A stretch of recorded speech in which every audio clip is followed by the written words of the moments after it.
Alright, hello my lords and ladies, and welcome back to another first-time playthrough of Shadowbringers via a trial player's perspective. I am, of course, Joe, and today... I didn't mute the music. There's just no music here. Today we're going to inspire Geralt. Actually, that reminds me. I'm gonna put a poll up on YouTube, and I just want to know what I should do first. What should I do first? And the options are, should I do the magic, DPS, and healer role quests, or just straight up MSQ? And while I do what I normally do, my little opener of a Gamba and Pixie quests, give you all time to do a little vote about what I should do first. I'm kind of leaning towards MSQ because I feel like role quests should be done at 80, but we had to do one. So should I get the other two that I have available? I have magic DPS at 80 and I have a healer at 80.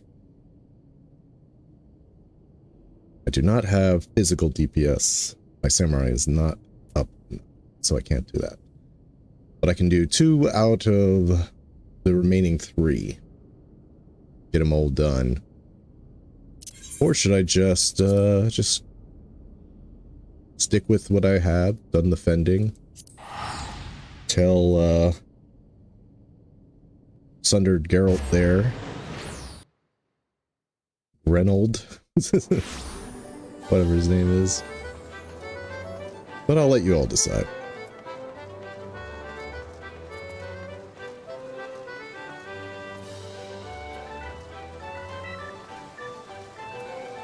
I am feeling a little bit better relatively.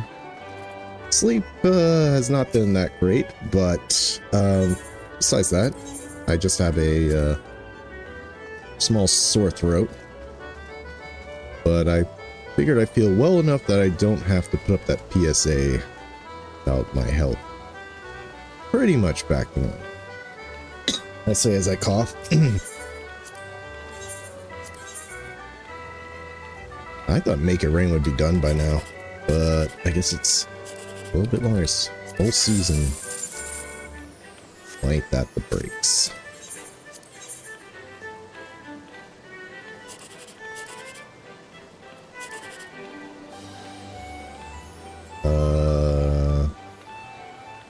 Hey Brett, feeling better, a little bit better.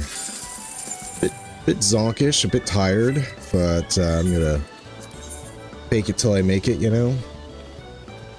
Try to put that energy there. Hopefully it won't affect my reading too much. My dyslexic reading gets worse when I'm a bit tired, but we'll see, we'll see.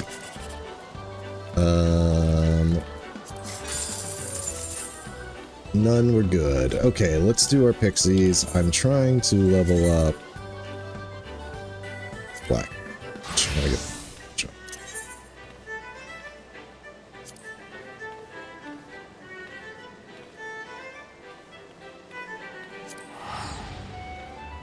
Appreciate it though, Brett. Appreciate you asking. Also, I should say Happy Father's Day to everybody. Praise the Sunday. Happy Father's Day. Make sure to tell your dads that you love them and stuff. Or if you are a dad, make sure you get all the love you can.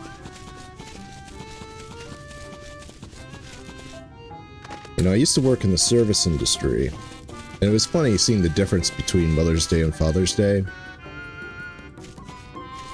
Mother's Day, very busy. Why? Because mom doesn't cook, right? Mom doesn't cook on Mother's Day. So what does dad do? Takes mom out to eat. Father's Day, not so much. Because that's when usually mom cooks dad his favorite meal. Now, we get some people, but not like Mother's Day. Big sleep, we know this one. We have to find the sleeping fairy around the castle. No, this one. This is kill the funger. Porksy perfection. No. Of course. Of course. And we gotta face somebody. No strats, all vibes. Now the question is, will I after the tournament, will I still be riding on my Porksy? Or will I have to go back? I think I'll be on it, right? Wouldn't just teleport me onto the ground. Okay.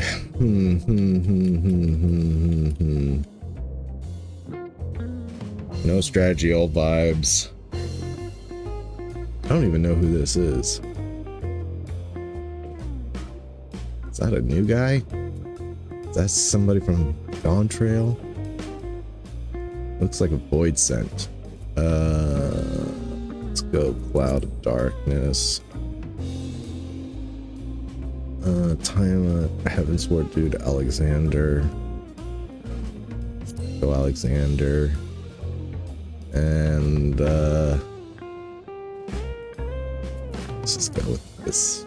Since we're doing pixies, why not? Well, I always like to see what they recommend.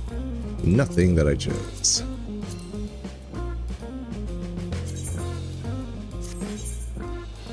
Same open 3.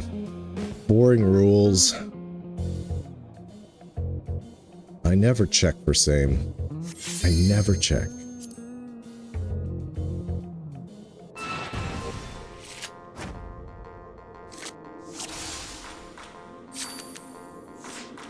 Goody.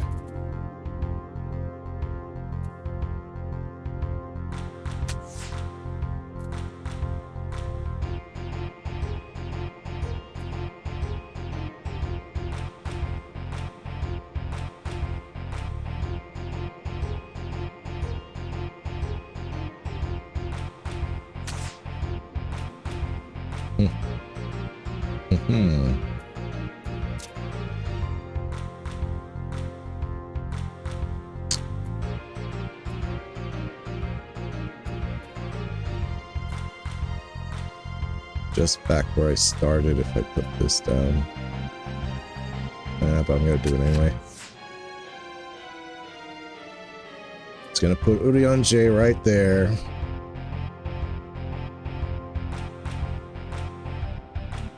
Probably should have put Ramu here, because he doesn't have any.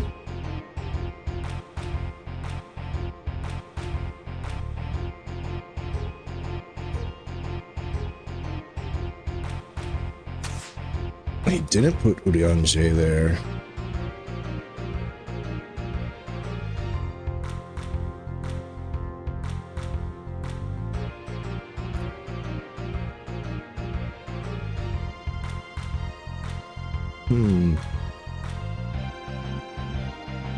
I'm gonna just get a 2-card lead here. I'm gonna sacrifice Ramu and I'll put Angdon here. Hopefully his 5-star card isn't super strong on its side. It's not. I win. Yeah, tactical. You should have used Urion J to take over the demon wall. Would have put me in a more dire strait.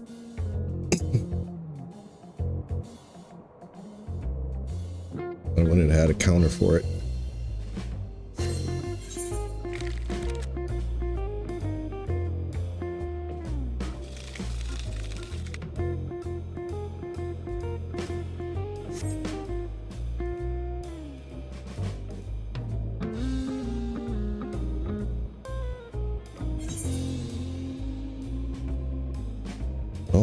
right.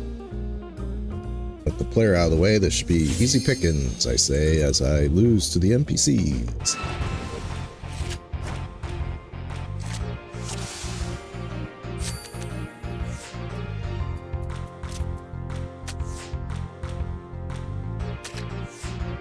Son of a...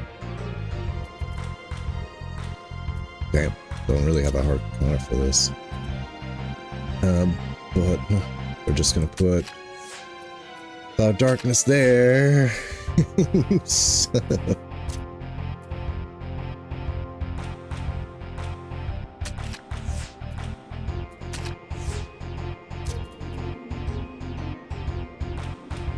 might actually win this.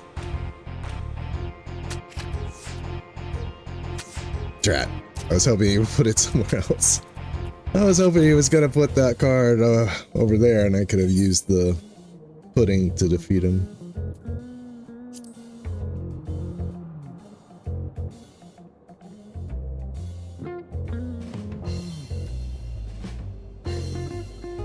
So I'm probably gonna face Rutwida, or whatever her name is. Ruthwida.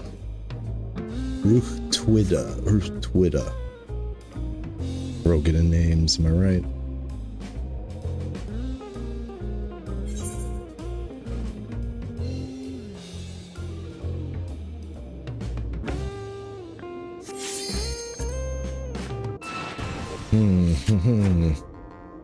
She's won both of her matches.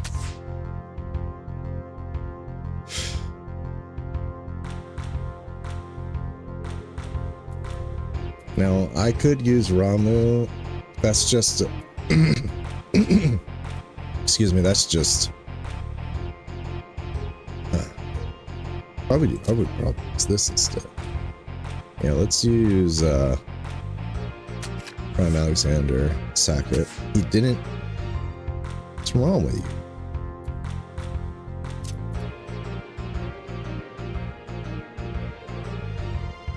Whatever, I'll take a 2-card lead.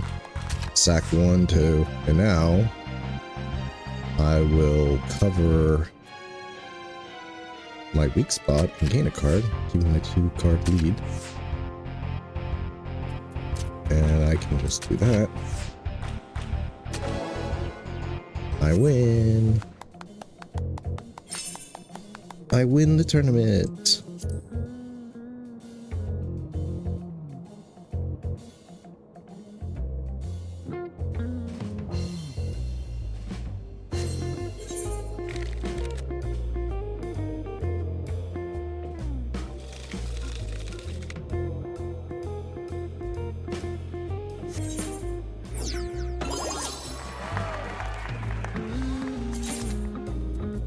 Man. Oh, by the way, speaking of inventory, what the hell is up with these materia? Critical hit +8. This one's +16. Wait, cannot be melded into piece of equipment past the first advanced material melding slot. So what? Nobody uses crafted gear for earlier content? Get out of here. Get out of here. Garbage. I am not on my Porksy. I am not on my Porksy. They did teleport me back.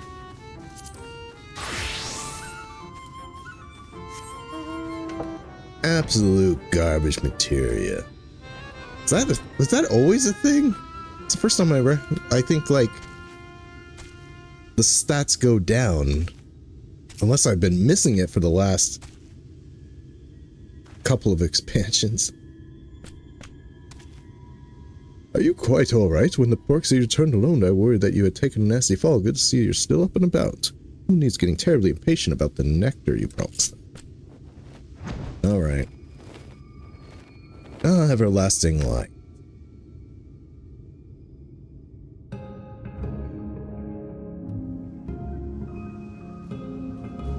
Now I'm gonna avoid rock. He could great wood like a plague, so I'm not blasted with Lahi.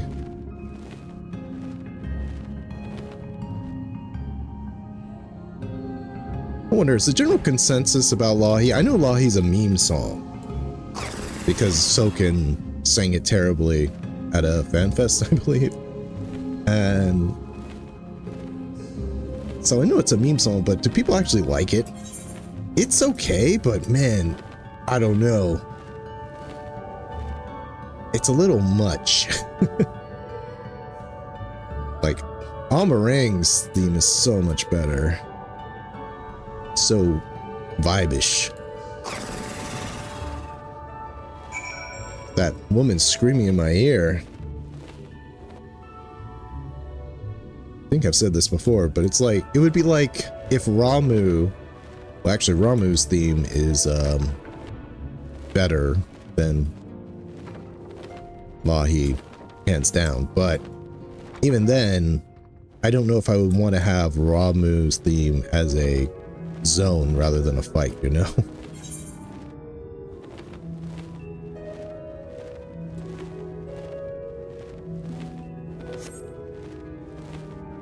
Pixie appears to be here today. It's the first time I've seen the Pixie this way.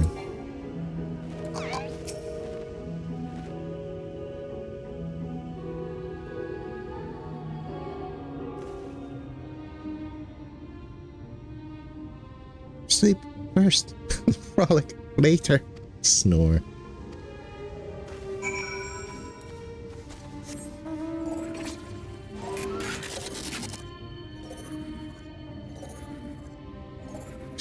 Still can't get over that they thought the cube won. The cube, when you fight Ozma, the cube never tilts like this. It's always, why couldn't they just have the cube be on the flat side? Why do they want the point going right to your butt?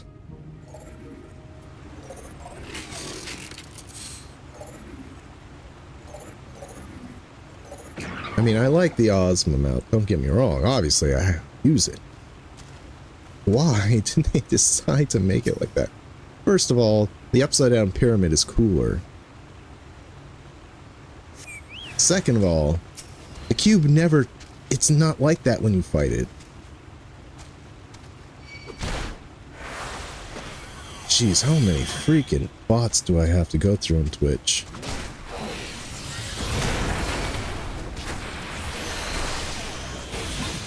As soon as I get rid of this bummer here and ban the bot. Twitch, you're almost not worth the trouble. Well,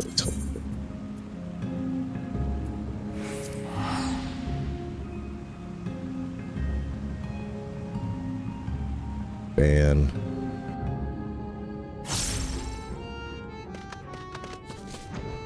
All right.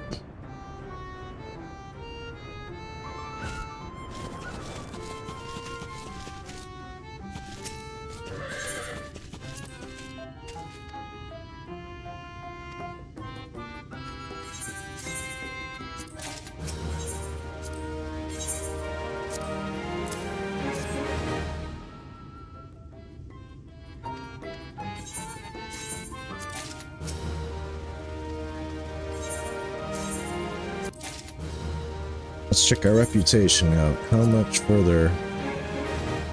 Probably by next stream I'll be capped.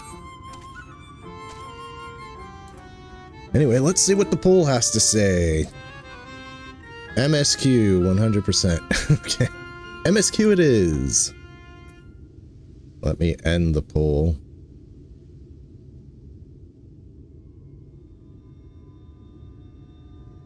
Alright. We shall do our MSQ. And I'll do role quests when I get to level 80 quests.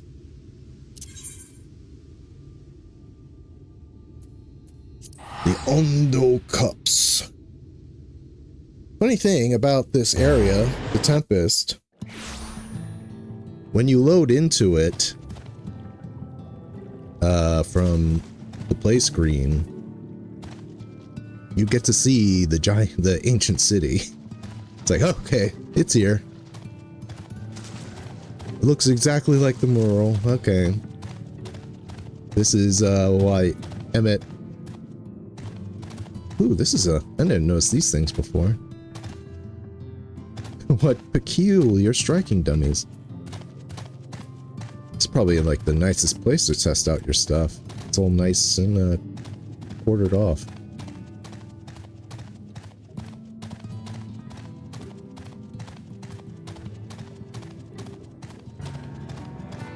Alright, well, I'll stay. We'll switch over to Paladin, get inside.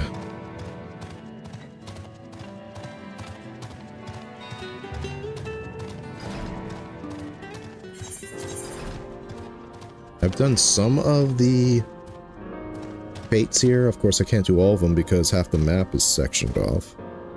But there's like some chain quest involving this, like Archeo something something that probably is the world boss.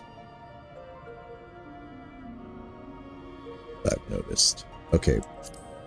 Gonna stick with Paladin for now.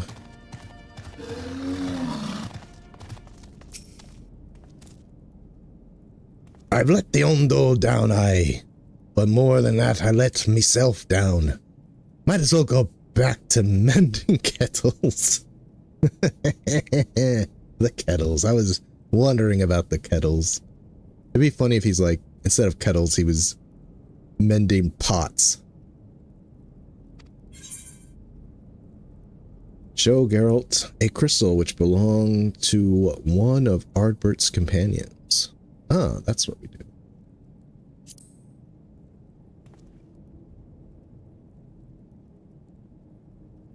Well, what's you got there? Such striking beauty. It shines with heartache and laughter and the transience of life, like the turmoil of history made manifest. I can see the brilliant the crystal's legacy. Ha! You'd never capture such a gleam, not if you labored for hundreds of years. But bugger me if I don't mean to try to. Where are me tools? Gods damn ye, I must set to work before the feeling fades. Okay, are you gonna give a level 80 now? Level 80! That's it. Time for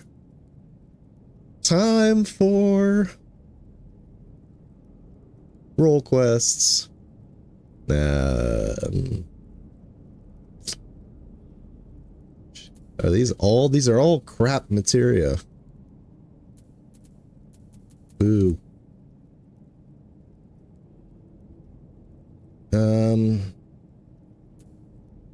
I'm rubbing my chin. Should I do... It'd be kind of weird if I did the role quests after everybody said just do the MSQ. We'll do this. We'll do this quest and then we'll do role quests. Geralt is brimming with newfound inspiration. I can feel it. A vision forming in me mind. Step aside, lad, and let me itching hands get to work.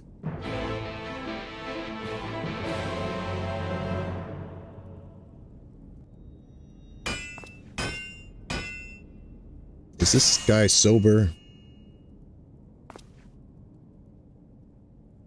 And done.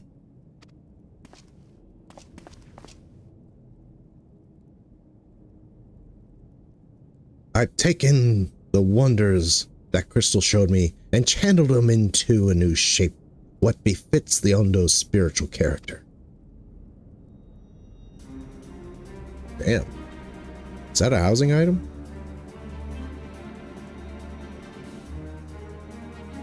Not a bad job if I do say so myself. And to think, I was this close to hanging up me hammer after studying the craft of them ancients. I've been across the length, the breadth of Novrand, and gobbled up every scrap of craft and wisdom I could find. But no matter what technique I tried, Me work just was no comparison. I couldn't even figure out how they put them damn buildings together. A mystery for the ages. That's what drew me here in the first place. I built me workshop, got the forges burning, then lost me blooding will to craft. Thank the gods for that crystal of yours, or I might never have gotten it back. I won't pry into your business, but I reckon your little miracle has been through the kind of journey they sing songs about. The echoes, oh, the memory it holds, just speak directly to your heart. I could still feel them coursing through me. The inspiration's not fading away. It's welling up stronger and stronger.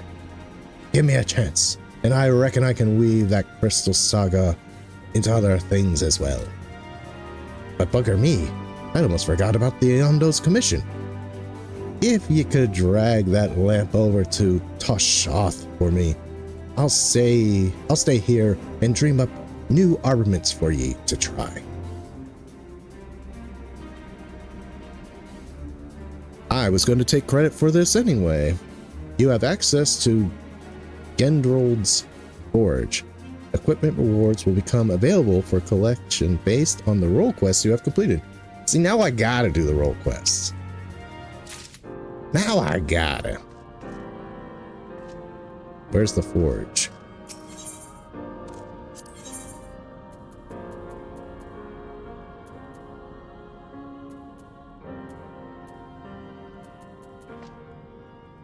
Okay,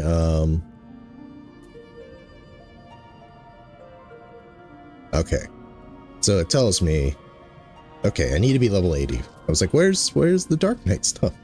Not that I could wear it. I wonder which one's better. Damn, 430. Now I gotta do the role quests. But I'll complete this one first, and then I'll come back and get these. Okay, let's, Ah!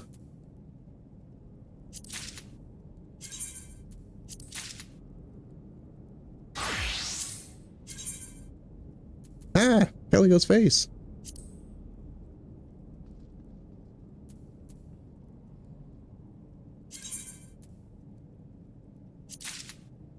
That's kind of neat. It tells me that I own them. Jeez, Grendel. You couldn't have, gotten something better than weathered?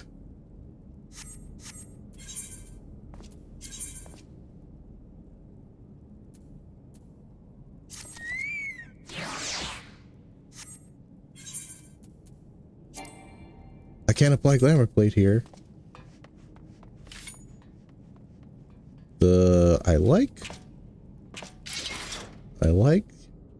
Ooh, I like this shield. Oh, the wings come out like that too. Like, it's not dyeable, right? It is dyeable. How come? How come the weapon's dyeable, but not the armor? Oh, because this isn't weathered.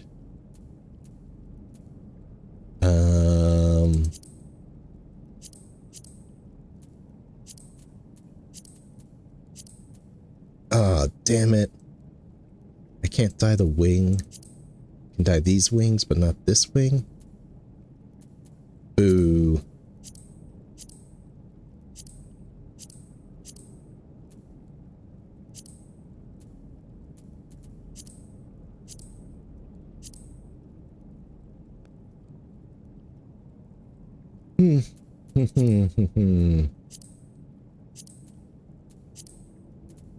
We'll just have to figure that out later. My armor worries are over. I'm definitely high enough to do the last dungeon, right?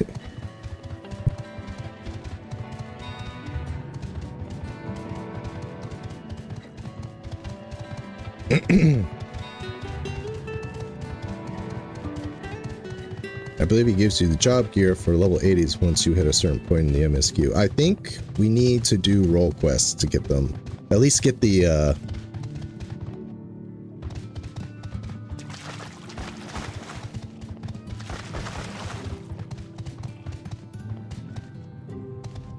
to get them unlocked in level 80.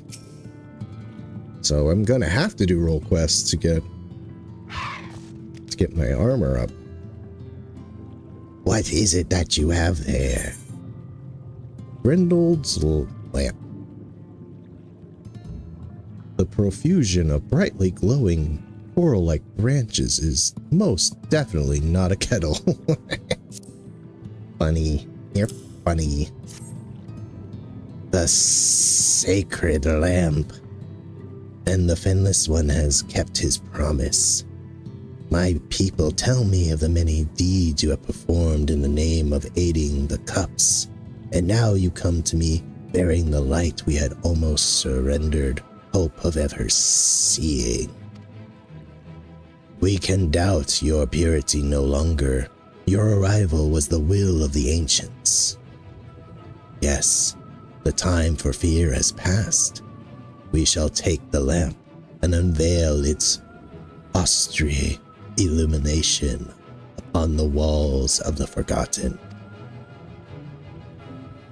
Gather there with your companions, and we shall speak again once our prayers have been offered.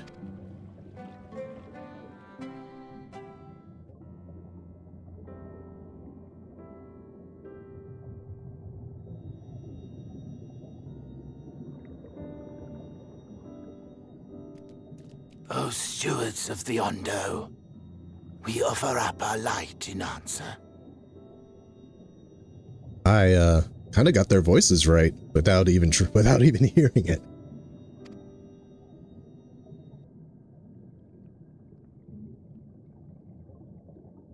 That crystal you showed the artisan. Oh, you're finally going to talk about it. Was it... Did it belong to one of my friends? Thought you were watching me, dude.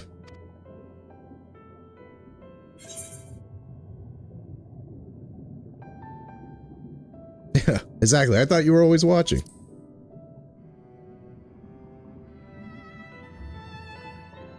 I tried to give you a measure of privacy. God, it's... No one wants a spirit looking over their shoulder every moment of the day. It's so creepy watching Calico talk. I need to get that man. I need to get a helm on him post haste.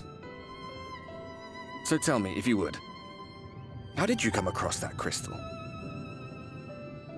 Dude, let me tell you about the cardinal virtues.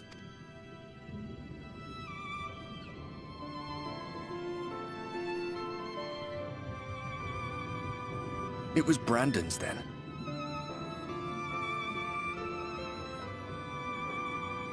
Man, wonder which one I should have done. Maybe I should have done the healing one. Maybe that'll be on next playthrough. I'll do the healing one because the Lalafell was his first companion.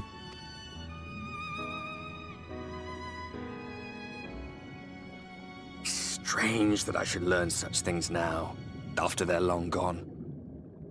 They were fine friends, every one of them.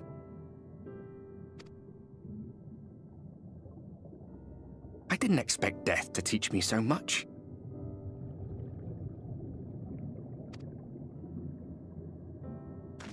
About them, about Seto, about you, about the hope that hides at the heart of this world.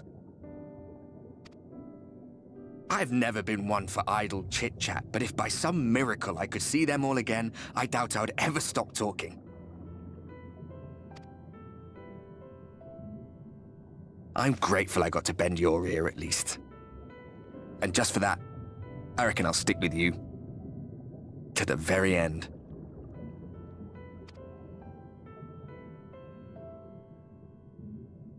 Oh my god, I don't like it. I don't like seeing Calico's face. Apologies, we were a little late to the gathering.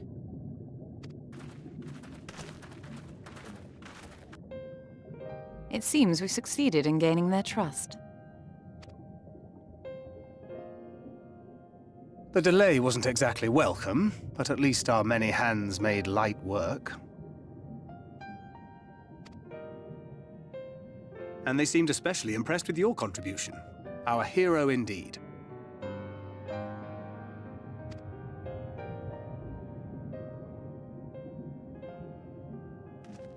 Stop showing me his face.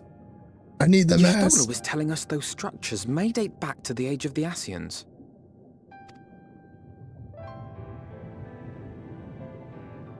An Ascian homeland. Despite his many protestations, I never quite believed Emmett Selk was telling the truth. Nor I.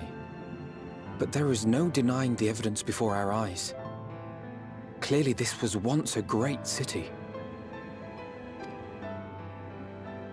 A home they would see restored, no matter how many tens of thousands of years it takes. It's a hollow dream when you think about it. Even if they manage to rejoin all the worlds, they'll never bring back the ones who were lost. But would I have done any different? I think you wouldn't sacrifice billions of people, as they have already done.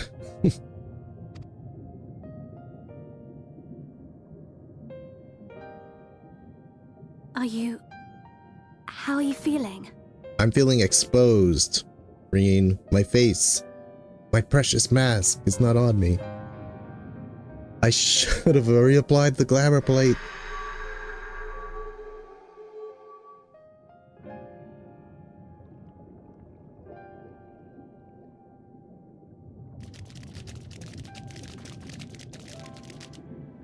You have completed your devotions?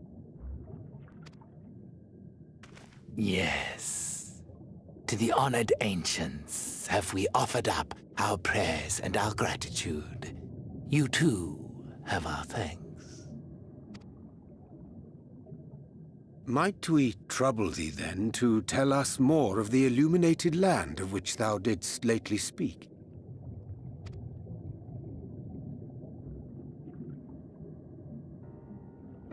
To the west of here lies a great trench. Some days ago, a light appeared in that endless darkness. Curious, we ventured closer and discovered in the depths an entire city. You guys have been here so long and you never thought to go to the west?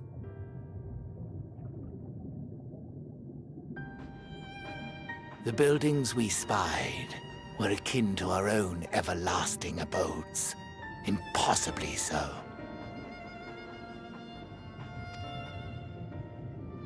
We understood at once the ancients had risen. There could be no doubt. Taken with terror, we retreated to the cups, and I decreed that none should enter the trench until such time as we received a sign.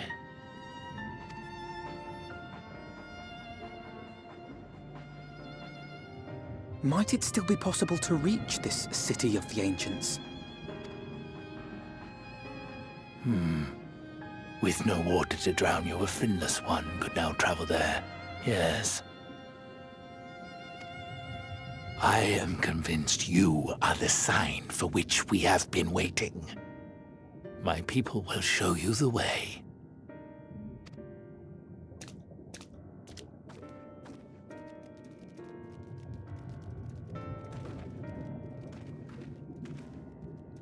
Shall we?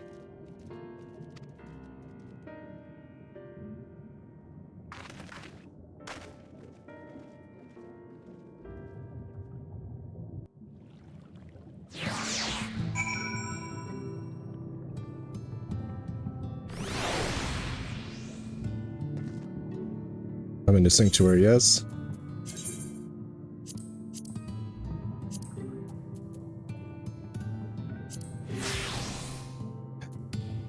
That's better. I keep the shield. Ooh.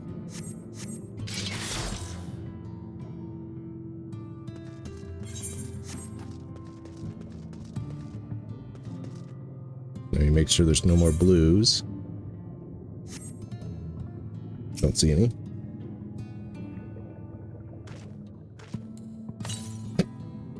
Damn, that's far away to the west. The chieftain has bidden me guide your steps to the illuminated land. The way lies downwards. Follow the path of coral and rock, and join your comrades below.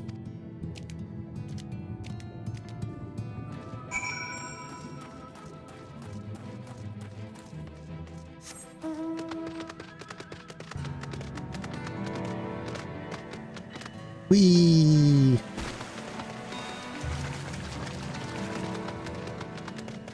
Wait, could have I gone here the entire time? I feel like I was cut off, right? Maybe I could have gone the entire time.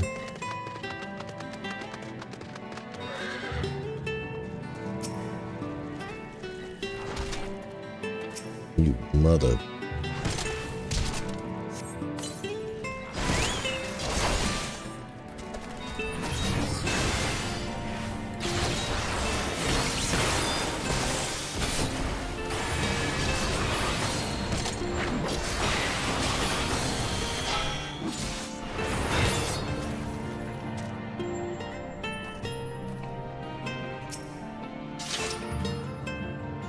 During the time I spent helping the Ondo, I've been introduced to quite a few of the local varieties of sea life.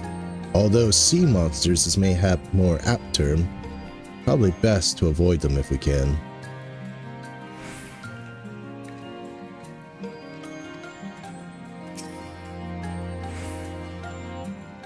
Meeting the Ondo was fascinating. They live just like us in some ways, but act completely different in others. The way they think, the way they play. I'd love to come back here and learn more about their culture. Will the dome last for long, I wonder? I think it's gonna last forever. Because I need to come back here to do quests. Emmett Selp hath made himself difficult to reach, yet every step we take bringeth us near to his stronghold. Let us not linger lest the Exarchs suffer for our late arrival.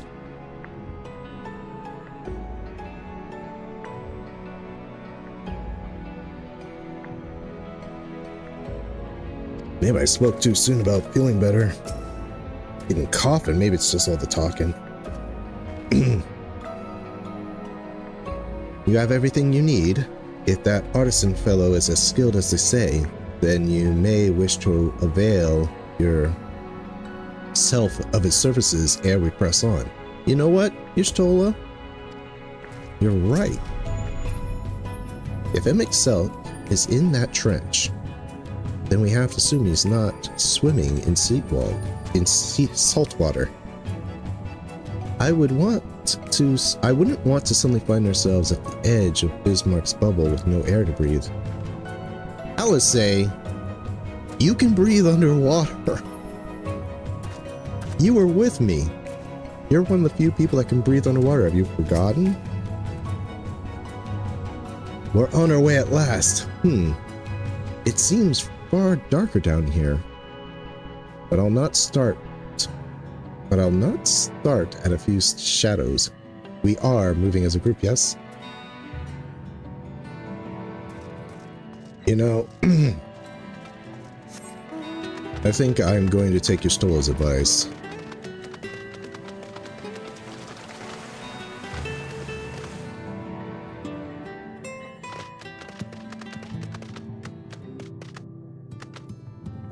We're gonna do some role quests.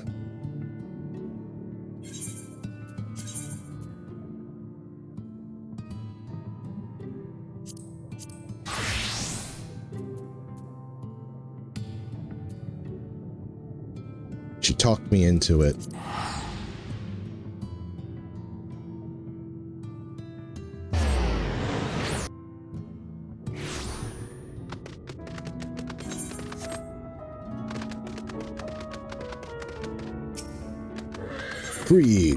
Krieg worries for Taynor, who has been acting strangely of late. Well, look who's back. And you're looking more imposing than ever, I might add. You'll be pleased to know that Taenor's command of his magics has advanced by leaps and bounds since you left. It says he's finally convinced he can hold his own against Phronesis. Truth be told, I was worried about the boy. As devoted as he is to his training, I can't help but notice a sad, uneasy look in his eyes from time to time. He insists it's nothing, of course, but I remain unconvinced. As a fellow mage, perhaps you could succeed in reaching him where I failed.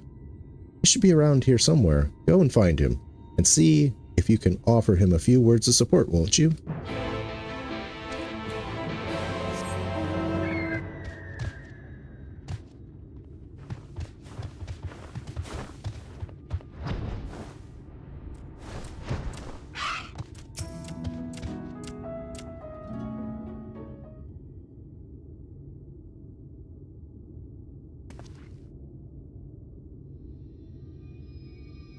Oh, hello there, Caligo. Is there something I can do for you? Krieg was worried about me, you say. That is kind of him. I assure you I'm completely fine. I owe so much to the both of you. You brought me back from beyond the rift, took me under your wing, trained me, and comforted me to the point that my memories and magic have both returned. I am finally ready to face my old friend in battle, and it's all because of you. And yet, there's a fear growing inside me, a fear that threatens to consume me. In my studies, I have learned much about the Sin Eaters. I learned how those who fall to the most powerful Sin Eaters, like Phronesis, become Sin Eaters themselves, doomed to live out their days in mindless, unholy abominations. If I were to lose my focus in battle, and you or Krieg suffered the same fate as Nilebert, the only 3 friends I've ever known in this world, if I lost you all, how could I ever live with myself again? This thought, it shakes me to my very core.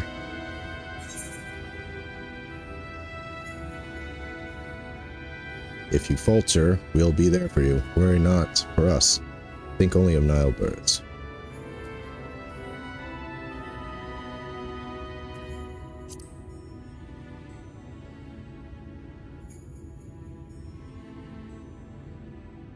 So you're saying that I should free my mind of distractions and focus at the task at hand?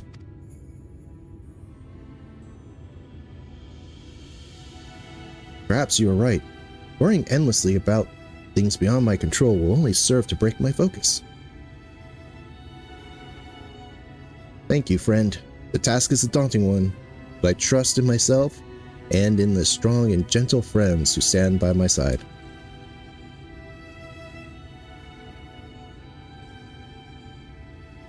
Nothing would make me happier than to help Nilebert find peace. But that is not the only reason I fight this battle. I must repay you and Krieg for all you have given me.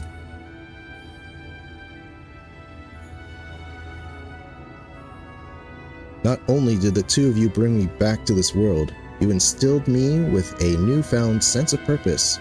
And yet, when the battle is done, you will leave this place. You will embark on new adventures with new companions. Worry not, I will not hold you back or stand in your way.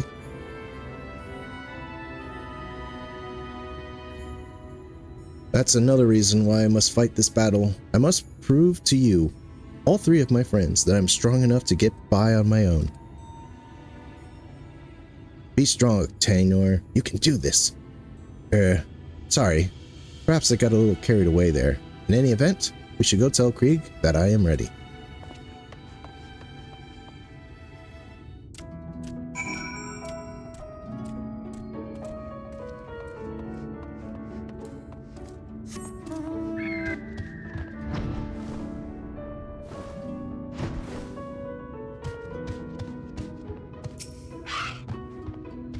I asked Krieg what he intends to do after the battle is over. He just scowled and told me to focus at the task at hand. Do you think he's feeling sad about us splitting up, too? Don't tell him I said that, of course.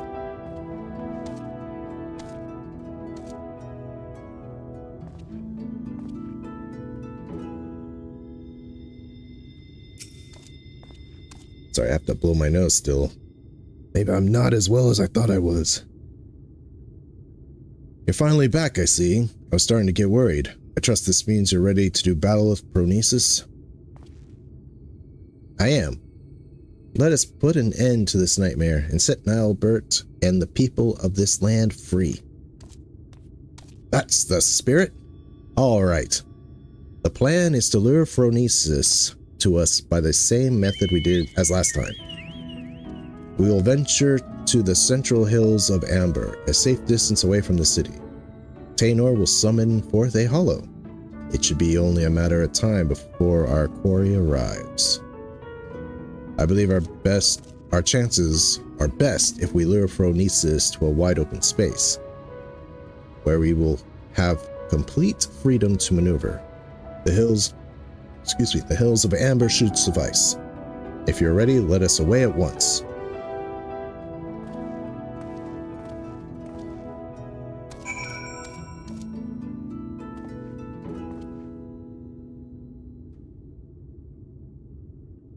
All right. Let's just teleport to Twine.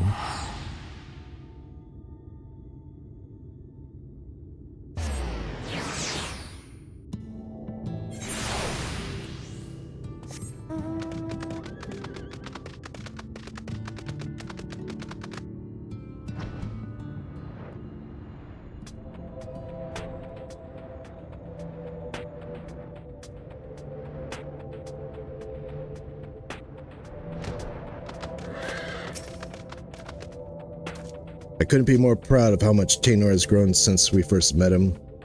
Why, he's like a son. Enough chit-chat, eh? We have a battle to fight. I'm ready. Let's begin.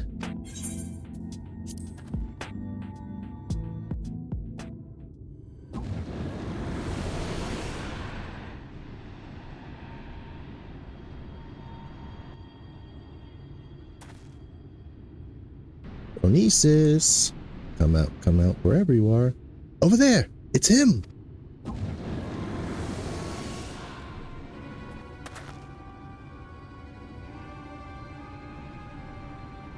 To think we might actually get to look somewhat like this after in Evercold. We can change our skin color and our eye color. We can actually look like cardinal virtues.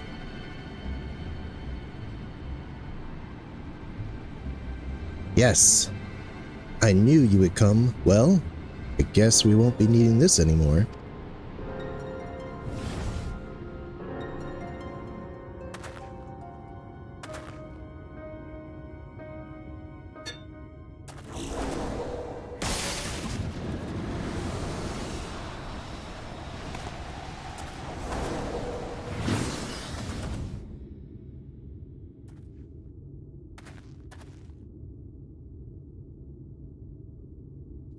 Give it up now, Bert. My spells are more than a match for your own.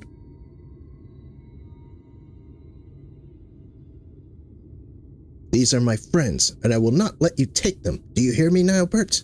Your long nightmare and ours shall end this day.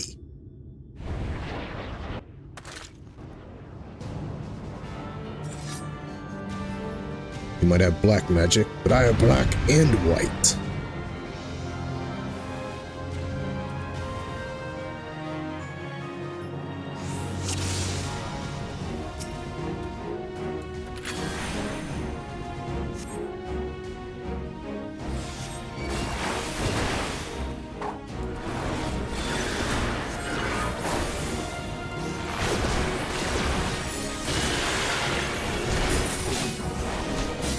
Hollow? Beware, he's about to summon a hollow.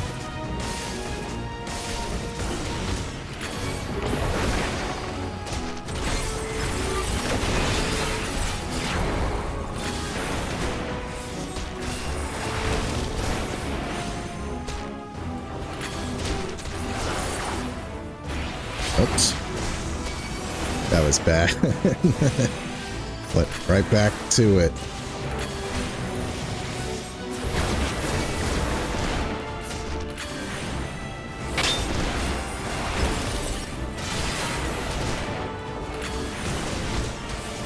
Don't want the hollow sealed.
Hey, Da. Good to see you, man.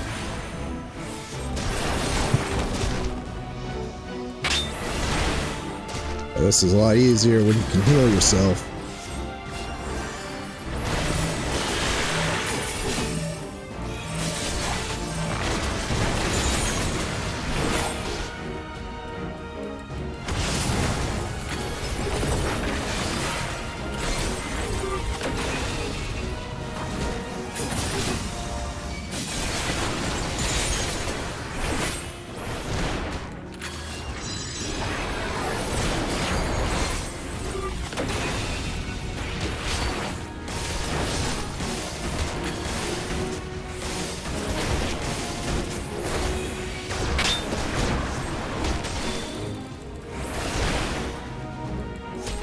Mage is a job that's I kind of don't quite fully understand yet. It's, oh shit. Not the hollow.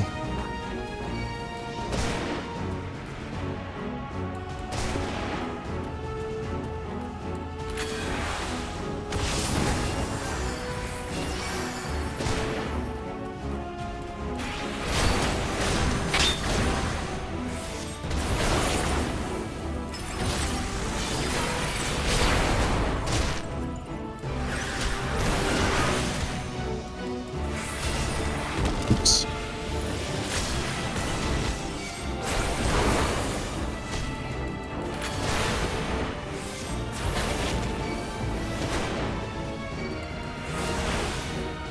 We can wipe that bastard still going. How does Tim up there? I'd probably leave the hollows to me.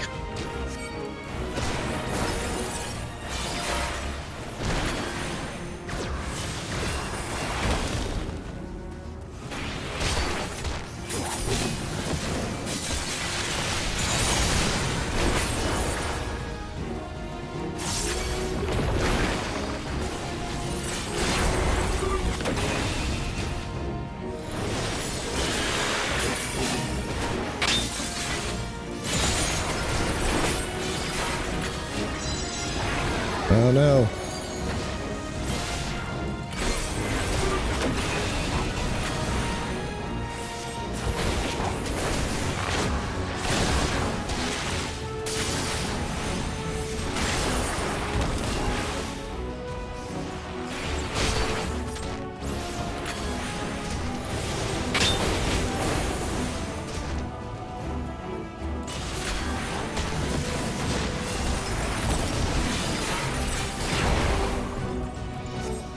The boy has given us all he can. It falls to us to end this fight.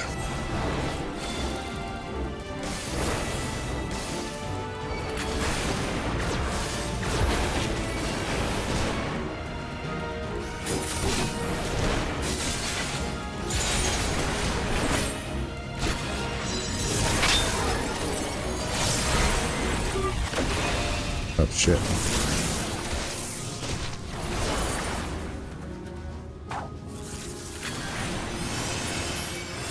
Oh, right. They can go into the hollow. I see now.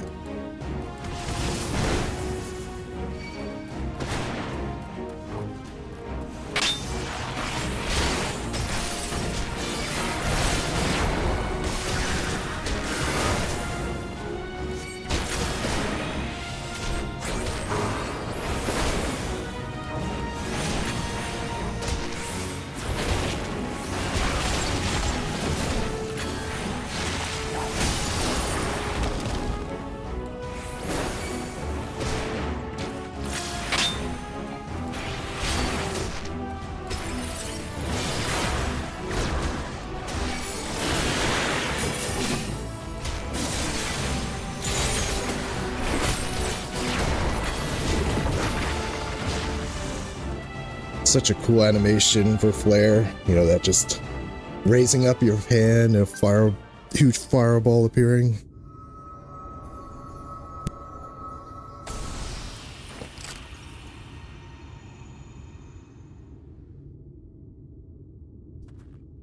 Another spent crystal of light. Looks kind of like crystal of light mixed with Sin Eater energy, which I suppose is exactly what it is.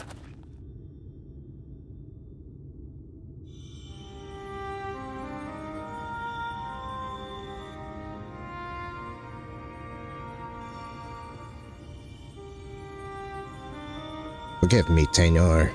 Far and wide did I travel with my companions, all while searching for a way, any way at all, to bring you back to this world, and yet, in the end, it's all in vain. Though I treasured the adventures I had with Arbert and the others, my choice that fateful day forever haunted me. What if I had run off with the stone, and used its powers to rescue you as I had intended? What adventures might we have shared? I sunk into the depths of despair. I felt myself a wretch for doing so. For what right do I pity myself when it was I who co-signed you to a far more cruel and tragic fate? Whatever pain, whatever loss I knew is nothing compared to what you have suffered, what you still suffer, abandoned by your only friend, cast adrift in a cold, dark void until the end of time. Yes, no doubt you are still out there beyond the rift, cursing my name to this very day. Oh. That's not true, Nilebert. I'm right here. Can't see you, dude. He's an echo. He's a shade. And yet, even if you despise me with every fiber of your being, even still I would give anything to see you one last time. You could curse me, revile me, rain fists and magics down upon me. It would all be worth it. Just the chance to say, I'm sorry.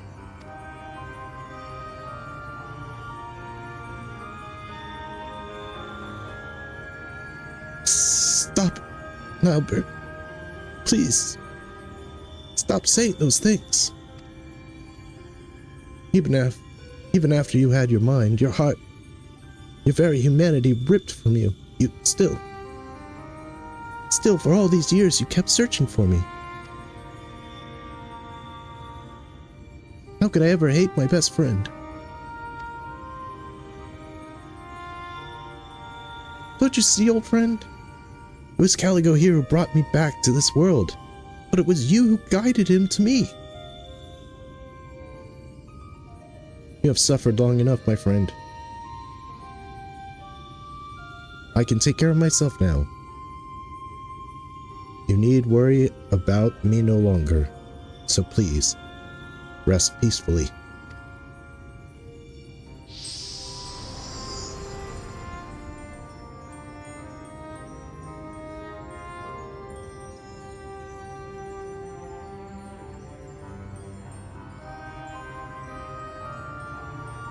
Man, I didn't expect to get hit in the fields quite as hard for that role quest. Nilebert.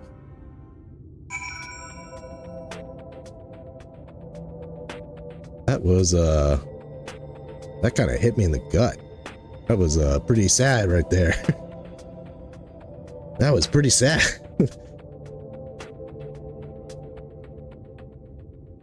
Why'd the role quest have to do that to me?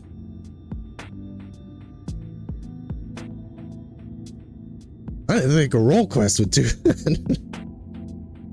Nilebert. You, besides you being an Elezen, an obvious Elezen superiority, you know, Elezen elite, you might be just worked your way to be my favorite warrior darkness. Call Call me crazy, but damned if the boy's words didn't actually get through to him. It's over. At last.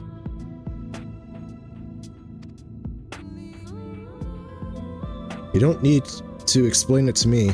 I know that the Naubert we saw was just a memory, a reflection from the crystal, and my friend truly passed years and years ago. And yet, even if those words will never reach Naubert, simply saying them out loud gave me a measure of peace.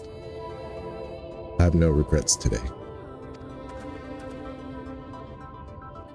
But we should be getting back to town before any Sin Eaters take notice of us, yes? I'll say. After that battle, I could use a rest, and I reckon Caligo here could as well. Shall we head back to Mordsuk?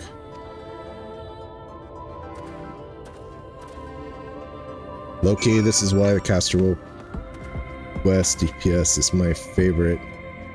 This would be the first time I would be crying on the video game. It nearly got me, I was choking up there a little bit. Helped me voice Tainor a little bit better, I hope, but I was like, that's not really acting. I was choking up. Trying my best to hold it in. Okay, I'm okay now. Ugh.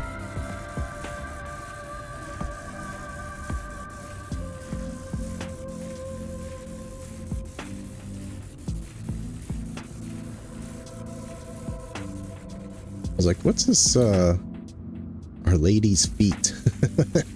Oh my.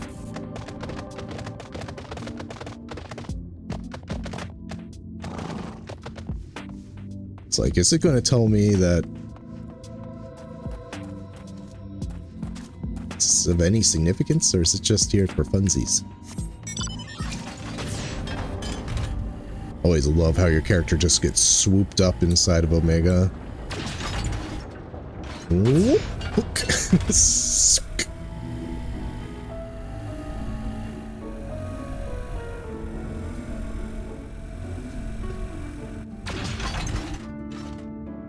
Yeah, I wasn't expecting the roll quest to hit me that hard. Then again, the one time I really got nasty crying in this video game was a job quest, so I guess I should have expected that. White Mage job quest in Stormblood actually did broke the well. I ended up in tears in that one. We did what we had to do. I have no regrets.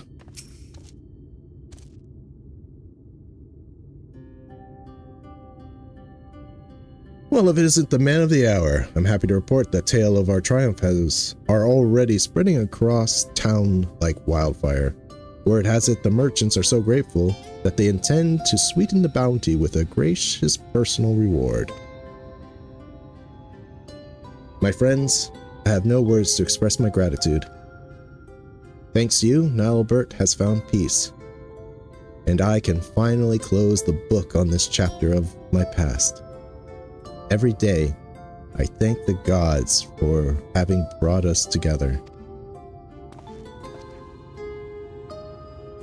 The feeling is mutual, lad. To be honest, I wasn't sure what to expect when you popped out of that hole, but it's been a pleasure having you at our side.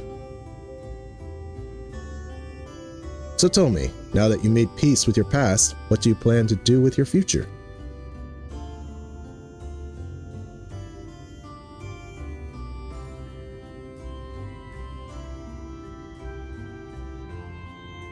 You and Calico have trained me well, and I'm quite confident that I can hold my own in the battlefield. Perhaps I will travel the land and see if I might use my abilities to help those in need. If I didn't know better, I think those were the words of someone twice your age. If that's truly your intention, then I have something of a plan. First, I'll need Caligo's here's permission.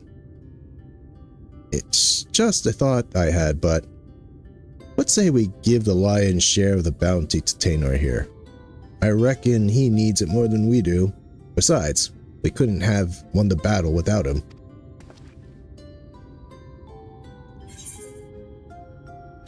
Of course! You owe me one. I'm the one who did most of the work. What are you talking about? You owe me one.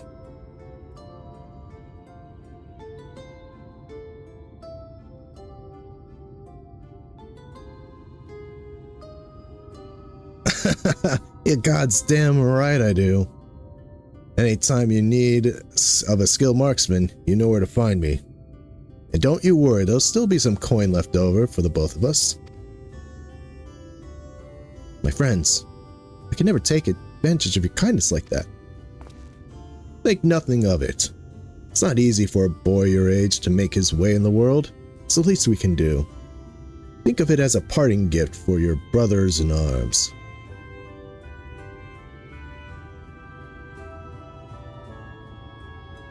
Thank you, Krieg. Thank you, Caligo. As long as I live, I will never forget your generosity.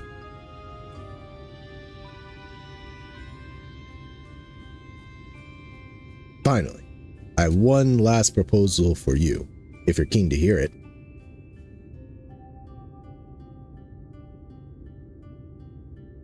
There's this bounty hunter I know. He can hold his own with a bow, but he's always thought he could take bigger marks if he had a skilled mage at his side. You're looking for a partner, that is. Krieg, could you not possibly mean? That's right. That Mistel from Yulmore, that pretty boy. He really could use a partner. He's always looking for one. Of course I'm saying it, so what it'll be.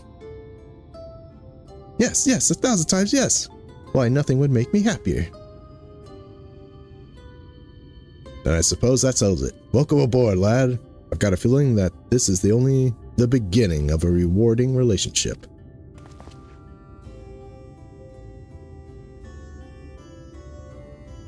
And on that note, I do believe my new partner and I are off to the Crystarium to find ourselves a new mark.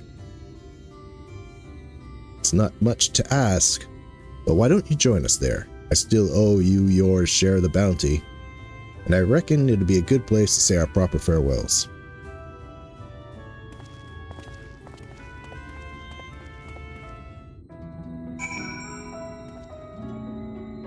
Some job quests. That is not. Sometimes job quests. That is not Dark Knight Goes Hard. Pugil's is still one of my favorites. I'm trying to think of my. I gotta come up with like a tier list of job quests, quest lines, and see how they go.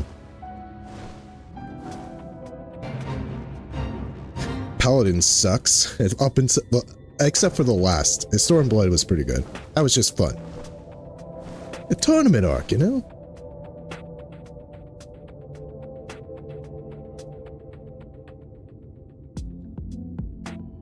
But the other two, boy, that was just dumb. It's like biggest plot twist is seen a mile away.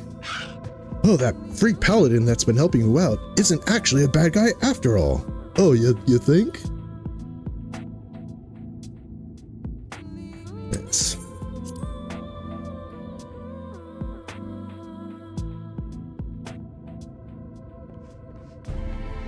I enjoyed the Monk Heavensward quest, but the Monk A Realm Reborn quest, not Pugilist, but Monk,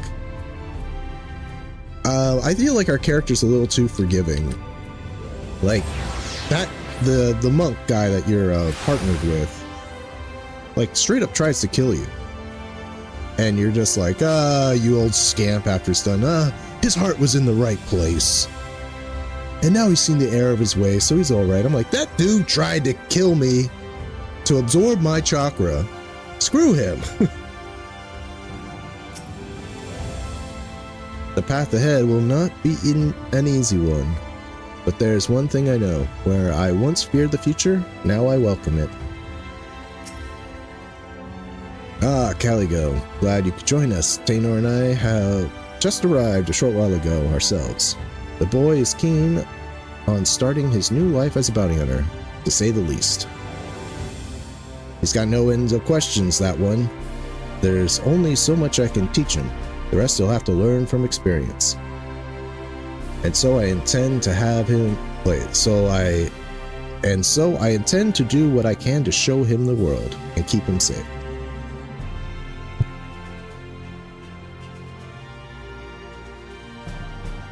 So don't worry about us. Between my bow and his magics, I reckon we'll be able to hold our own out there. That said, should we ever find ourselves on the trail of a particularly nasty foe, I hope you would not be adverse to lending us your strength once more. Yet somehow I have a feeling it won't take another 100 years for our paths to cross again. Till then, friend, stay sheltered in the shade.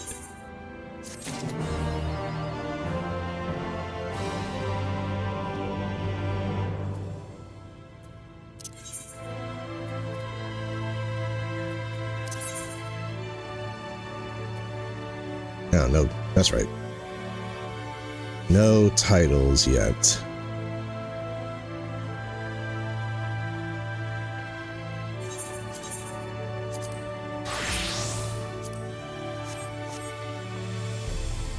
Gyat. Let's go. Predictably, Gyat is drinking. Good old Gyat. Go, go, go, go, go. There you are. I need Lish mead. Yeah, you heard me. Lish. But more ale. Much more. Wait. You ain't the waitress.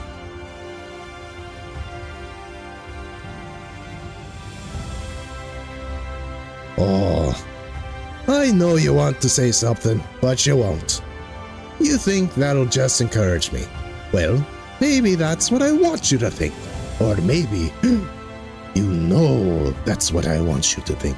All this time, I thought I was annoying you, but actually, I can't be. All of this rubbish about lost civilizations must be getting to me. Now I've read a dozen histories, and I don't know nothing about the magic of Lamitz.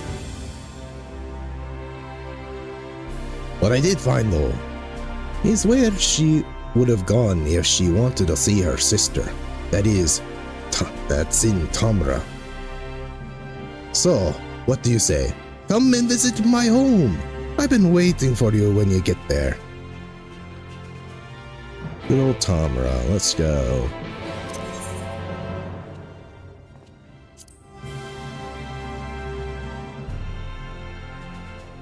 Right.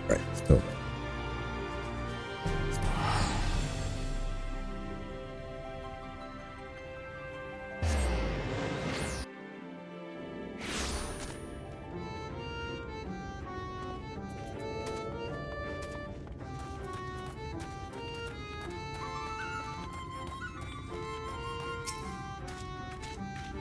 I may have forgotten to tell you, Carrigal, how to get here. That's unfortunate. Come to think of it, I'm sure he can get here. The tunnel's only for dwarves and... Carrigal, where did you come from? I used the elevator, dude. Well, actually, I teleported. So it was you folks that got the ladder moving, huh? I can't believe you managed that, and you didn't even tell me. Just when you think you know a person. There's difference for Gyat when you're a girl? Unfortunately, I'll never know. I don't play girl characters. I can't be trusted with them. I am not to be trusted with female tunes. It's, during the Halloween event, I dressed as a female character, which one I shall remain nameless, and I immediately started whoring out. I can't be trusted. I'm like, just immediately went into ERP mode. I'm like, okay, that's enough. No girl characters for me. I am just just can't do it. Yeah, I can't. I'm not to be trusted. The power of the feminine physique is too strong, has too strong a hold over me. Guy characters, I'm perfectly fine. I'm super stoic. I could do that. Girls, yeah. So it's just the way it goes. At least I had the right to notice it and say, okay, time to put this away. Yes, that's a joke. Anyhow, the place I want to show you is just over there. Follow me. It would have been funny if Lamit was from the other family of dwarves, the ones that these guys hate.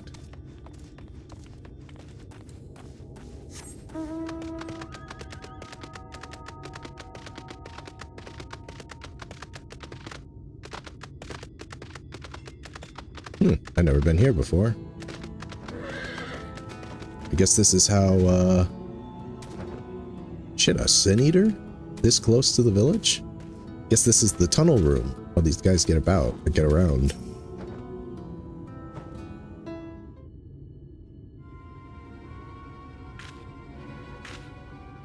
Nothing to worry about.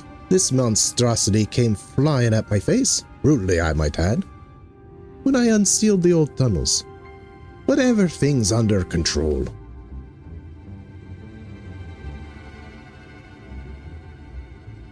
As you can see, I gave it a good old-fashioned dwarven decking. A dwarven decking? Old tunnels, let's do old tunnels. Hey, Gil. Happy Sunday, happy Father's Day. Praise the Sunday, good to see you. Yeah, they're the reason I brought you here. Can't say I was expecting such a nasty welcome, but maybe I should have. Let me explain. We don't use it no more, but before the flood, dwarves lived in this place. The sickly ones, mind. In those days, there was a illness called stone blight. Turned your skin to stone bit by bit. Kind of like dragon scale. It was just a matter of time. A few months or a few years until you were petrified completely.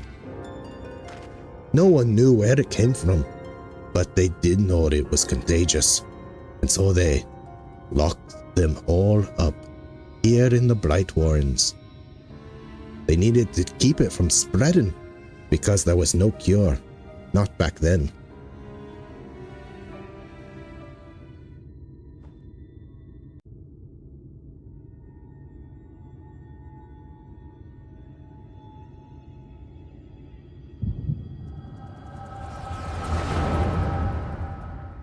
Echo from location. Echo location, I guess. There's Arbert and Brendan. Lamit! Was it not enough to leave without permission or return unbidden? Bringing these strangers into our home? You knew full well that entering the Blight Wardens is forbidden. How many of our traditions must you trample before you are satisfied?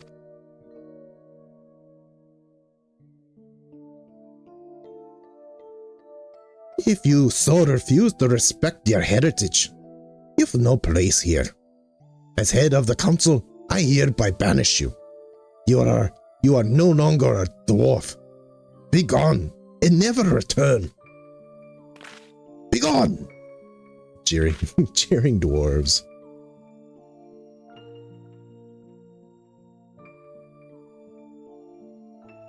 One of them isn't wearing their helmet. Have you lost your wits? Lamit just cured your people, his sister and all the others. She left your village to find a way to save them, and she did. She did what no one else would. Your words have no weight here, outsider. This is a dwarven matter. Silence. Silence!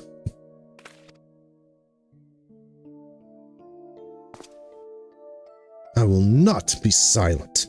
You have no idea what Lamit has been through. That's enough, Albert. Whatever my reasons, I did break our laws. And I did so knowing that this would be the result. I will accept my punishment. I leave my dwarven pride behind today.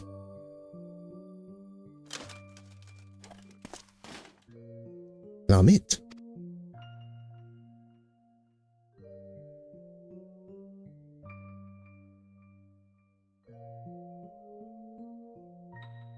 If Lamit is leaving, so am I.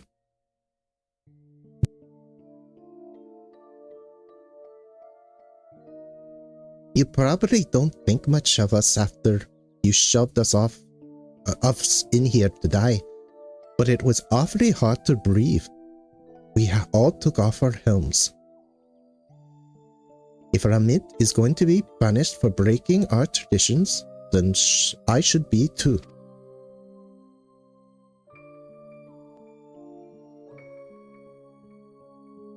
As the young lady says, none of us are perfect. And it ain't right that Lamit should be the only one punished for it, especially seeing as she was saving us.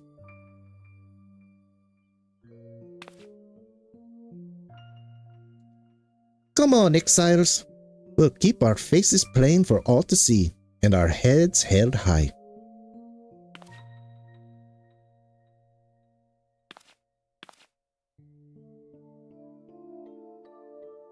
Oh, everyone.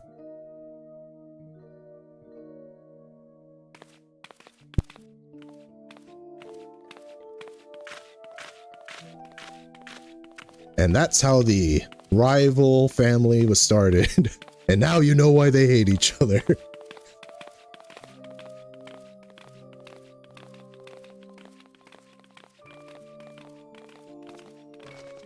It'd be funny if that was the cause.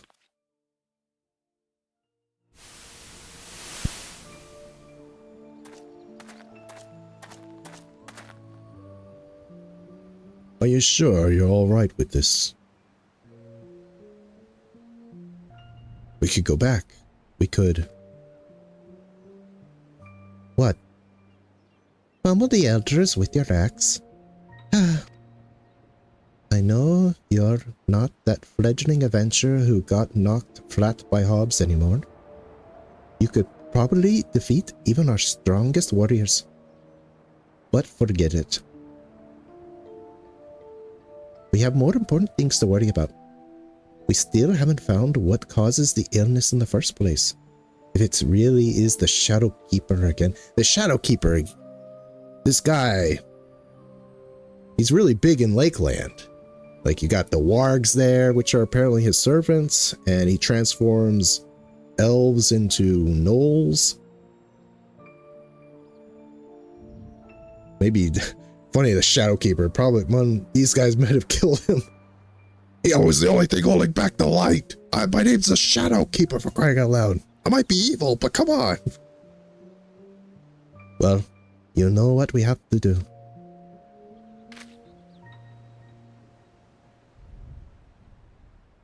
If this is what it takes to save our world, I will give up my home and more, Albert.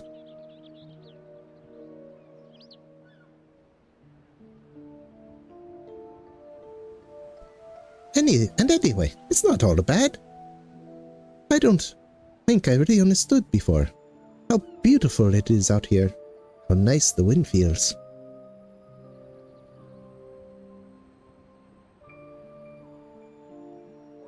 It is nice, isn't it?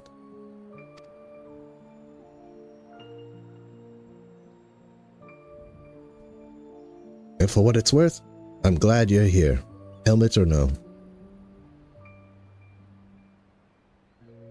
Albert, thank you.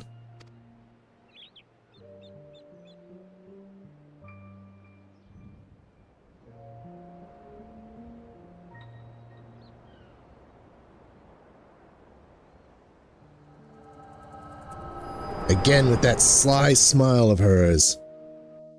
She's the Asian. She's corrupting them. Hey! Hobson! Yeah, ugly. Look, I'm running out of insults here. I'm starting to feel bad. Just wake up already.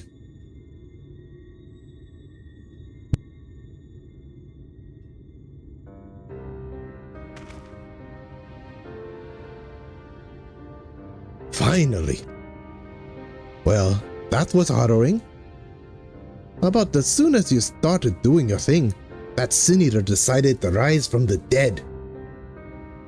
So I suppose that it's mostly my own fault for not dealing an extra blow or two just in case. Anyhow, what did you see?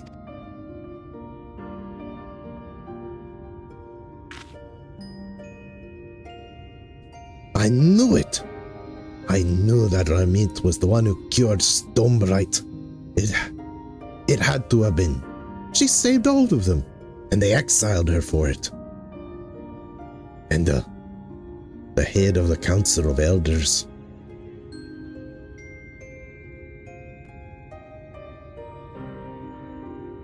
Tan tomboy L smiling. That's a girl.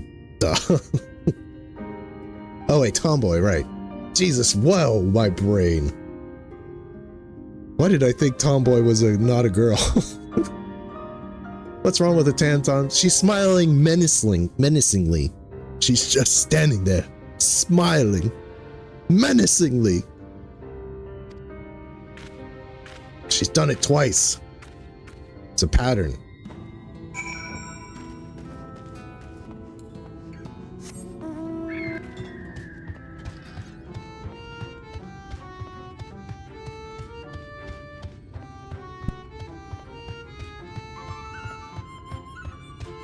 Oh man, ice. You know, you wake up, you feel better, besides for a sore throat, but the more I talk, the more gunk seems to form. Oh, sorry, I suppose I wandered off. Got caught up in my own thoughts. Actually, can you give me a moment? Or maybe a while.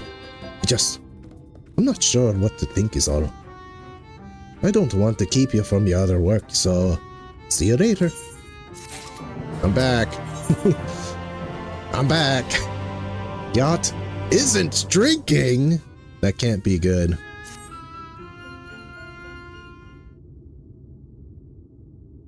Oh, hello there, gotta go. Hally ho. Hey, you hamburger-brained imbecile. Your mother was a... I'll give him a proper halali ho. What? I mean, lolly ho. Oh, and lolly ho to you. I'm impressed. And you knowingly gave me a lolly ho just shows that you had really picked up on the finer points of dwarven culture. That really helped. Thanks. I was so busy dwelling on that business with Ramit that I almost forgot the news I had about you and Sofrasine. You remember that Sin Eater I killed in the Blight Wardens? Well, while you were gone, Sofrasine showed up to revive it. Seeing that convinced me. I mean, you remember how I was wondering why Sofrasine don't revive every Sin Eater we take down, right? Well, we learned from your vision that the dwarves that Lamit cured of Stoneblight went into exile on their own volition. As you can see, the village was spared the worst of the flood. But the folks that left, well, probably weren't, which means they became Sin Eaters. Sofrasine is healing the same people Lamit did.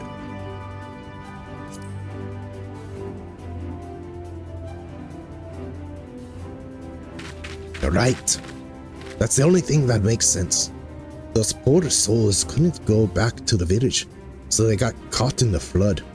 They became Sin Eaters, so Sofrasine is still saving them, even now. And that gave me an idea.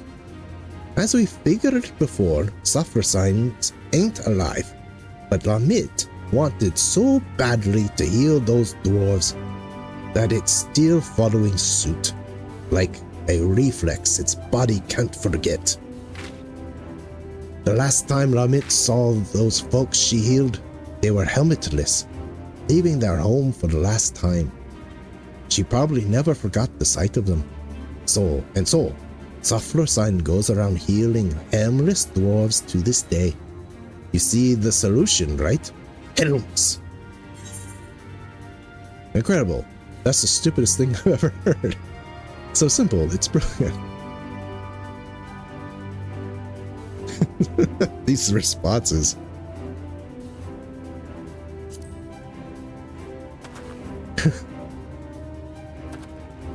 It sounds too simple, I know, but it'll work, I tell you.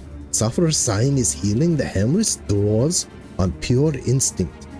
Anyone wearing a helm, it won't think twice about. Seeing as I don't actually think at all. Now, whether clapping a help onto Suffer Sign will keep it from healing itself, I can't say. It'll depend on whether the thing sees itself as just another helmless dwarf. It don't seem to have much in the way of self-awareness, so I think it's worth a shot. Fortunately, we won't need to wait to find out. It came around not long ago before you did. So if we kill the right sorts of sin eaters, it should still be close enough to notice. Let's get to it.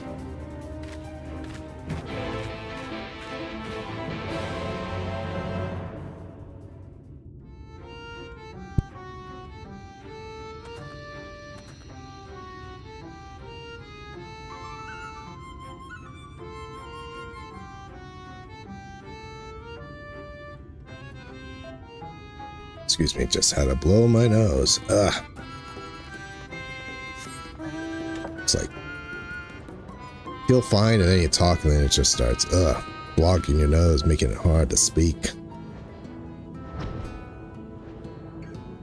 So this guy's planning to, Gyat wants to put a helm on Suffer Sign and think that will be the end of it. Something tells me that's not going to work. Incredible! That's the stupidest idea I've ever heard. That's good. You know.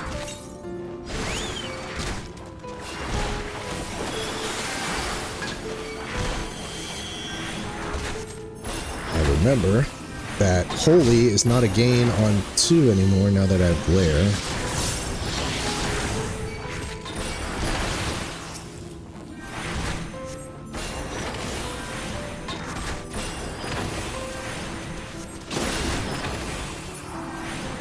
Paramount is the Yokai Watch event called the Nutmobile. I mean the floaty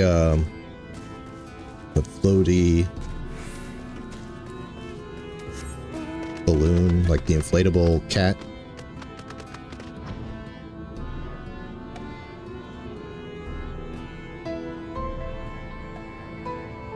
Or you talk about the ghost. The one that there's one that glows and one that doesn't, and its arm turns, I think.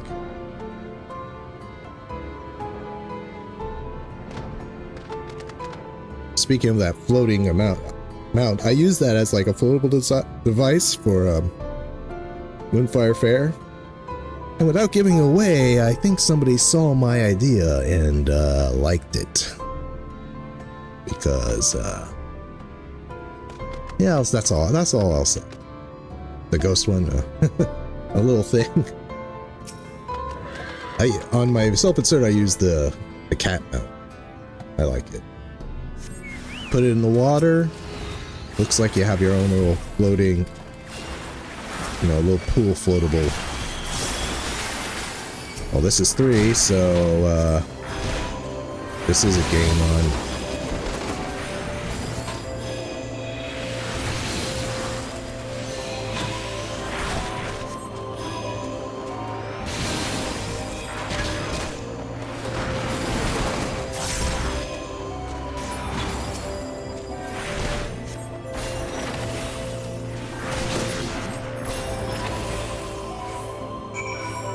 Speaking of events, you guys, I think in a couple of weeks, maybe this week, the the Dragon Quest. The Dragon Quest collab is coming back, and it has a new reward, so don't miss out on it. You get the Framer's Kit.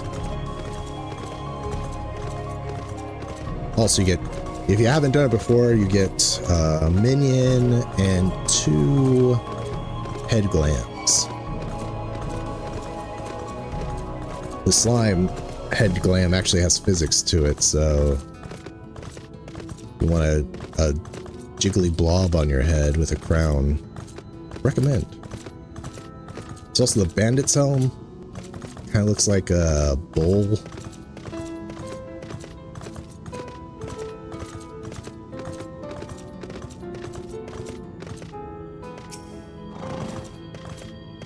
Right. So we got our eaters. We've got our helms. And now we wait. Once Sophrosyne shows up, we'll test out a helm on the bait first. That'll also save us from having to kill it over and over.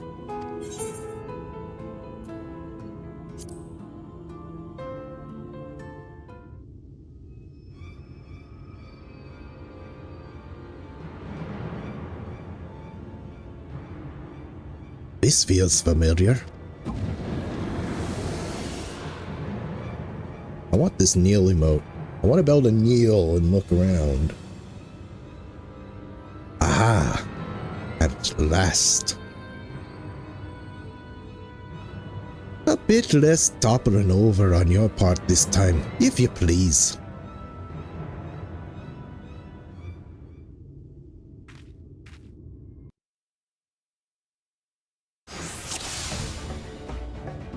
Slay Sophrosyne once and for all. Wait for it to be distracted with healing the other one. Then we strike.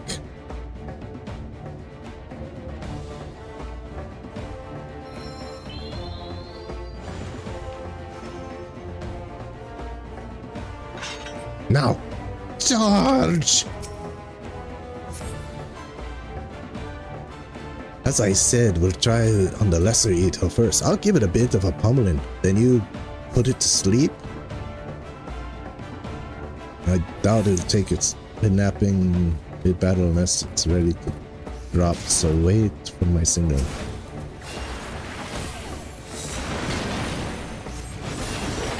Let's put a... already taking too much damage, got the ale forged.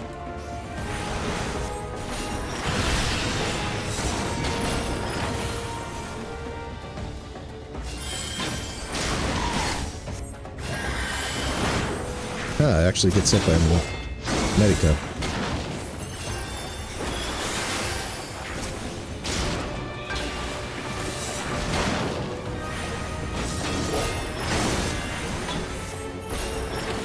Propose.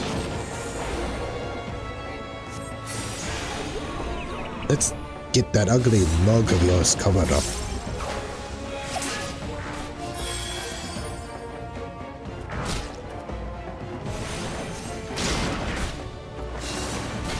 See if it'll oh Jesus, no time to check you out.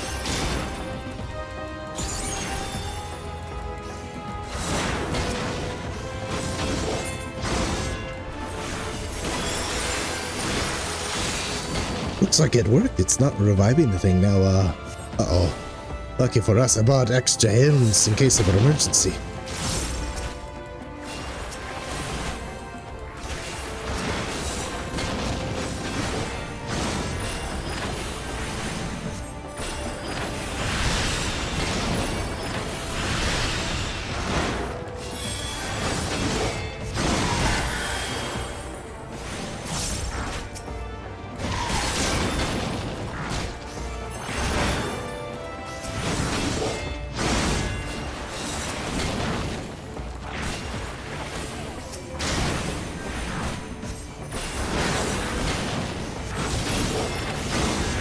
I got a cast.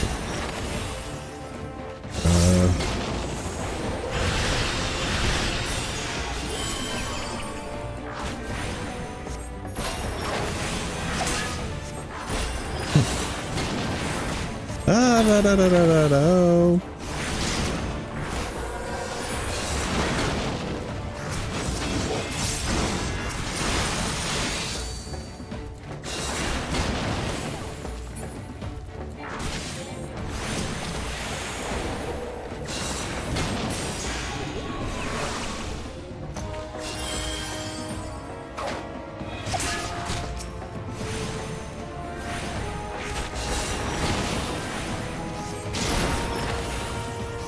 Get in.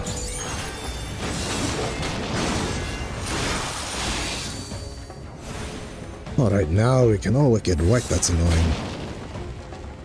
Are those ones maybe trying to protect it? Oh, time to ponder that. Helms away!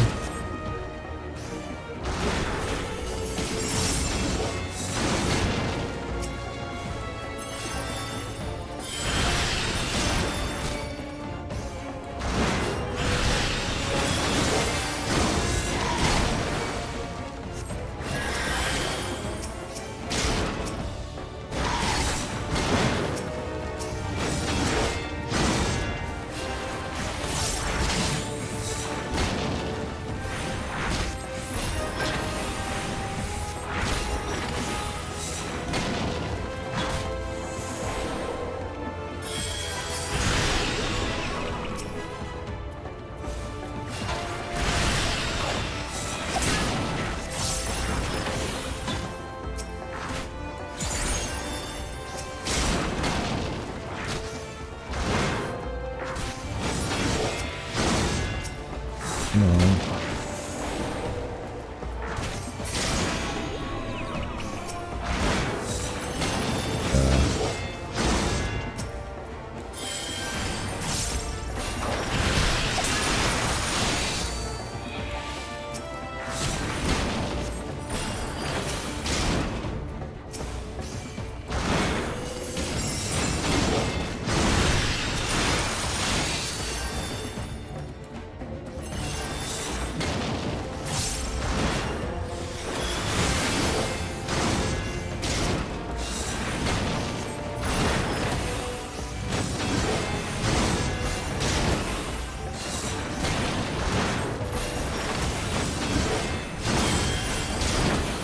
So.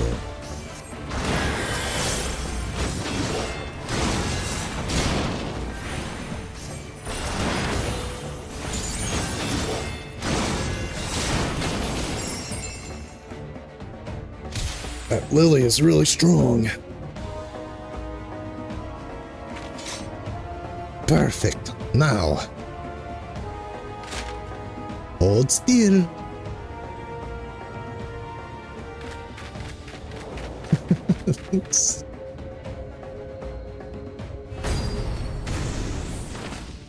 Ah!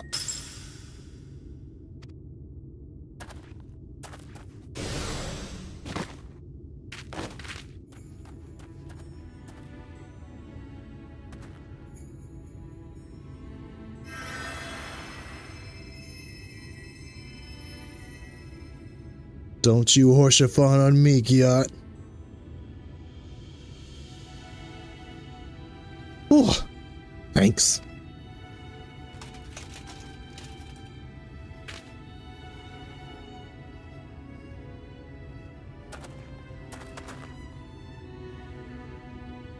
Damn, got it even worse than I did just then. And it was our last one.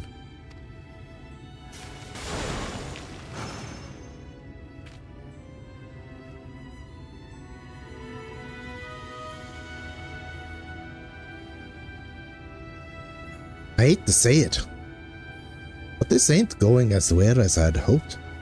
If I even had one more helm, I could try again, but the helm on your head, dude.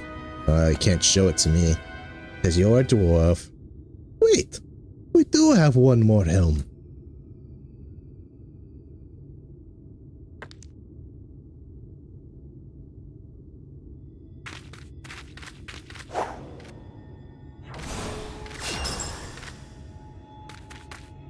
Just the one. Wait, yeah. You're a girl?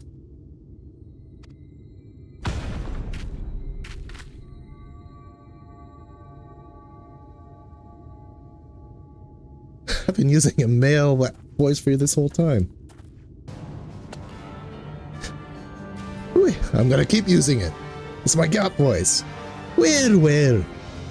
Looks like it's time to take this eater down. Once and for all, together. You're gonna get exiled from your village now.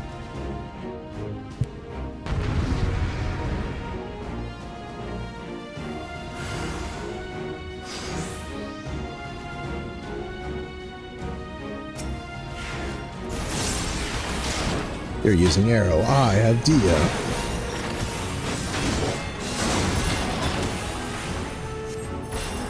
Let's put a little regen on you. Looks like that's right. No eating for you, huh?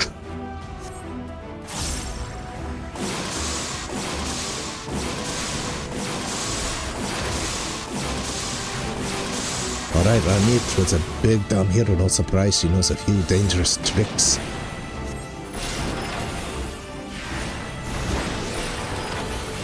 I feel like Arbor.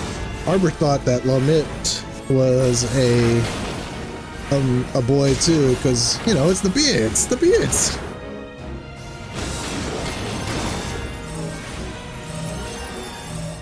Come here quickly.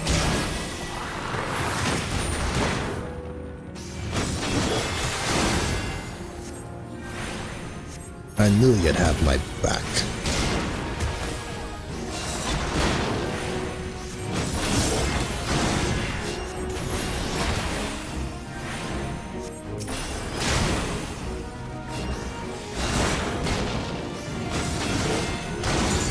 Jesus. Get that.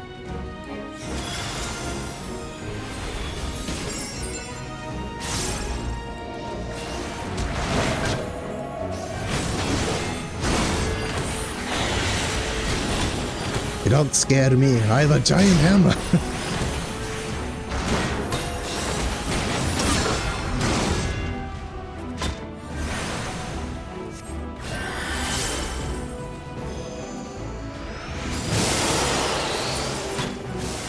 A little whack with the cane.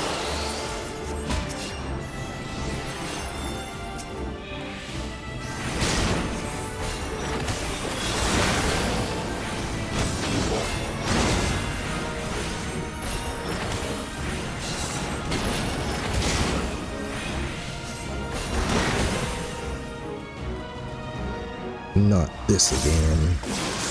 Yeah.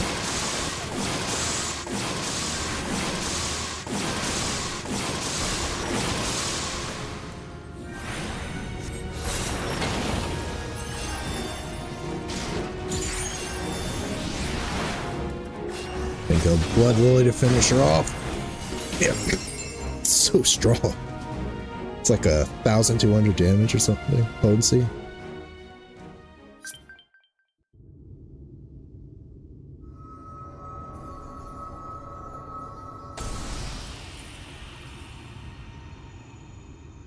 She took the helm with her. Now everyone's gonna know you took your helm off. Ha! Take that, you beastly bastard!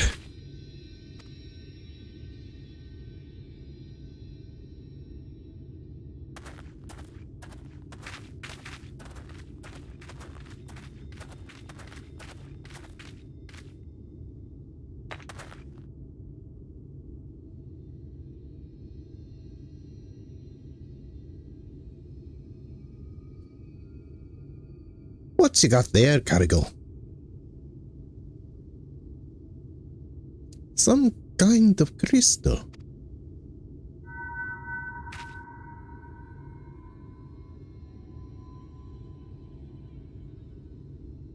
Tradition wouldn't have saved her. That's why I left.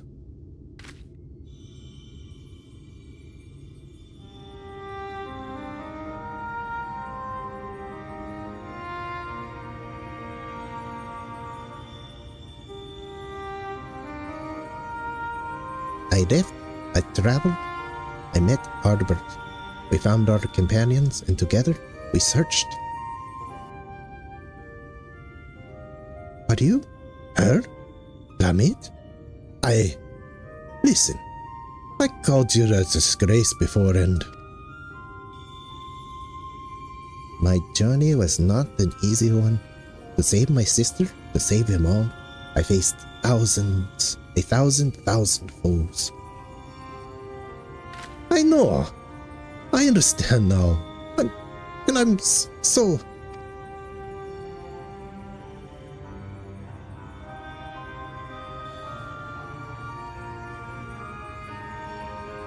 But as I did, I learned how wide the world is, how beautiful, how cruel, and how much I wanted to protect it. Perhaps it should have been easy for me then to give up my home forever for a greater cause. It wasn't. It hurt so much. But you bore it. You forgave them. You survived. Survived is not the key word I'd use. Yes, it hurt, but I survived because they were there, because he was there. Hardward, you stubborn idiot, you sweet boy. You never did understand what you meant to me. See, I probably should have done the healing quest first.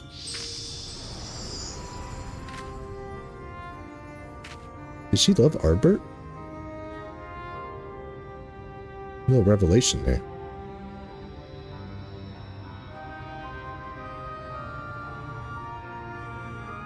Rest well, Amit. You were the best of us.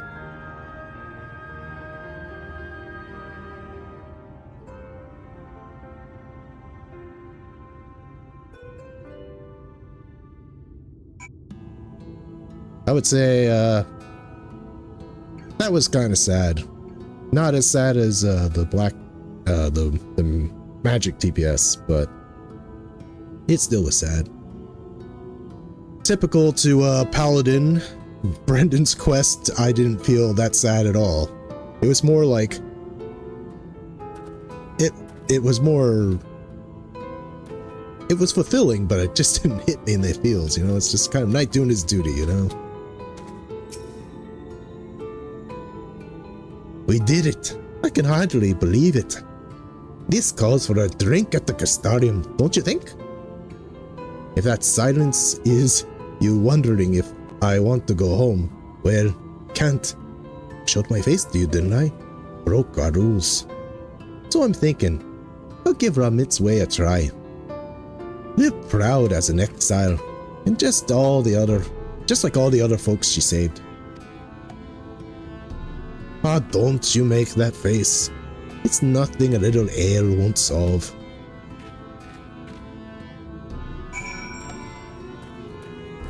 It's funny, these guys are like the Mandalorians.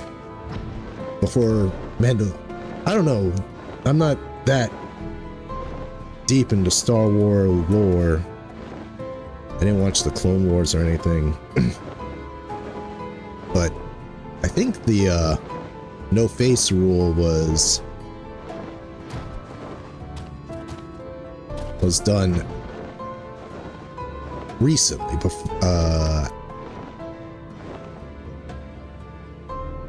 was done after this came out.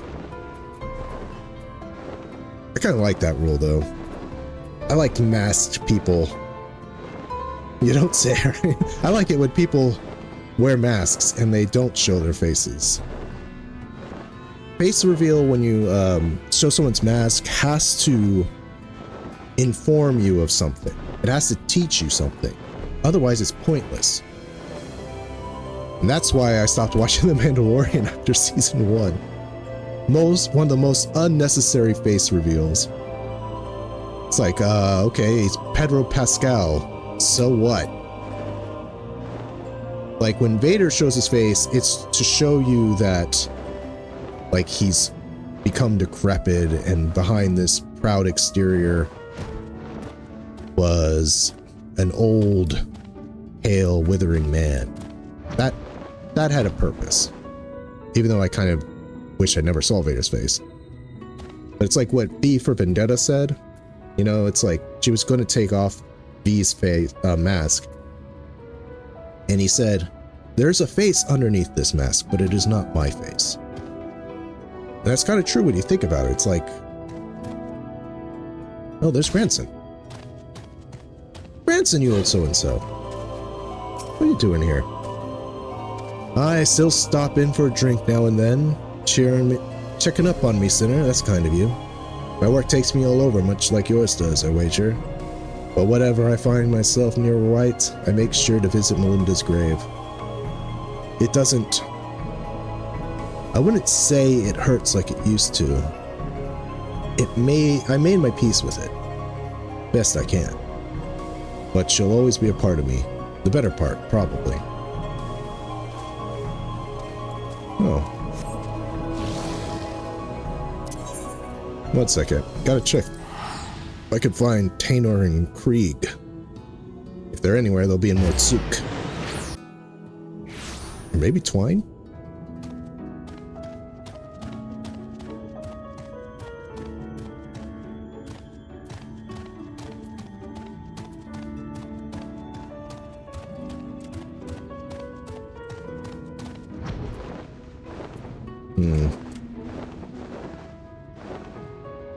Tainor, I mean, Branson was right outside.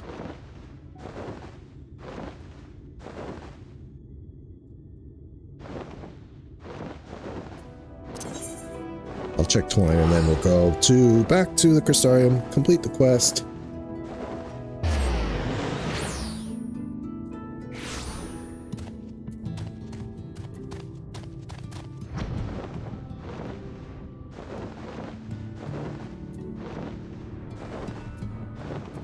Maybe they're still at the Crystarium? Oh well.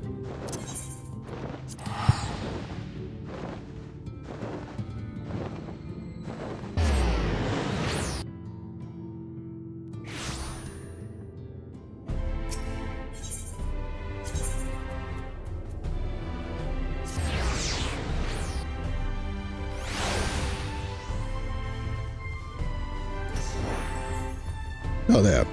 Excuse me. There they are. For a boy his age, Tanner's got a good head on his shoulders. Why, he's already tightened our finances considerably. Mostly by cutting back on my liquor budget. Speaking of liquor budgets, have you seen Gyat over there?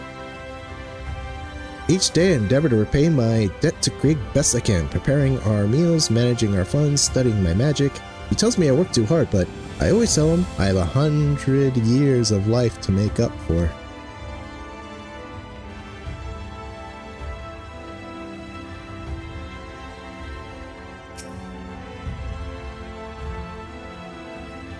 It's like, hey, you're a silver-haired, but then she would be over 100 years old, and that wouldn't make sense. I was like, are you... Okay. Yeah, let's finish this.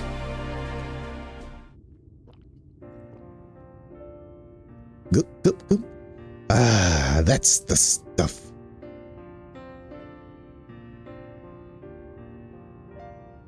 Can I help you? You're staring. Really staring. Do you know you're doing that? Exactly how much have you had to drink? Glad you're here, help or no.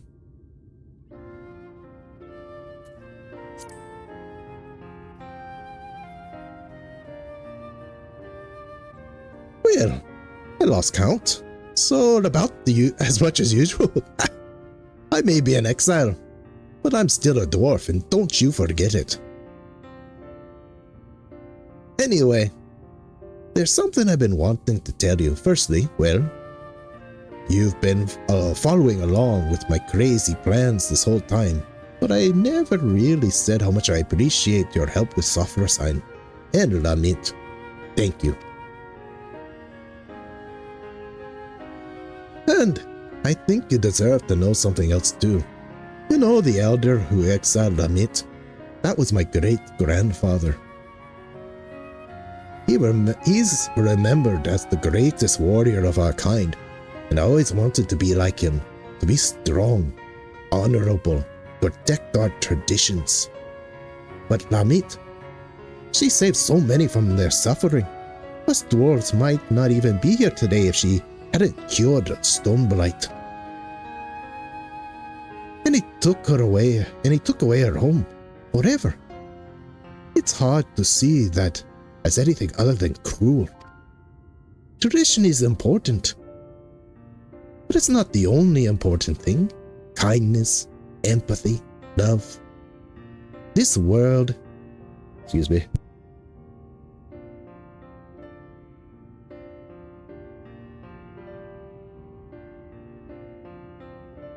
Sorry, I had to blow my nose. It was really getting uncomfortable.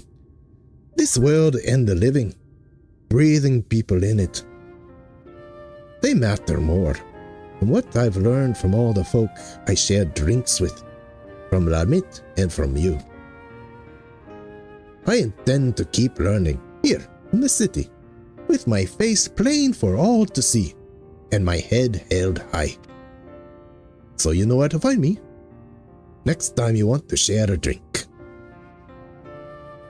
I know our job is done, but you'll always have a place by my side, you hear?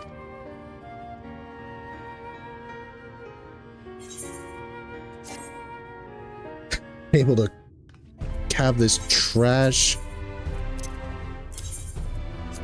materia.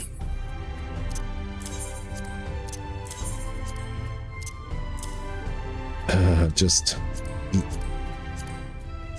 eat for the sake of just getting it out of my inventory. Okay, we'll skip.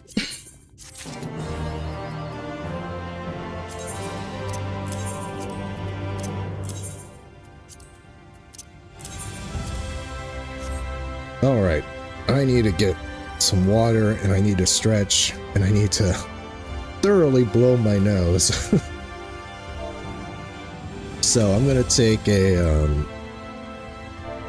quick break. When should we come back? Let's come back. Shouldn't be too long. We'll just come back at 1:15. So yes, if you need to take a break as well, please do so. Stretch your legs. Get some snacks. And we shall continue with the MSQ when I come back.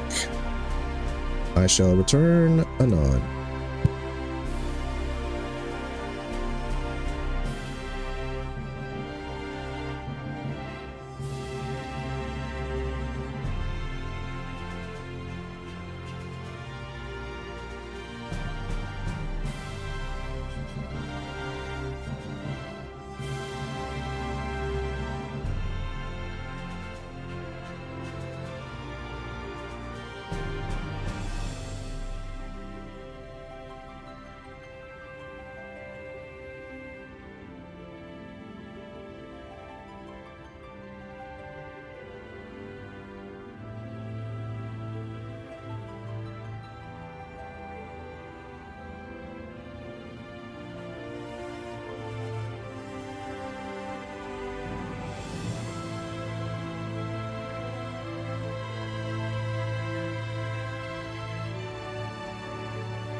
All right.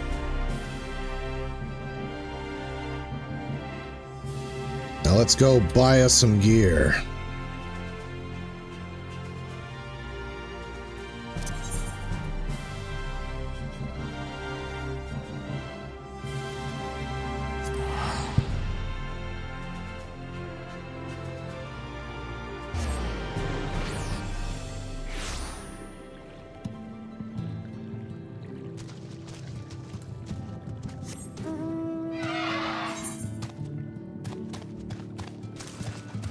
Thanks, man, you know, like, I during my break, I'm like, I feel fine.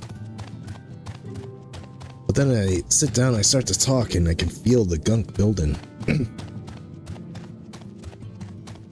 You know, colds, you know, they linger like crazy. Instead, like, normal cold, I feel like I...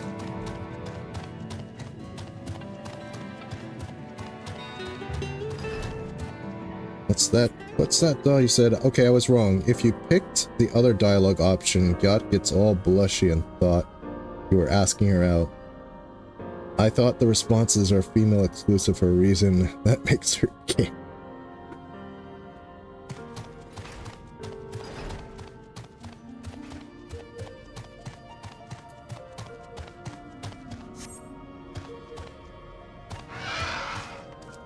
Maybe she was blushing out of anger. Or maybe she just thought you were gay if you pick a female character. Master Craftsman. Give me my magical range DPS. You know, it's going to be annoying having to switch back every time, so...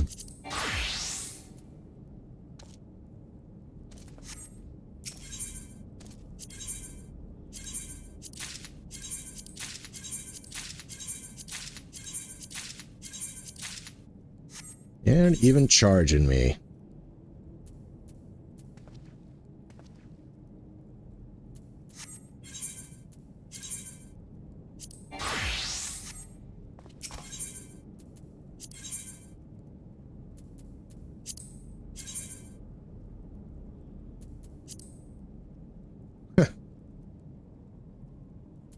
That's actually pretty good for glare.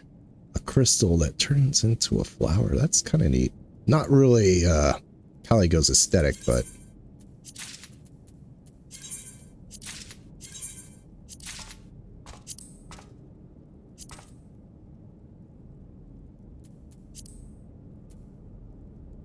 those are pretty cool.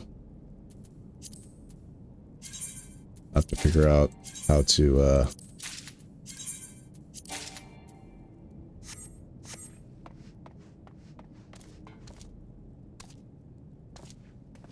the Shadowbringers sword is literally just the Dragon Slayer from Berserk. It's just a giant hunking metal slab.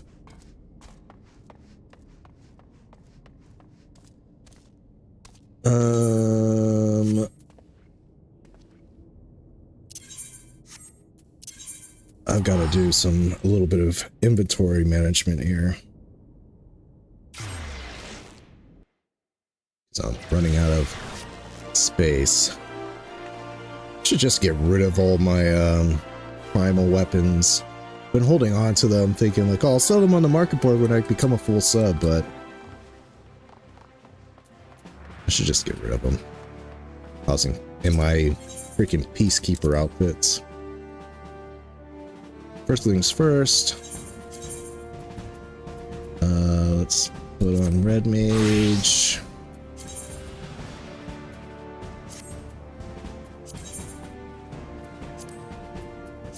Let's put on Red Mage proper here. There we go.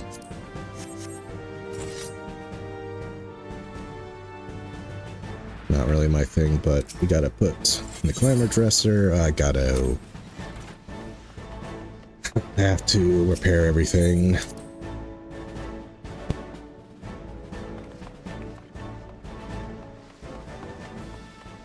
The true savage for trial players is inventory, as always.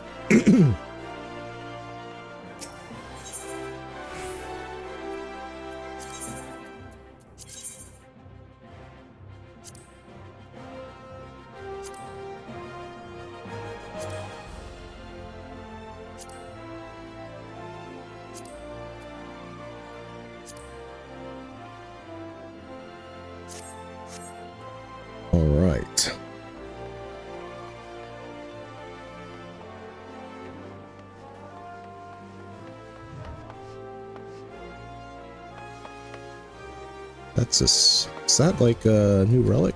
I have not seen that staff before. Yeah, Phantom Cane. Always gotta look out for people's glams. Never know what you might see.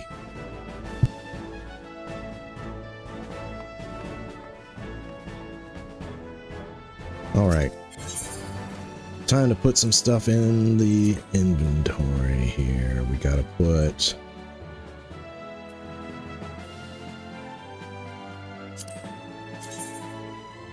I didn't even know I had that. Black Mage is not up there yet in the store. That has glamour.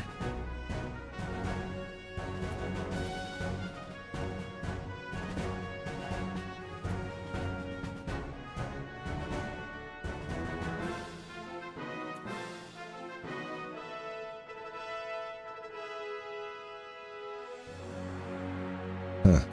Okay. And we need to put...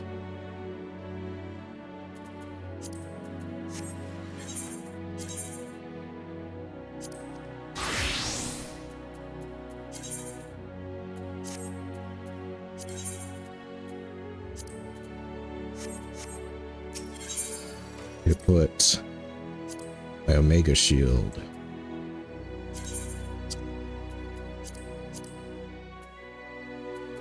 I already had it. I already had it. All right, restore item. We'll just pawn that off. Not smart. Thank you for me to put that in there.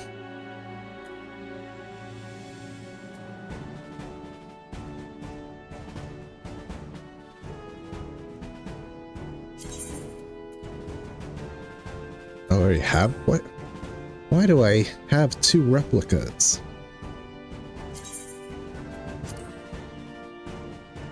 Sometimes you just forget about things.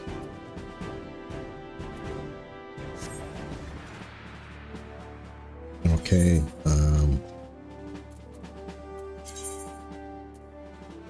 White Mage.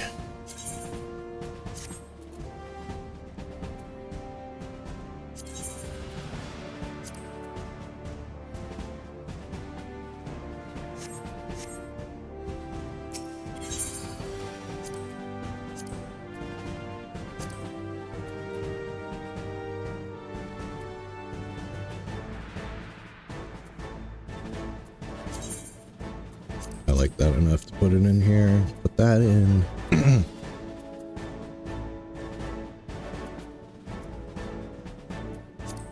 Anything from... I think I've already done this.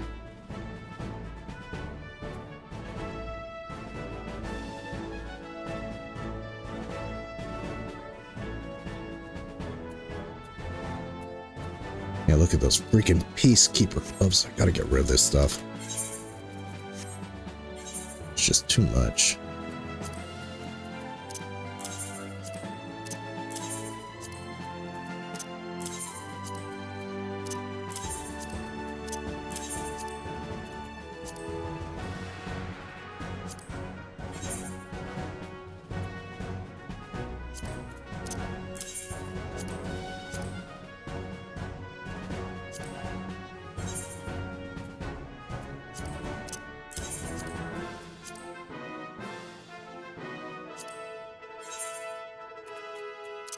Just getting rid of it.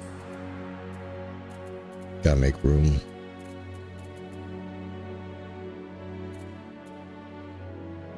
I cannot get rid of the elemental stuff, no matter what, because at least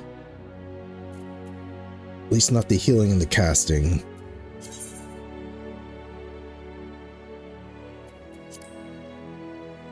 And I need to get rid of some boots. Look at all these freaking Peacekeeper boots.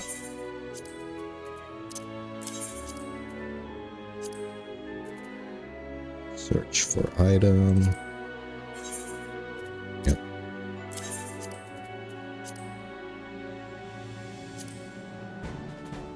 Yep.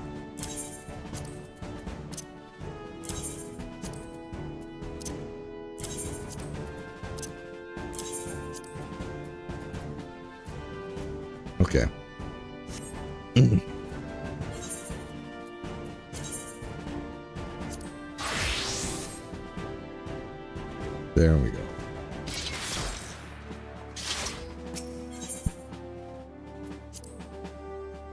Let's just turn some of this stuff in for seals. We can.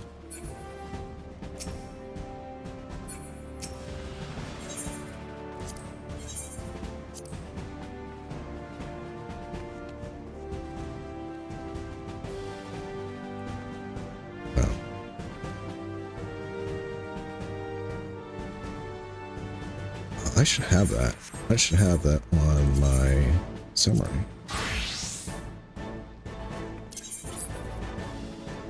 Oh, he's not 79 yet. That's why. Okay.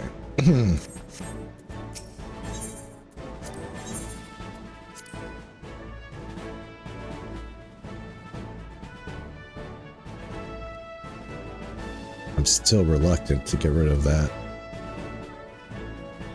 It's jewelry, so it doesn't really matter.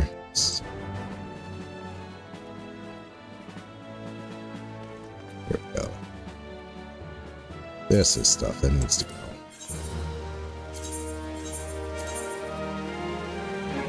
Yes, I'm gonna get rid of some of this stuff. It's too much.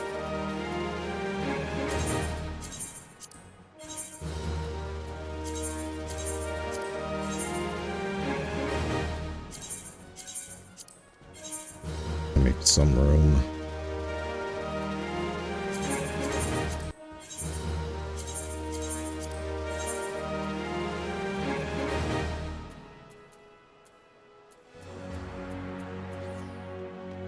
Okay. MSQ time.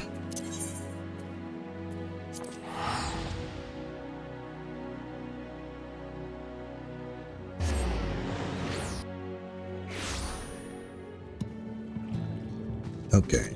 I took your advice, Yustola. I'm all geared up for 3 of my classes. Or jobs, I should say.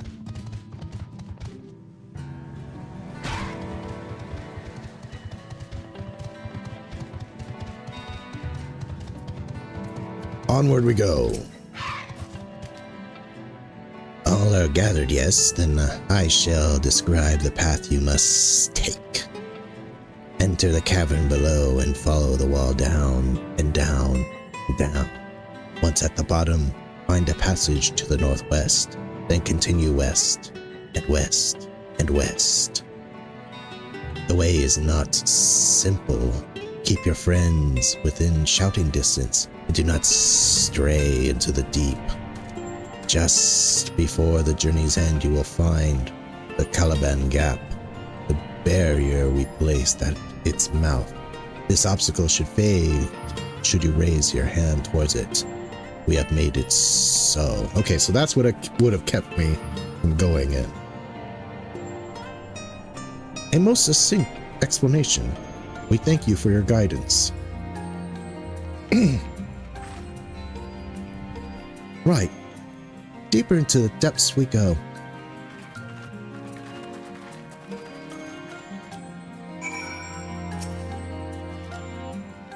Once in the cavern below, you must follow the wall all the way down. Bottom, you will find a passage to the northwest. Follow it far, far to the west. Down into the west. Bastard. I was gonna jump.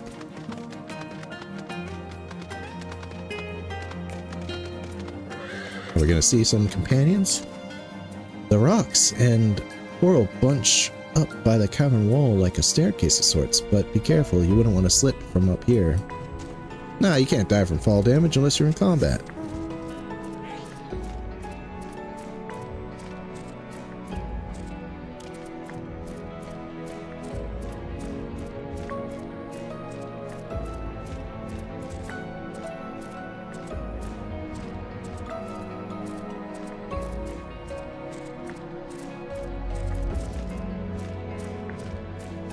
Sacred.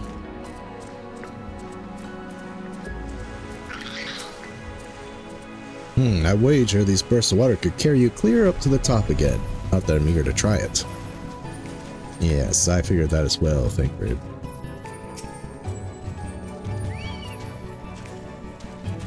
A guide.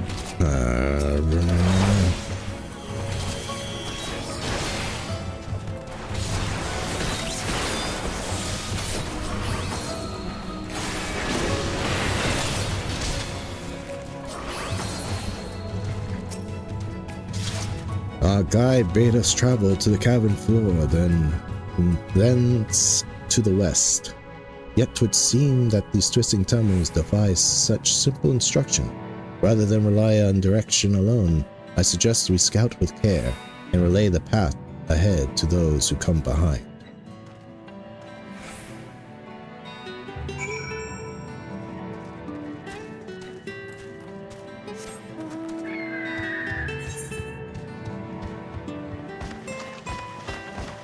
Is there a path here?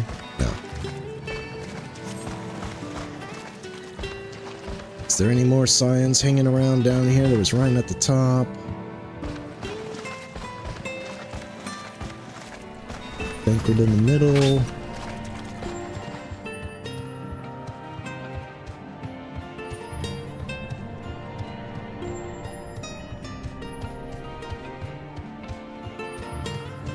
There's your Stola.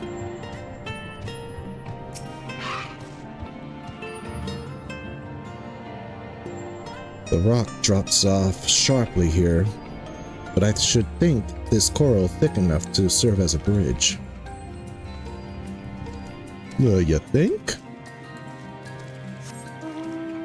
This kind of reminds me like of an underwater Eureka.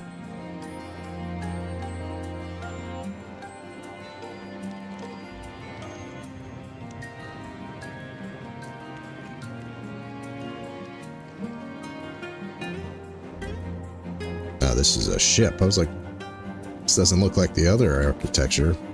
It's a piece of a ship.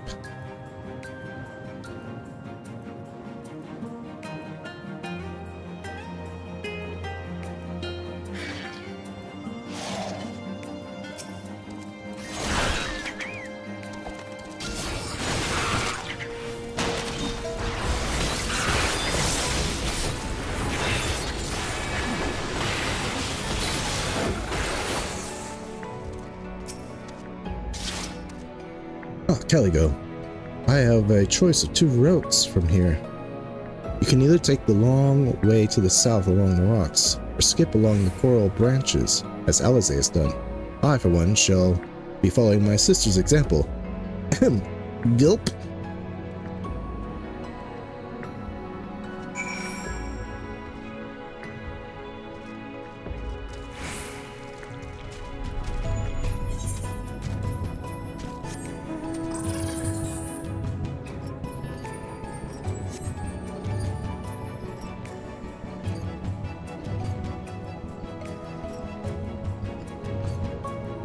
Just want to see if Urianger went this way.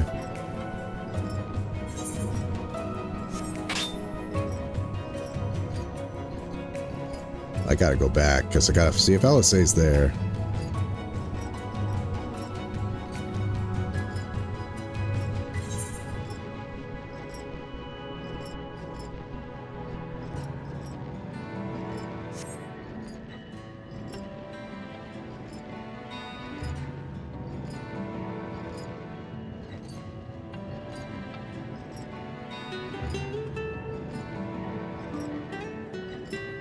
There's Alfie. Phew! Not to it. Alice's already gone ahead. We should catch up to her.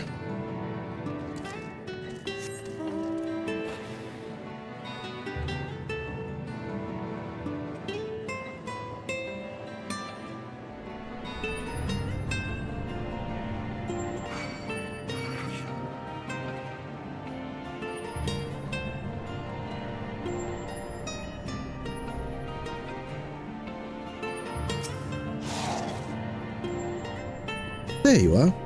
Come on. I think I found the tunnel we're looking for.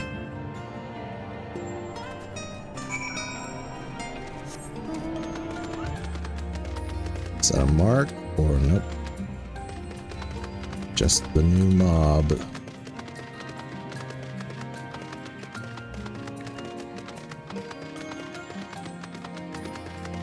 But that looks looks like a mark.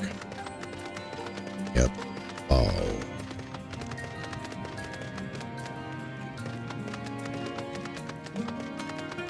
Where's Urianger?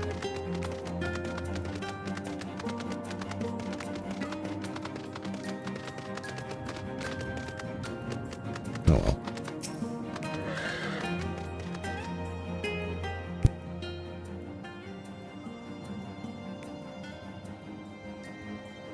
Here. This must be the barrier that Ondo spoke of. Well, that was rather more arduous than expected. I feel a sudden rush of gratitude for the smooth road our ancestors cut through the wilderness. 'Twas a treacherous path indeed. Now, I believe one of us needs to raise a hand to banish the next obstacle. Caligo, I elect you to do the honors.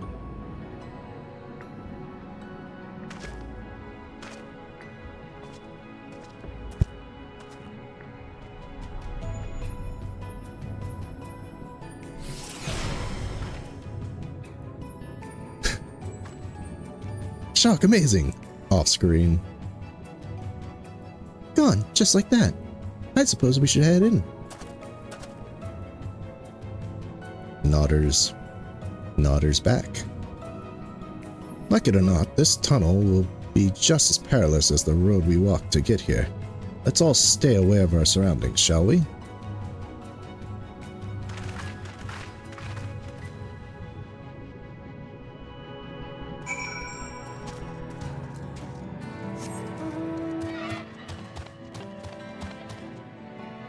Urchin fish. You're just bomb fishes. There's Ryan again, and Liquid.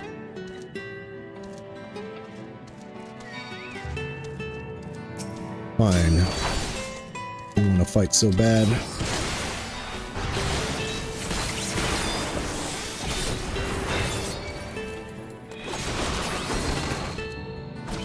There's two. That's a gain.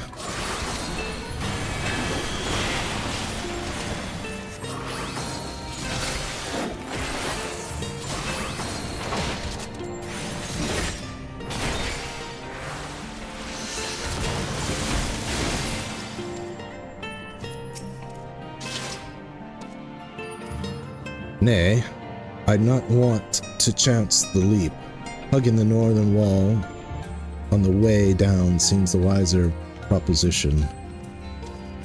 Coward. That's a very long drop. Please, no heroic jumps over the edge, Caligo. I don't think my heart can take it. Mine, Reen, only because you asked. I can't do it even if I wanted to, right? Maybe I could. Sometimes water does not show up on the map. Urianger, there you are.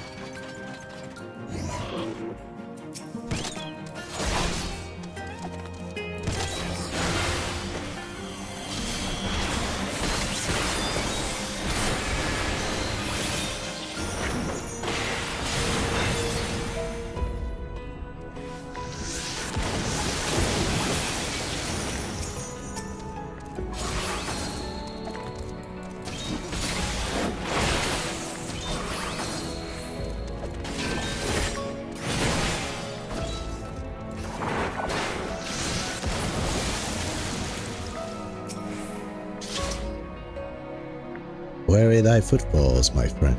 Our road taketh us ever onward, unto ever deeper darkness.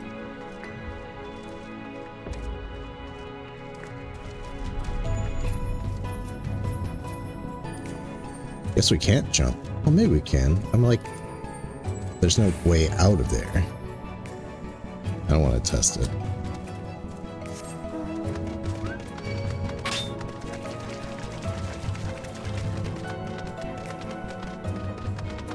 Let's look for the twins. There's Afano.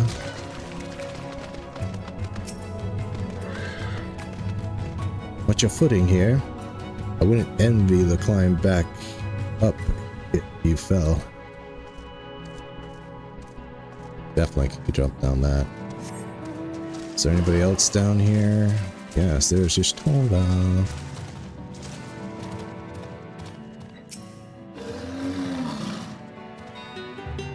If we weren't so pressed for time, I should like to explore these side passages. Mayhap another day.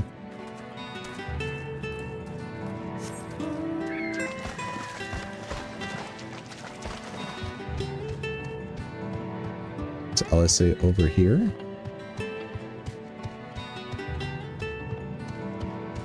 She is.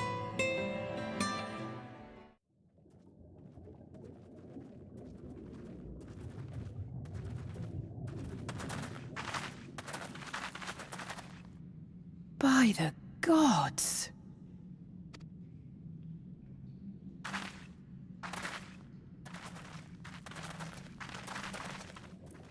Ooh.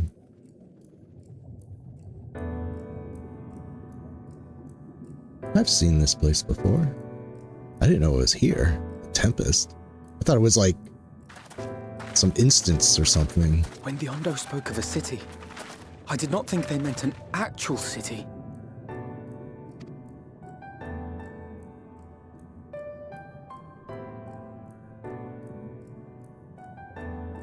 Then we are seeing the same view.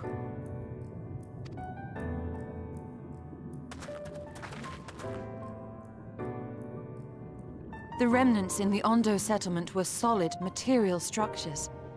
But these... Hey Nico, nice to see you again. Everything here pulses with ether. 'Tis an enchantment on a monumental scale. Okay, that makes sense. Literally, he's kind of Vothring this place. He's conjuring structures. That's kind of cool.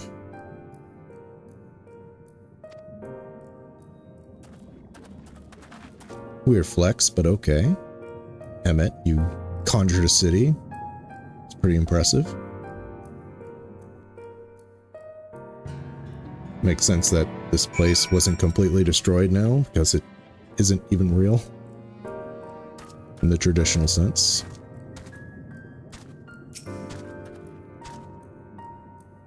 One cannot blame the Ondo for fleeing the spectacle of these brooding edifices. We, however, do not have the luxury of fear. Emmett Selk holds the Exarch captive somewhere within that vast city. Yet we must, even if we must search every alleyway, we will find them. When the chieftain spoke of shining lights in the abyss, this is not at all what I imagined. Why would Emmett Selk do this? Is a sentimental old fool that Emmett Selk. You'd think all those tall dark buildings would be frightening, but for some reason, they just make me feel sad. It's big, I'll grant you, but cluttered city streets are far more conducive to infiltrating than wide open spaces. This'll work to our advantage, trust me. Ah, you good old spy, Thancred. Pelago, did you note the style of architecture? It is the same used at the remnants as the cusps and the mural-painted towers. Look closely, Emmett Selk has not simply reclaimed these ruins, he has layered the semblance of the entire city upon them. So he's basically glamoring. Okay. Gods, the magnitude of this artifice is staggering, though it pains me to admit, we did not fully understand the feats of which an old world Ascian is capable. Trash materia. Oh, it doesn't matter because I'm just going to throw you out. Please place in the armory. Place in the armory chest. Thank you.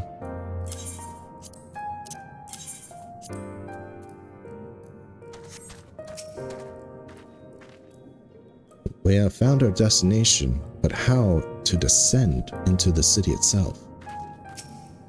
Same thing? Yeah. End of a world. Alice is steeling herself for the task ahead. It's intimidating, yes, but we have to start somewhere. Why don't we have a closer look at that tower to the southeast? We might be able to reach it from the edge of the trench.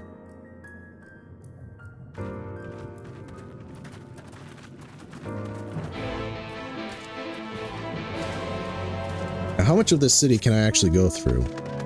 Ooh, Aether! Delicious, delicious Aether. This better not be an invisible wall. Oh, there's more to the map.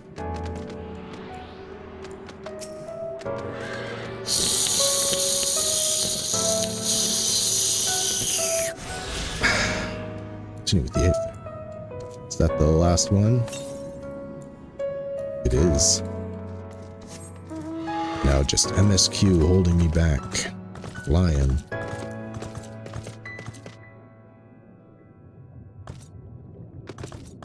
Oh, that looks like I won't be able to go explore it. Yeah, surprise city. Hey, happy Father's Day to you.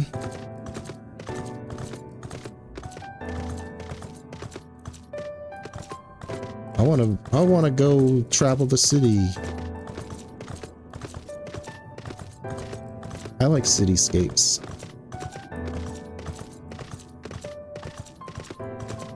Imposing door.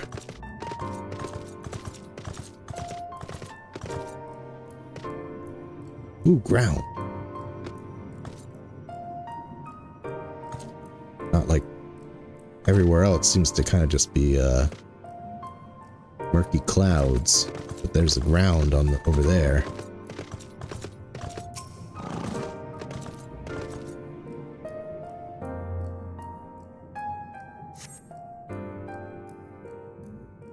This place looks cool.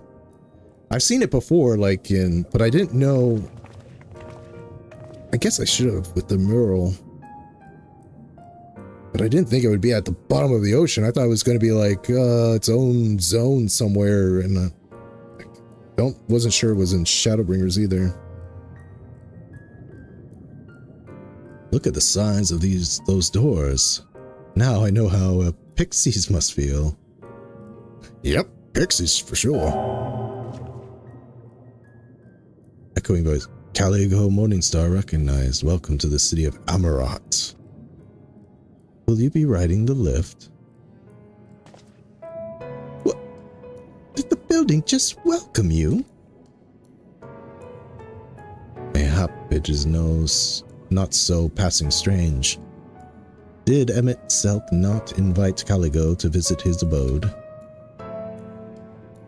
'Tis plain thy coming was expected. Zoom up. And where will this lift be taking us? The lift services every level of Agora Heights, but is presently configured to convey passengers directly to the ground floor. Well, there you have it. In the absence of some 100 yalms of rope, we have little choice but to accept the offer. With the emphasis on we, I'm not about to let you walk into that place alone.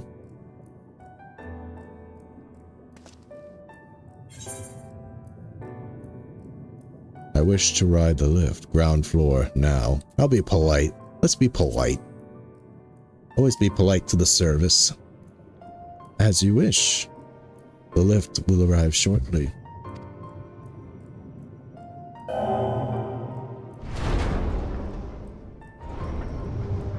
Come on, I want to see the inside of the elevator. I can kind of see that this building is a little bit falling apart. Next stop, ground floor. Facilities include the Bureau of Administration, the Bureau of Architect, and the Capitol.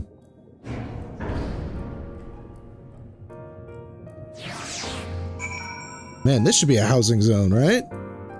Amarat housing zone when? I want I want a Dunscaith housing zone. I want an Amarat housing zone, and I want a Mount Gould housing zone. If mine eyes do not deceive, we stand in some manner of communal square. Being polite to the elevator is the same as being polite with ChatGTP. I am polite with ChatGTP. Unless it gives me wrong information, then I get mad. Just a moment, I thought I saw something. Emmett? You hiding?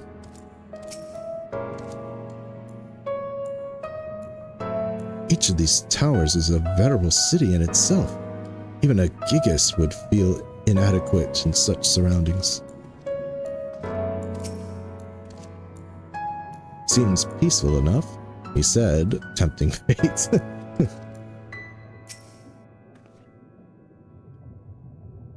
I just can't believe how tall everything is. Skyscrapers. Man, the ancients. You think of ancients, and you don't think, you're like, oh, old. But if they really were kind of advanced, weren't they? They have better taste than the Alicans do, that's for sure. God, the Alicans, they're freaking weird, retro future, like almost organic technology that they had.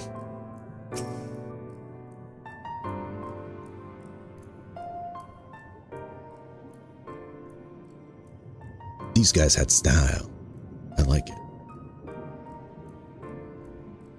It's only at a distance that you start to realize just how big the buildings truly are. What did that voice call this city? Amarat? Didn't he already...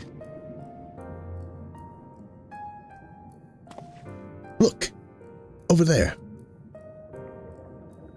Ooh, big person. Is that a person? No, my mistake. That's a giant. Doesn't seem to have noticed us yet. Giant or no, residents of this place may have more to tell, much more to tell us. I say we make the first move. Oh no, you can't just. Yeah, dude, it might be like these guys are like Emmett Selk buddies. They might attack us unprovoked. They're mobs.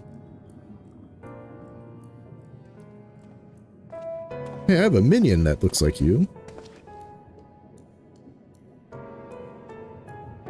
Pray excuse my boldness, but might I ask you a few questions?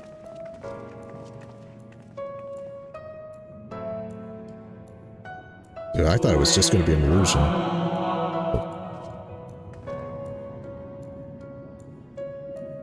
What was that? He's speaking Ascian. That's how the Ascians talk. I mean, the text, not the weird kind of Rocky from Project Hail Mary style of beaming voice.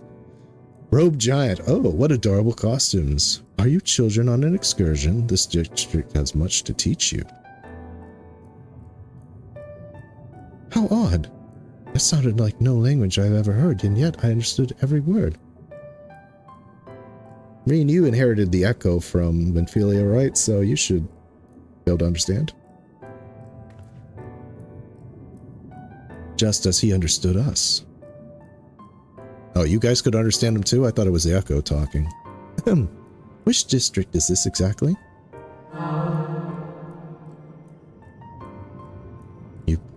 You must be lost, poor things.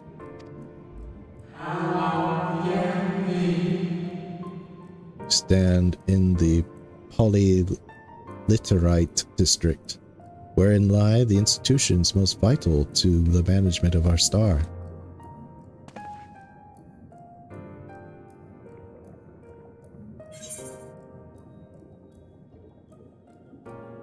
Can you tell us where to find Emmett Selk? Can you tell us who rules the city? I'd rather be less direct here.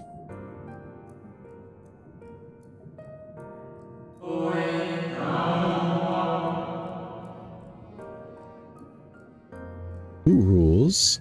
What a curious question. Mayhap you refer to our supervising body, the Convocation of 14. What do the Ascians call themselves?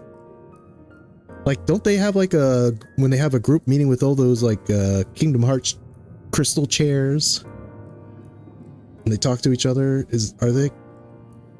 Wasn't there only 13? I don't remember. Chat, you could tell me if I'm getting this right or wrong. Like, is there 13 main Ascians? Which would make like one other one different. Am I the 14th? Don't answer that one. Don't answer that one. So, Emmett Silk isn't the leader here. Emmett Silk is a member of the Convocation. Were you hoping to witness its deeds firsthand? Hardly surprising, I suppose. The whole world holds its breath as the final days draw near. Our brightest minds race to implement their plans.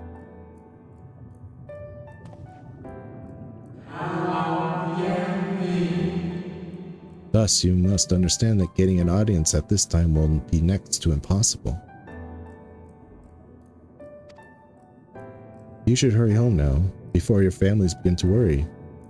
Do you need me to walk you back? What a kind, robed giant. No, thank you. We'll be fine.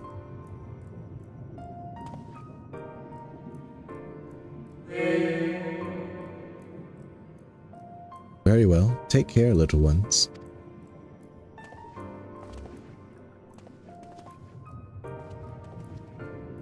So is that how a unsundered human looks? Or man, I should say. Not human, but man. All the races combined into one. What was that all about? To my eyes, these people appear as arcane entities. I suspect Emmett Silk wove them from aether, much as he constructed the rest of the city. This guy is so lost in the past. He's even conjuring people with distinct personalities. The final days.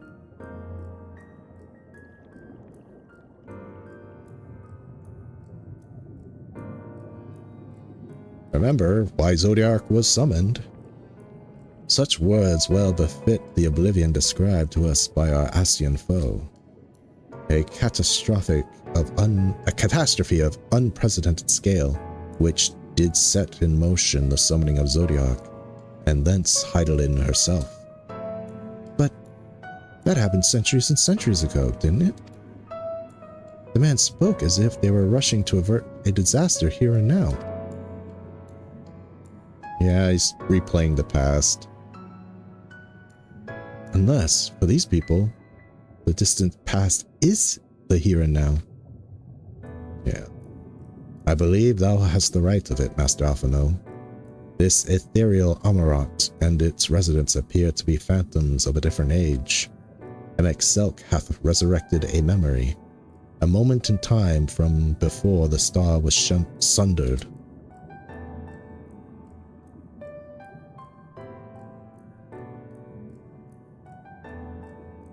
So, we find ourselves in a long-destroyed city inhabited by the long-departed.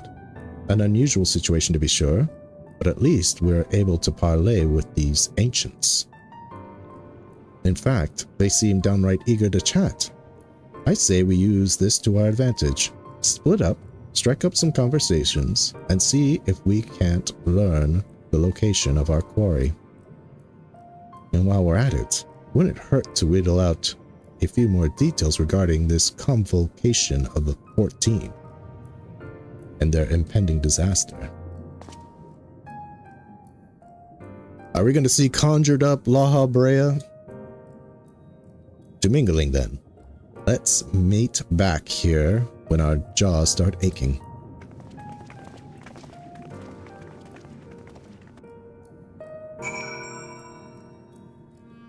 Conjured up Laha Brea.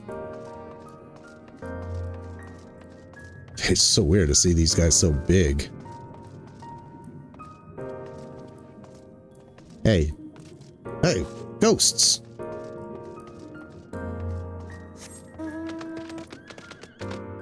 I want to fly. I want to... Okay, the question... I have a feeling that's exactly where the wall, the invisible wall, is going to be. Damn. Well, at least we get this part of the city. Man, this probably was a huge role-playing hub for a little bit, right? But even on Balmung, nobody's here. Makes it all the more creepy.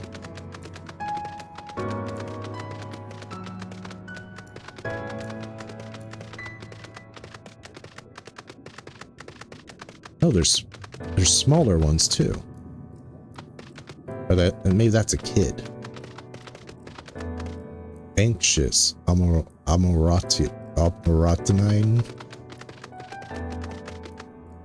You guys don't have any dialogue I can see?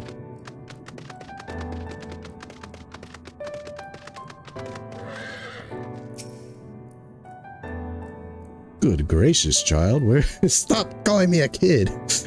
I'm the tallest Ellison setting. I'm tall, damn it.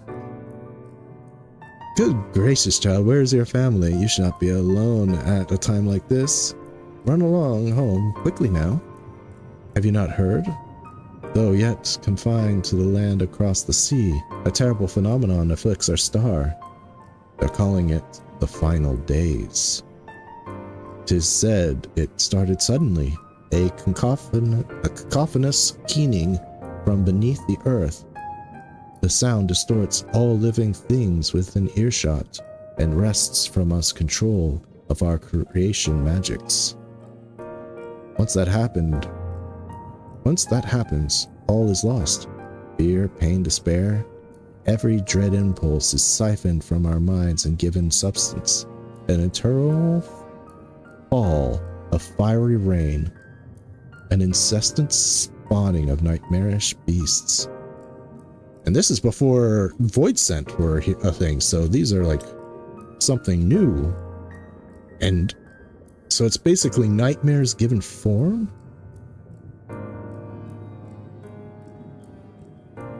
It's like siphons out all your bad feelings and makes them into monsters just by hearing it.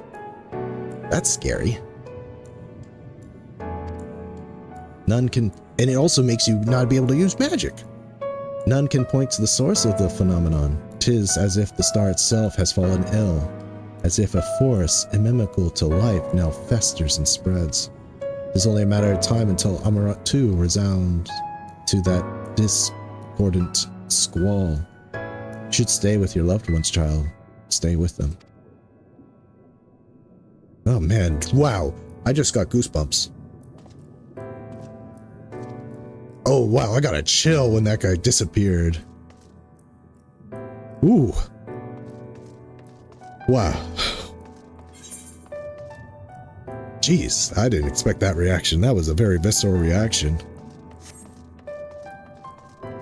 Stay with your loved ones, child. Stay with them, and then he disappears. Ugh.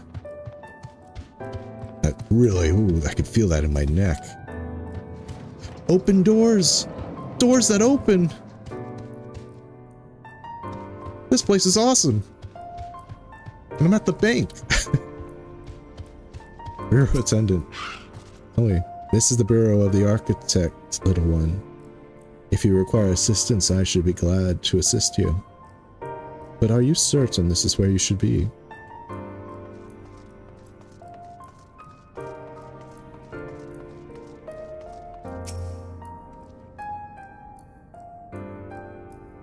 This is your first time here. Take number if you haven't already, then settle in for a good long wait. Welcome to the Bureau of the Architect, little one. I should be glad to assist you in locating the concept you seek after I have finished assisting those ahead of you in the queue. What's funny though, you guys? You're cool and all, don't get me wrong. But you guys are all wearing robes and masks in this super like modern kind of Art Deco architecture, shouldn't you all be having like nice like zoot suits and stuff? The knight with fancy mustaches, well-groomed hair. It's like, nah, we discovered that robes were in fact the pinnacle of fashion. All roads led to a comfy robe. I'm like, well, you know what? I get it. I get it. An audience with Emmett Selt.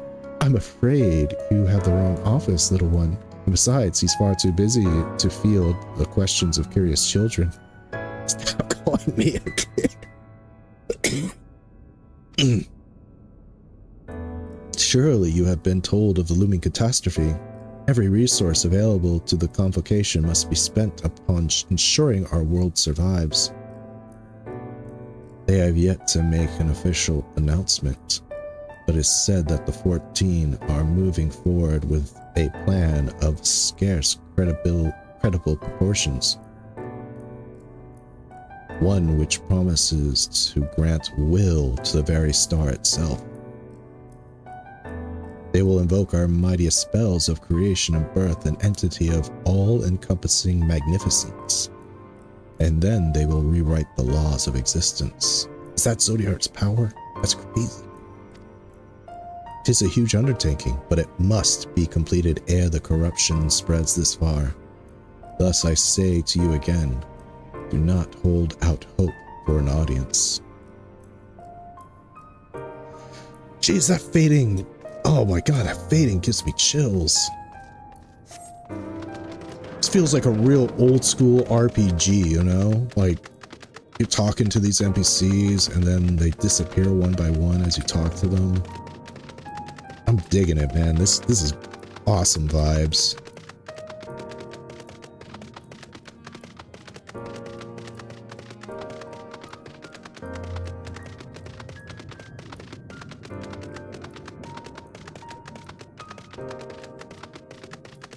Can you imagine? Oh wait, when you consider the implications of the latest calamity, you trust the scholars, they will find a solution.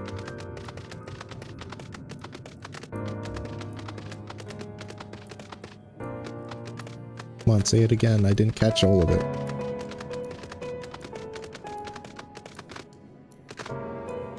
How far do I have to go back for them to repeat themselves? Come on, repeat. Trigger the dialogue. It was a one-time thing? Maybe I can come back later and maybe I zone. Open the doors! Yay!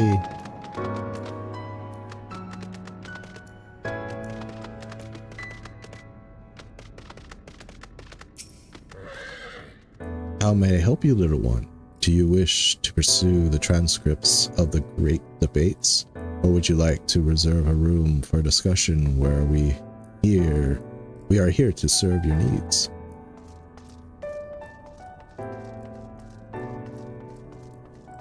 Loquacious. I'm sorry, I have to look up that word. Gotta look up a new word here.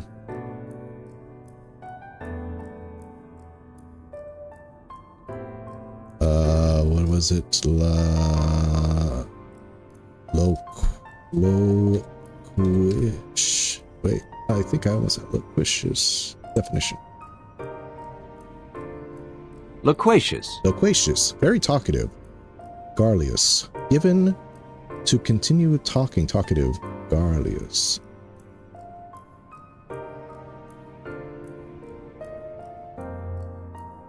Given to extensive, often trivial or rambling talk. Tiresome talkative. So it's kind of like a more positive. Loquacious. Loquacious. Loquacious. Let's save this to the folder.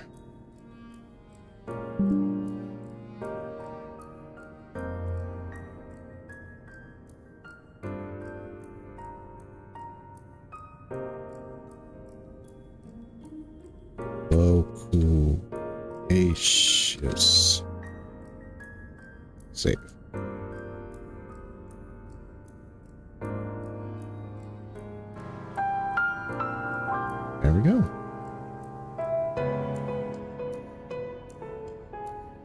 Okay, Mr. Loquacious.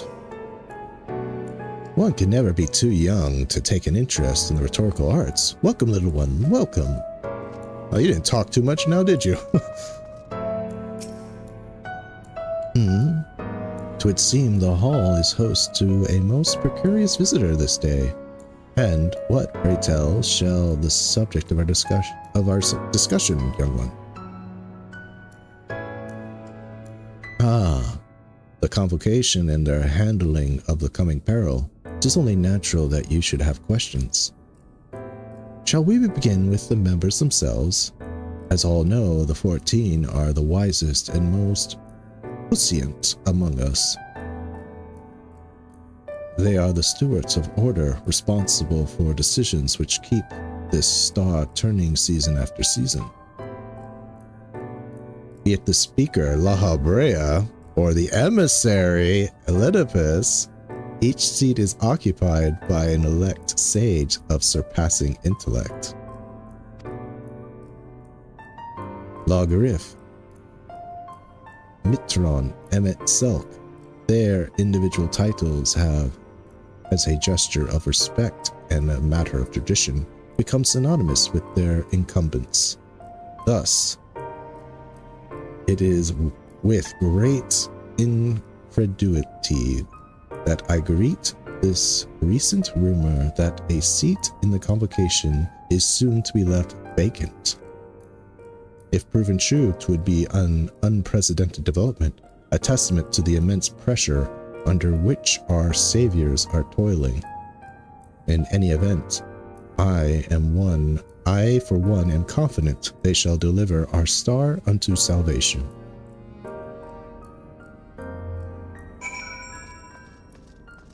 Why you gotta disappear though?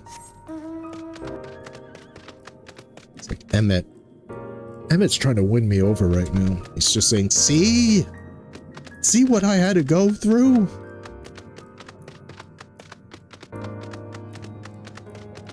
They're all Asians.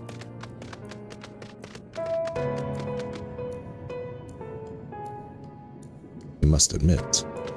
Okay, they said, finally.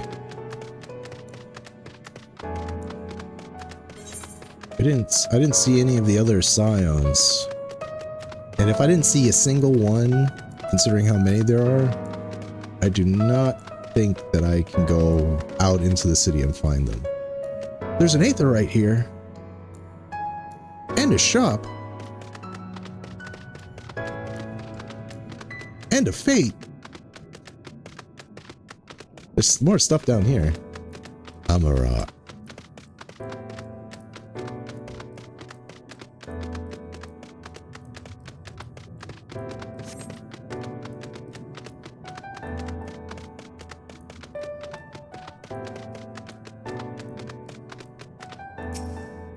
I'll say what you guys say. Well, that was an experience. I was never fond of being treated like a child, but it did make asking questions less suspicious. I'll say, I hate to break it to you, but you kind of are still kind of a kid. I mean, you're a teenager. That reminds me, imagine these little, like, ancient constructs, these, infernal beads, like, go by and they think I'm a child, right? They just see me, like, riding on this mount, like a little horse. It's like, is that kid riding a little pony around? It's got a little dragon, too. Curious. Caligo, if I was not certain before, I am now. The people of the city believe they face the end of the world. I cannot imagine what purpose compelled Emmet Selk to recreate this ancient Amarat. And yet, I fancy I hear his words to us echoing throughout this ocean trench.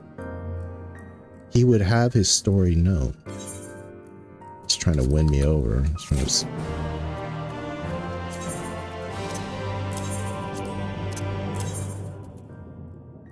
You guys are trash, right? Yeah.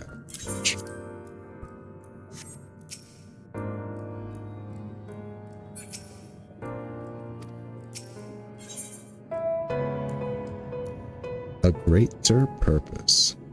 Alphino is awaiting the return of your other companions. Excuse me.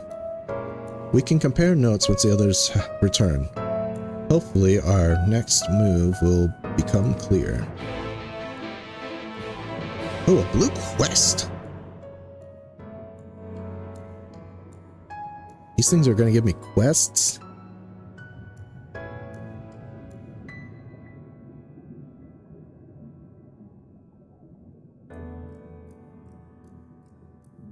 It would seem our conversations were much alike. A looming disaster, creation magics running rampant, this convocation's efforts to bring salvation out of chaos. Excuse me. I suppose there was talk of little else in times when these events came to pass. Ah, Urianger, if I may, what are your thoughts on the ancient art of creation? A fascinating discipline indeed. Art the mind can conceive may be rendered in reality. All that is required is a clear concept upon which to focus one's will. 'Tis not dissimilar to the primal rites taught by the Asians, wherein ritual ceremony breathed life into figments of myth and legend.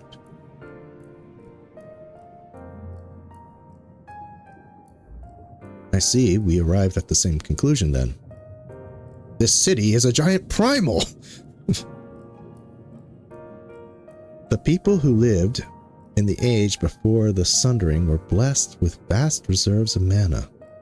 No matter how draining these creation magics must be, it seems they paid the cost with not more than a fraction of the aether which coursed through their own bodies. If we were to attempt the same, such spells would sooner deplete our energies. I guess that's why we're sundered, right? And then seek to draw the balance from elsewhere, from a hoard of crystals mayhap, or the very land itself. Thus, when the art of creation was placed into our hands, it became, in effect, a means of destruction. An interesting matter, which no doubt bears further study. But despite all these revelations, I worry we are no closer to finding Emmett Selk. Has anyone learned aught which might lead us to his location? Not directly, mayhap, but from what I've heard, it seems this convocation of 14 is sequestered in the nearby Capitol building.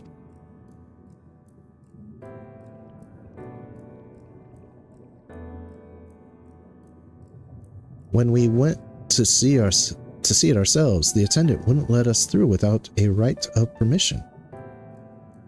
So we tried our luck at the Bureau of Administration, where we thought these permissions might be issued, but the clerk said he couldn't help us since our names didn't appear in the registry. And that's when we gave up. I wonder though, Calico, could you be eligible for one of these rights? The voice in the lift seemed to know who you were. It might be that your name is registered to the boroughs as well. Worth a look, I'd say. Meanwhile, I'll head back to the capital and search for a less official point of entry just in case. Pray allow me to accompany thee on thy reconnaissance. An arcane perspective may prove needful.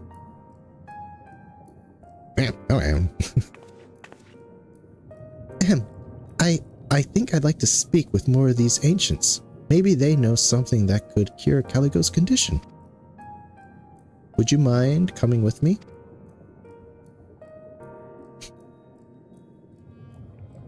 Girls get it done. Of course I don't mind, just lead the way.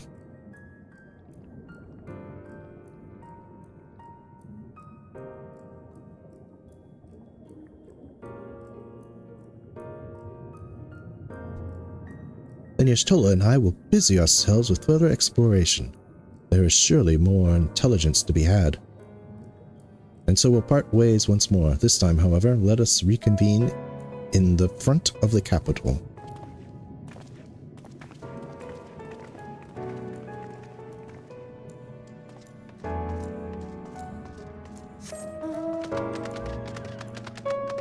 child riding his little lightning pony.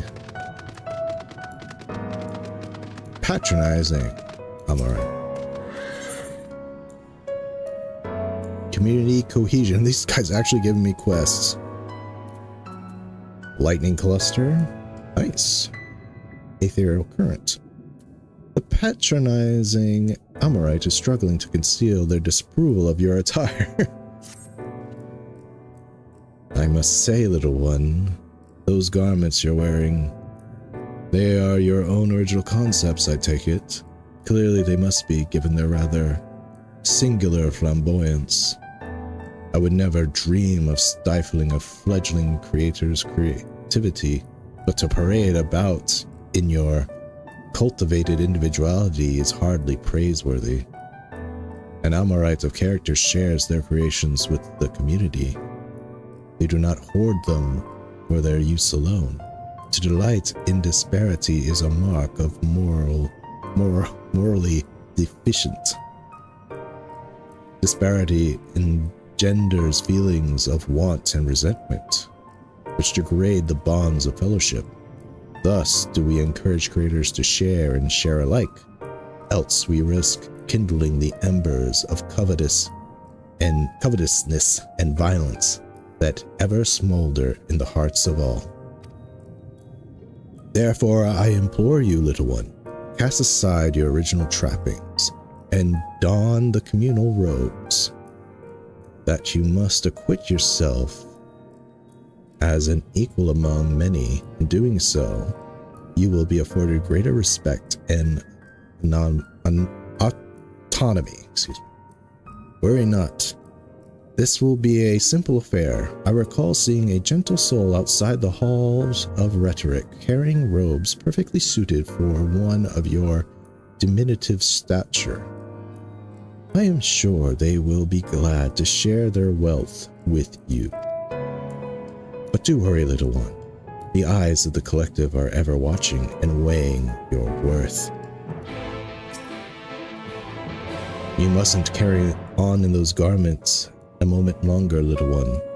Seek out that gentle soul I spoke of, the one outside the Hall of Rhetoric, and pray that they still have those robes that should fit your tiny form.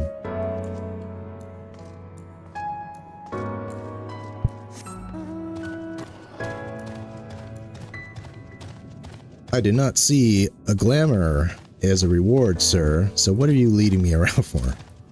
I'm not going to get your robes. Give me your robes. I want those robes.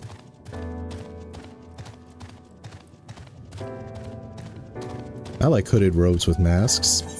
I could put on, I have a glamour plate with the, worn robe. I could use that.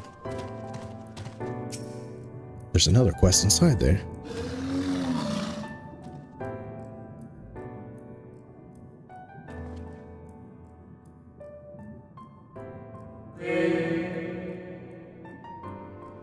I know it's not actually voiced, but for a side quest to have some audio, that's kind of cool. Oh, aren't we looking rather smart this day? What can I do for you, little one? Give me your clothes. Robes to serve in lieu of your assemble. Ah, how prudent. Alas, I have nothing I can offer you at present time. The ones your associates saw me carrying earlier were a failed experiment. I never intended to make them so small, so I disposed of them shortly thereafter.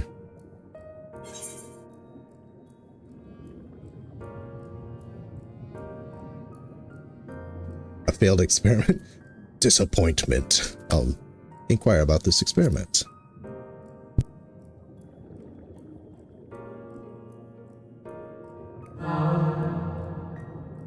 By your bemused expression, I gather you find it odd that your elders can fail in so simple an application of creation magics. It is more common than you realize, little one. In this instance, a gaggle of children were passing by as I held the image of robes in my mind's eye. Simply by becoming aware of their presence was the form influenced and the final product changed. kind of like primals. All things considered, it could have been worse. Just the other day, I was attempting to conceive a white-haired lion, and all of a sudden this exquisite eagle aligned on the nearby railing, giving me quite the shock and dramatically altering my initial concept.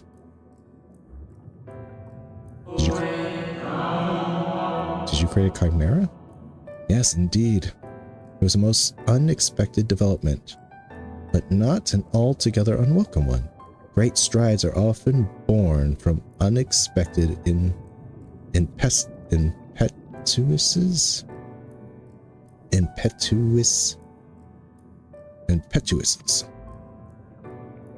But even inspiration has its limits. For all the wonders we have wrought, I do wonder if there will come a time when we fully explore the potential of our powers, when there's truly nothing left unmade, and the only iteration and imitation and stagnation remain.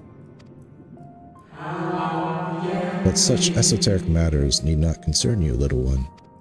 For now, I would encourage you to embrace your creativity and work your magics without fear of failure. Nevertheless, it would still be in your best interest to don the appropriate robes to avoid excess scrutiny. Why don't you go to the Bureau of the Architect and request the appropriate concept so you can fashion one yourself?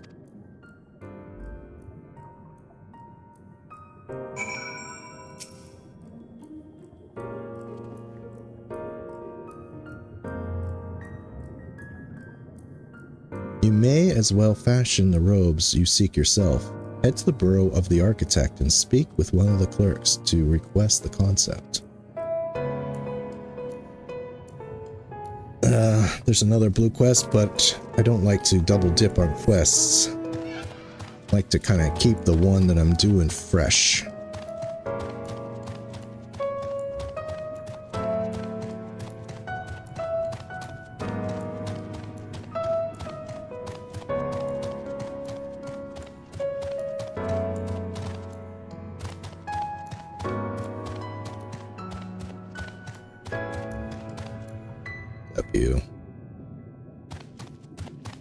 Dude, another blue. How many blue quests are there? One there, one here. I'm doing one.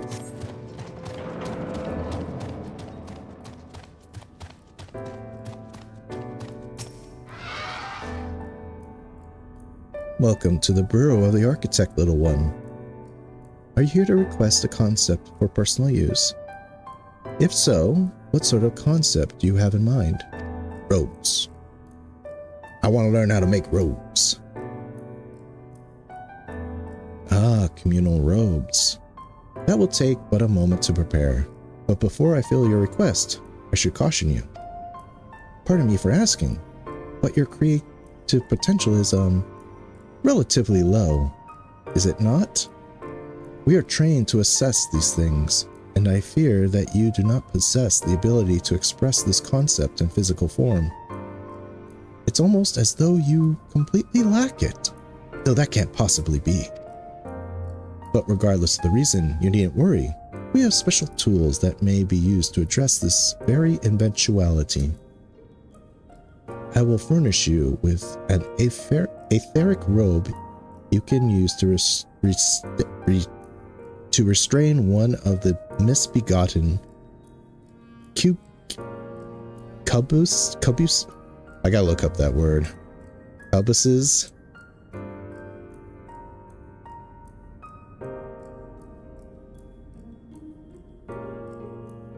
Come on, let's go. Okay.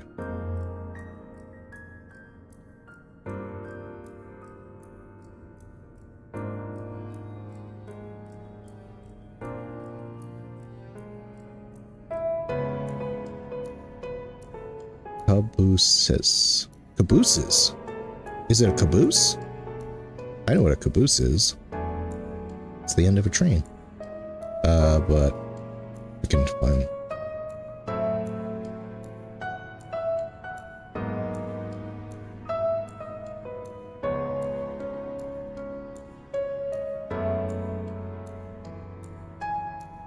Abuses are a type of demon.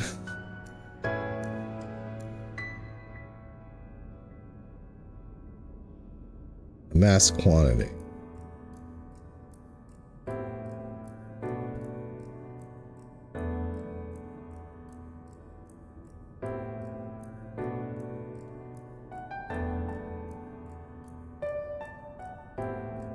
Oh, a cubus. A cubusis. 6 equal squares. Like a die. Okay, a cube. Cubuses. Well, I'm not going to add that to the folder. That's easy enough. Cube. Cubuses that congregate in the plaza of the Academia Enidir. You will need to weaken your quarry before you can reliably bind them, but once you have, you can repurpose their energies to create your own robes.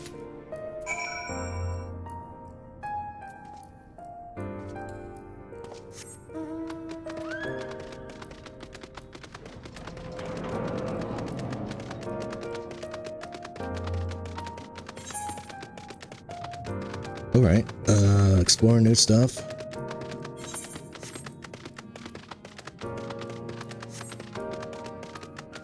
Should probably switch to let's switch to Black Mage while we're exploring. Get some exploration EXP.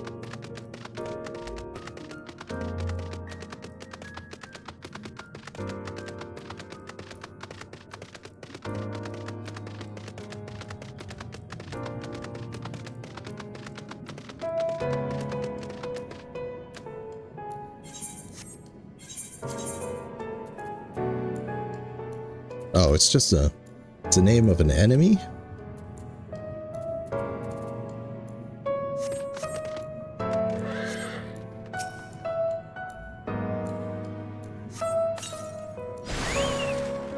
Alright. Cubus.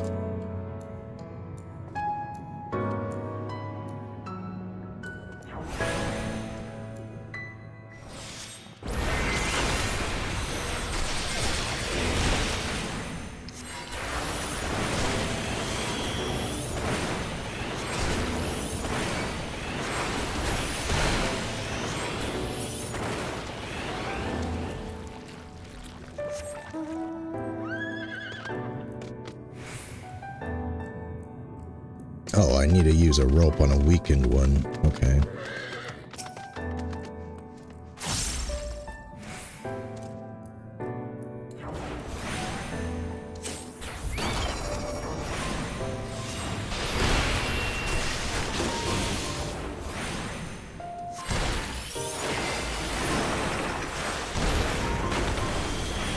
Let's see.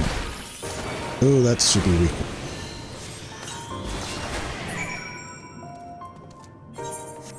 Almost killed it again.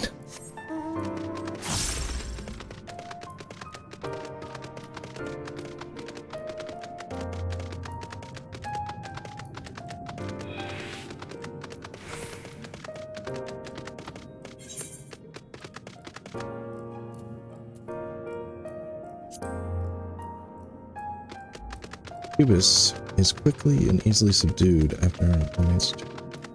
Summary: while somebody applied your creative choice in attire, an Amaurot is best served about going in traditional robes worn by the vast majority of the citizen. Fortunately, you need not struggle to fashion your own robes, but a patronizing Amaurot seems to recall a gentle soul outside.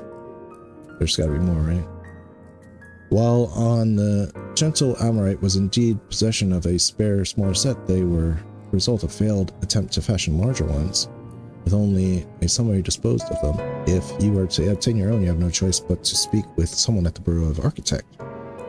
The concept clerk is happy to assist you, but after observing that you are lacking creative potential, they declare that you must first use etheric rope to capture a weakened cubus so that the creature's etheric energies may be harnessed to create your own limited. Well, these can create their own ropes, okay.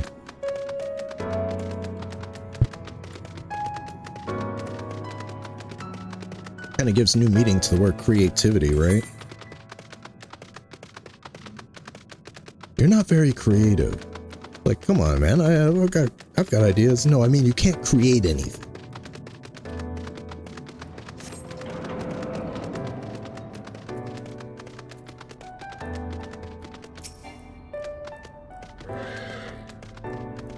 Welcome back, little one.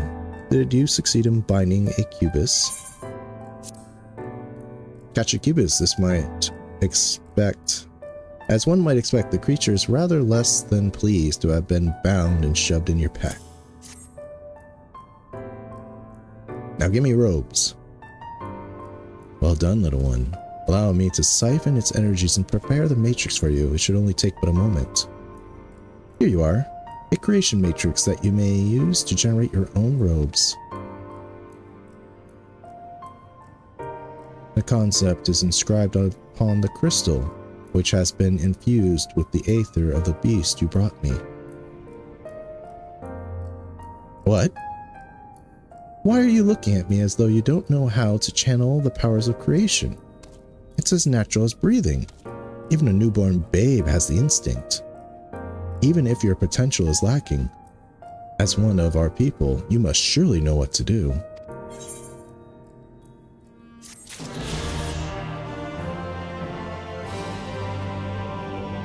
No continuing of that quest? What's you, little one? The park. Welcome to the Bureau of Architect to track down yet another concept, have we?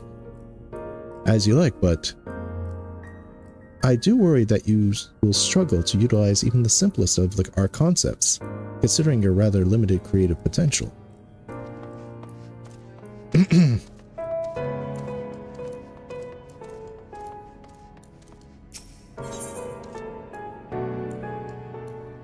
Responsible creation. It's all this same banner. The Bureau attendant seems to be regarding you like a lost young child.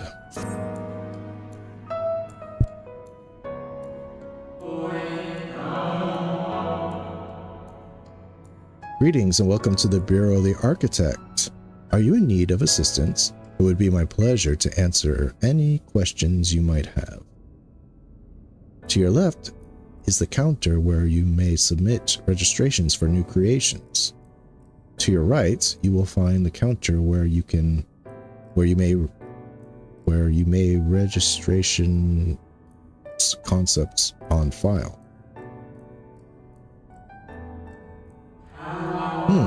Am I correct in assuming you're not familiar with the services we provide? I see. A more detailed explanation is in order then. You understand that by harnessing the powers of creation, we can give physical form to all manner of concepts, yes?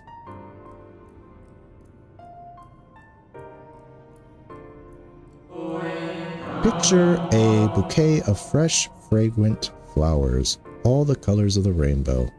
Now picture those self-same flowers formed a delicate crystal, impossibly fragile and radiating hues beyond the visual spectrum. Every day, our people push the boundaries of imagination to conceive new and striking designs like these. But there are limits to what a single individual can shape with their abilities alone. Those who harbor greater ambitions may offer their concepts to others here, that they might, with the strength of many, accomplish what one cannot.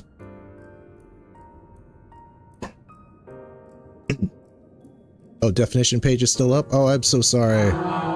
Thank you for letting me know. It's because I didn't do my normal the more we know thing that it cuts on it. My bad. Apologies all around.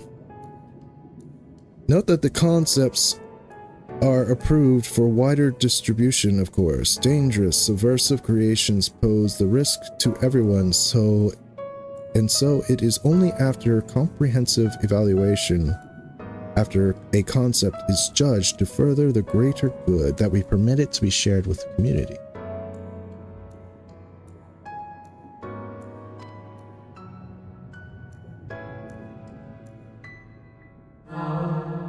Do you understand, little one? Kinda. Since you are here, I think you might benefit from conversing with some of the others currently availing themselves of our services. Why don't you go and speak with some of the citizens waiting for their registrations to be processed? Much as I would like to believe my explanation was more than sufficient, I expect that you may gain greater insight in this way. Yeah, sorry about that. Jeez. Hopefully, didn't miss much though. Just me fighting a Cubus and, yeah, just ancients talking to me. Kindly, I'm alright. They kneel, that kneel animation. Hello, hello, little one. So rare is it to see one of your size roaming about here. Come to learn about the burrow, are we? I'm here today to register a new creature. Boneless, with a semi-translucent skin. It drifts through the air like a dancer on a summer breeze, its tentacles trailing behind. It utilizes gas bladders to propel itself from place to place, you see. What's the purpose of that? And I'm trying to think what it's describing. Translucent skin drifts through the air. Tentacles behind it. It sounds kind of like that jellyfish in Eureka, Hydatos. I'll admit, it's not the most elegant of designs. I did not shed a tear if it were rejected, quite frankly. But what can I say? I take pleasure in conceiving unorthodox designs. A beginner like you shouldn't take after me, though. If you're looking to pick up a few tips, you should probably ask someone else. Is that my number they just called? If you excuse me.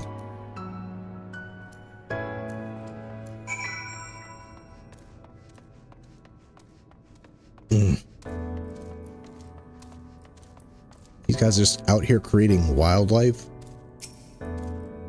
Are you guys like kind of like gods? Is that the idea?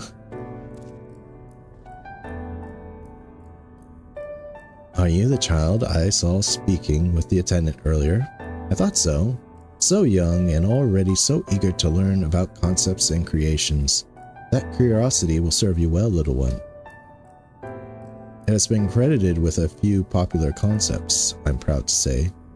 I'm hoping that my latest will be equally well received. Autonomous figures. I say my latest, but really it is the product of many others' efforts and individual insights. But such is the case for every masterwork, I reckon. Autonomy notwithstanding, these creations know no fear. They are wholly devoid of emotion, and will without hesitation or resistance engage in any dangerous activity, even if death is assured. That's the beauty there's a beauty in that, I think. And I hope the officials do so as well. I tell you, there's nothing more nerve-wracking and thrilling than the waiting period before you receive the result. I love it and hate it in equal measure. Anyway, that's all I've got to say about it. If you're still keen to learn more, why not pester that worrywart over yonder? Come to think of it, I think their particular creation was designed to appeal to children.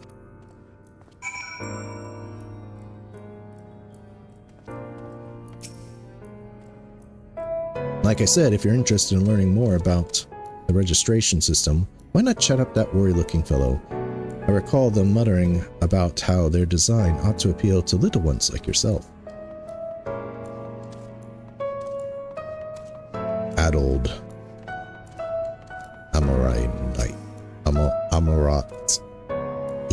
Amaratine. You there. An aspiring creator come to learn about the Bureau and its inner workings, I trust? Well, that's all well and good, but since you're here, perhaps you can help me with a little something.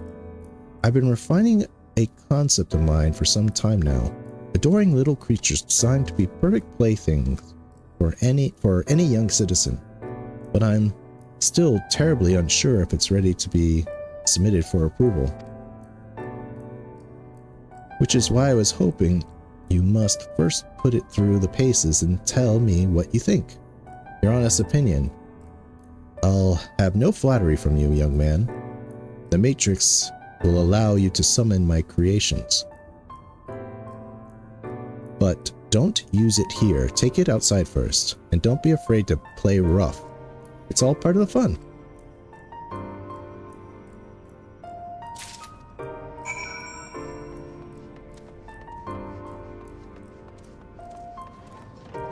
This is getting kind of Inception-y.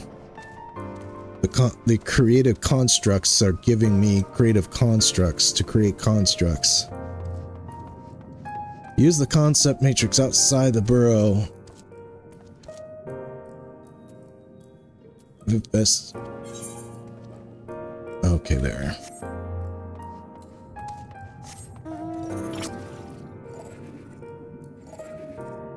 Now this looks like something that an Amaratine would create, right? An Osmoball carries you wherever it goes and changes shape. Though, when you fly, it changes into a cube with its point pointing upward. Such a strange design. Concept Matrix, the curious orb that will allow you to harness the power of creation and give form to a concept within. Can I actually use this? I can, and the puddings. Mischievous plaything.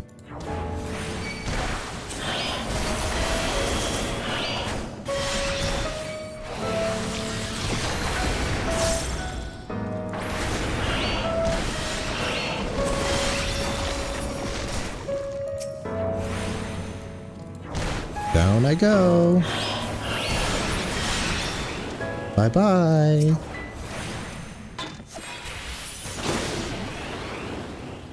Oh, that's fun. Didn't say anything.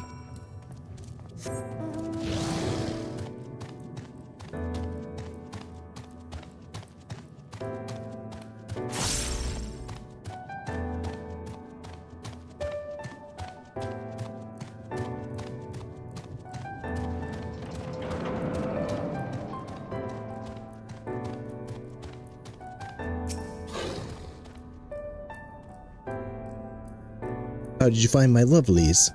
Were they as delightful and engaging as I hoped? Tell me everything, spare no details. Well, they attacked me. I say, they spouted nonsense phrases and attacked you like mad beasts. How distressing, and not at all what I intended.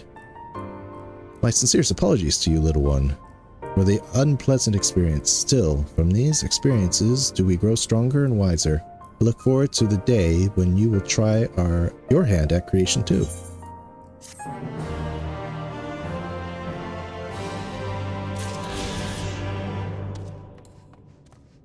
Maybe that's like a copy of a copy of a copy, and that's why they were defective. It's like, Emmet, your created phantoms gave me something to create, and it just were syrups. I think that's kind of what happened there. It's like, I didn't mean for that to happen. It's really peculiar. The breaking down.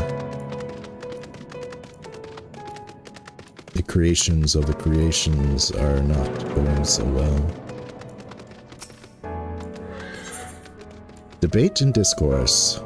The Lucarius Amarite wishes to engage with you in a battle of wits. Greetings, little one. Come to debate, and so young and an age. How wonderful. Shall we retire to the benches and settle on a topic? Now. Oh, my apologies for jumping to conclusions. My friends are not quite as fond of the Hall of Rhetoric as I am, so I have a habit of chatting up any potential conversation partners. So if you're not here to debate, I presume you are here to learn about the mysterious and esoteric goings-ons here. 'Twould be my pleasure to act as your tutor in these matters, if you will indulge me. The Hall of Rhetoric, as its name indicates, a place where citizens may freely gather to discuss and debate all matter of topics. And this central forum is ideal for open discourse, but smaller rooms are available for those desiring more intimate conversations. Oh, and there is a wealth of reading material concerning rhetoric techniques and history penned by the greatest minds on offer as well, should you wish to refine your techniques through self-study. To my mind, however, rhetoric is a living, breathing thing that is best experienced in the moment of conception and execution. Perhaps a demonstration would best serve to further your education. I saw a contemporary of mine engaged in a lively debate earlier, just outside the hall. Go and see if they are still there, and issue to them my personal invitation to a friendly battle of wits.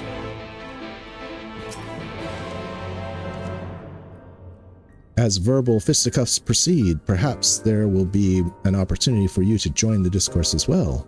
Wouldn't that be wonderful?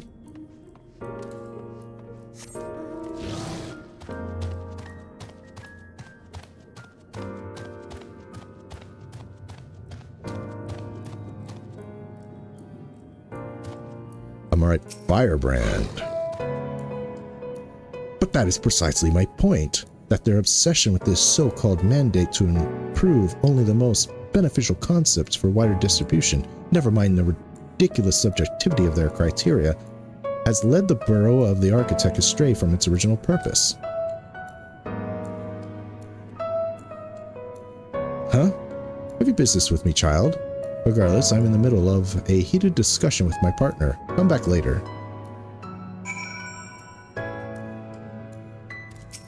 Hey.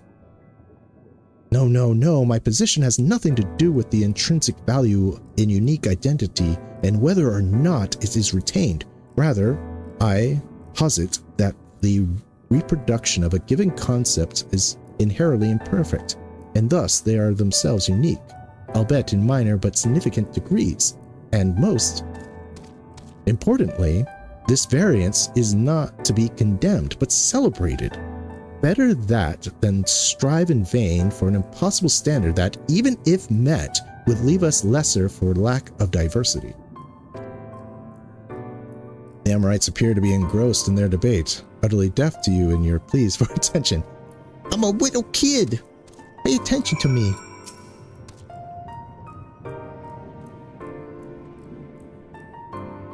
My, aren't you a stubborn little bugger?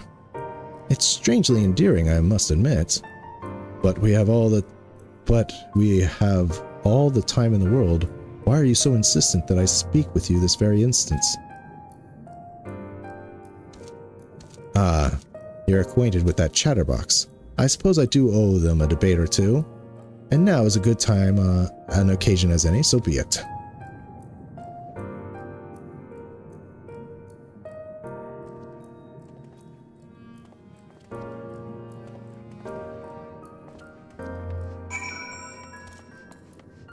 I mean, I was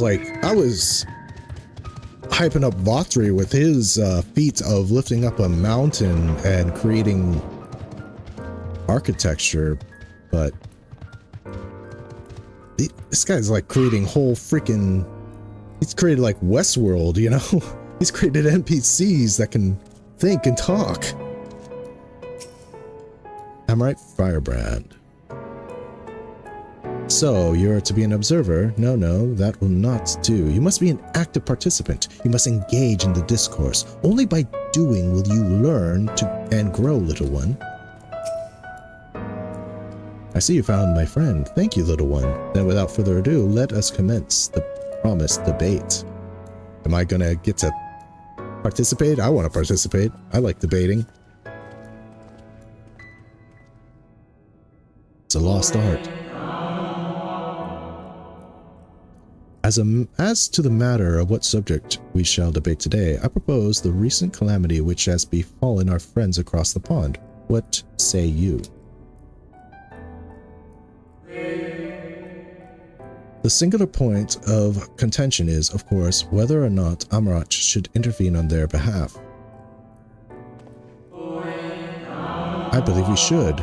The scale of the disaster which threatens that distant metropolis is on a scale hitherto unseen, and so equally considerable resources must be committed to counteract its effects.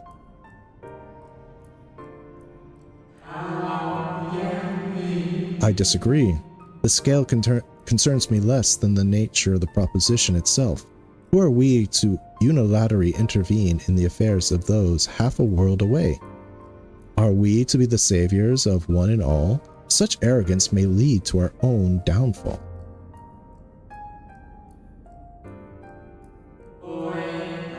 While I understand your concerns from a philosophical standpoint, I fear you are too quick to dismiss practical considerations out of a desire to maintain an unassailable moral authority.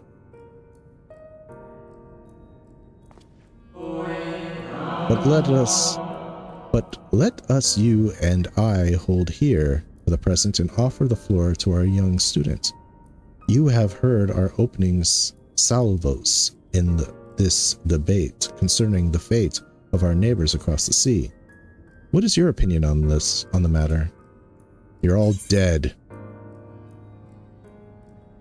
To ignore the plight of those one might conceivably save is not wisdom, it's indolence. We cannot save everyone sometimes. It is all we can do to save ourselves.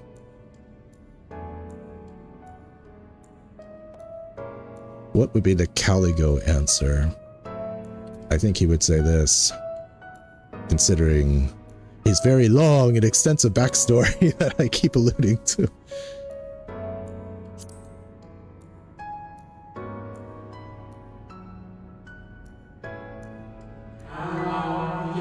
Out of the mouth of babes and sucklings, the unvarnished truth and purest wisdom, one must first look to one's own welfare before that of others, and the same must be said for our distant neighbors. To save them would be to deprive them of the agency to determine their own fate.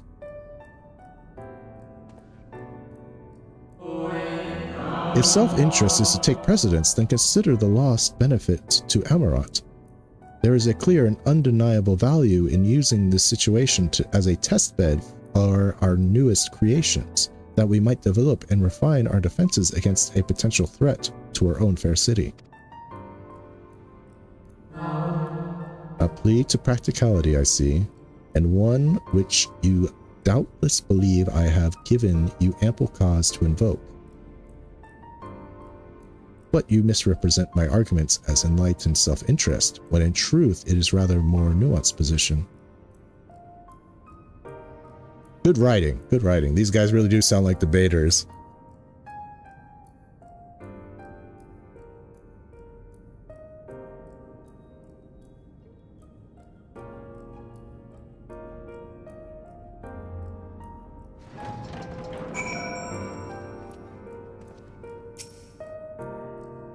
I must say, it has been far too long since I engaged in such a refreshing exchange of ideas. My colleague was equally delighted by the opportunity, you may be assured. Some decry it as little more than an academic exercise after all. We failed to reach a meaningful consensus, but I dare say they miss the forest for the trees. Are we not more enlightened by the experience? Have we not been exposed to a greater variety of viewpoints? Is there not value in this alone? I truly believe we are blessed to be a part of a society that exalts the free exchange of ideas, that encourages active participation in the public discourse. This may have been no more than your first foray into the exciting world of rhetoric, but I sense you have a soul of a debater in you. You may well have potential to change Amarat in ways no one ever thought possible. I shall be watching your trajectory with great interest, my young friend. I've high expectations for you, my little debater. If you ever wish to hone your skills with a spirited conversation or two, I would be overjoyed to engage you.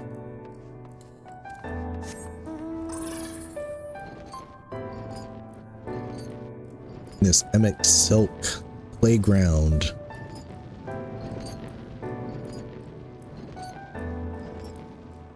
So the idea of kids here, it's like they're all immortal, right? Let's get into debate of immortals having kids.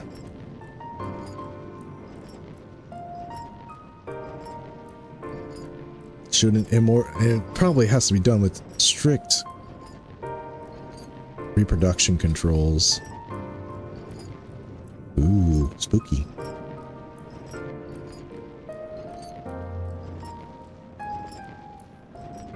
That's a pretty aetherite.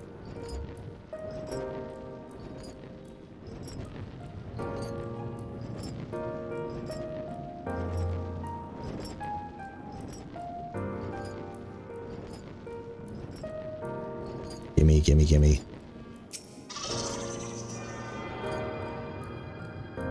There's another person. So lonely here. I thought people might be instanced. Eloquent. Is something wrong, little one? Perhaps you're lost and need me to help you locate your guardian? What do you do here? Why? The same things most other citizens do, I suppose. I debate various topics with my compeers. I dabble in the art of creation. Every day I attempt to better myself in the world in which I live. For we citizens of Amarat are the caretakers of this world, stewards who have harnessed the power of creation itself. It is an honor and a duty we do not consider lightly. You are yet young, very, very young. You needn't concern yourself with such lofty concepts just yet. Attend your studies, and I am certain you will grow into a proud citizen and an avid creator. Oh, do you hail from another city originally? Even so, surely you must know you stand at Amarat, the intellectual utopia that flourishes at the heart of our world. From the capital, where our preeminent minds gather to carry out the duties of governance, to the Academia Ender, which devotes of knowledge, strive to solve the greatest unsolved mysteries of our era, to the smallest but no less valuable institutions. Amarat has all you will ever need, and so, very much more. Alright, we gotta complete this quest.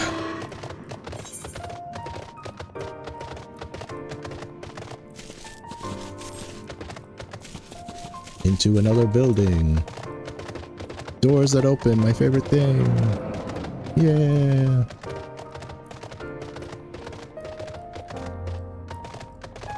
Reconditioner. Provisioner. What do you even sell stuff? Dark matter. And fishing stuff. And Gissel greens. Wow. How the hell do you guys got this stuff? Simple, we created it. A visitor writes, yes, I can assist you. Full name, please. Calico Morningstar. Please wait near the counter while I confirm your details.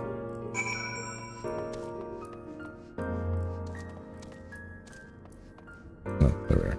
It's like, where am I supposed to wait?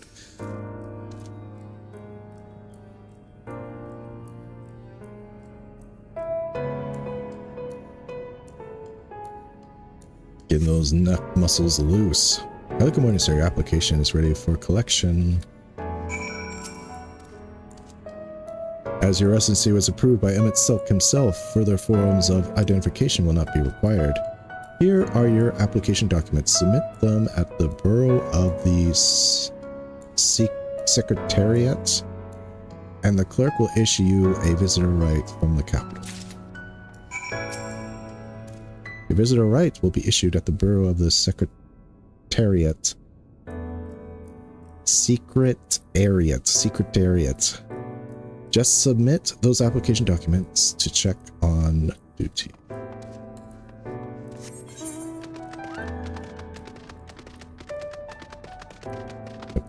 That's not the door.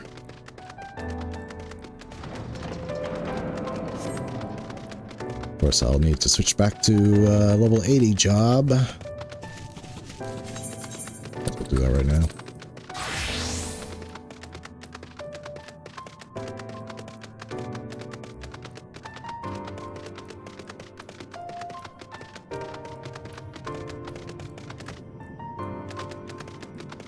You guys don't seem to mind these weird little monsters here.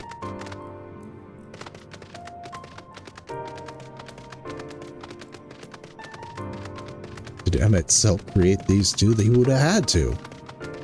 Because that person directed me, like, oh, go get one of those guys.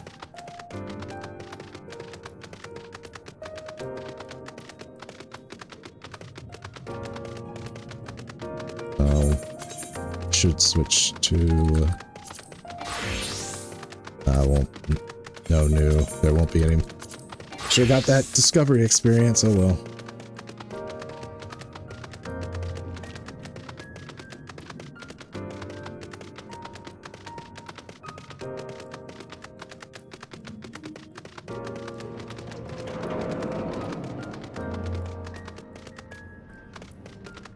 A lot of you here.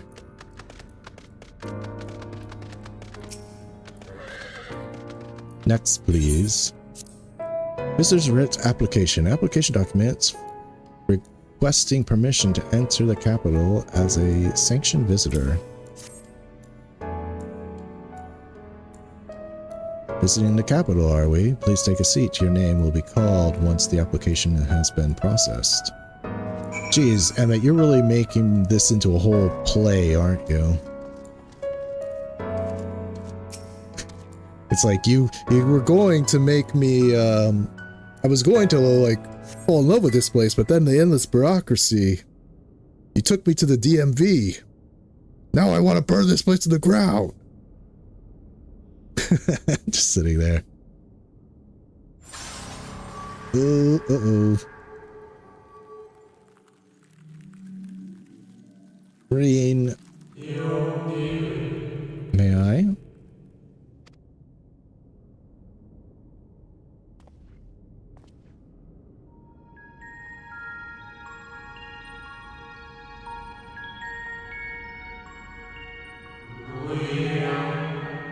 You, I think, are from a time beyond ours. Have you followed in the wake of Emmett Selk? Jeez, these guys are self-aware.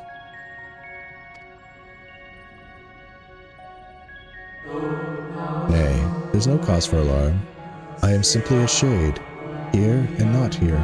Self-aware! He's made them too good. They even know what they are.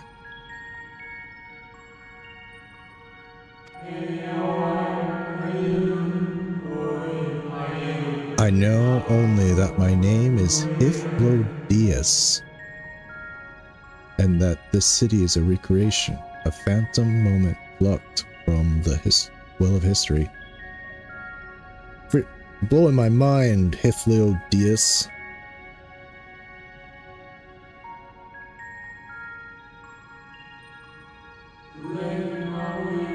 These others seem unaware of their pale existence. But I wonder if Emmett Selk's mind was distracted when it came to my reconstitution.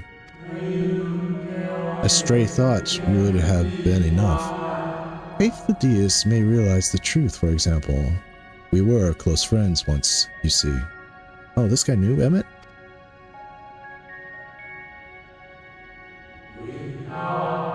Yet, in spite of my perception, I play the same role as the rest, a bit part meant to bring color and noise to this well-crafted stage. Too much scrutiny, and we shall burst like the fragile bubbles we are. Thus I tell you again, my presence is not to concern you. I only wish to share your company whilst we wait.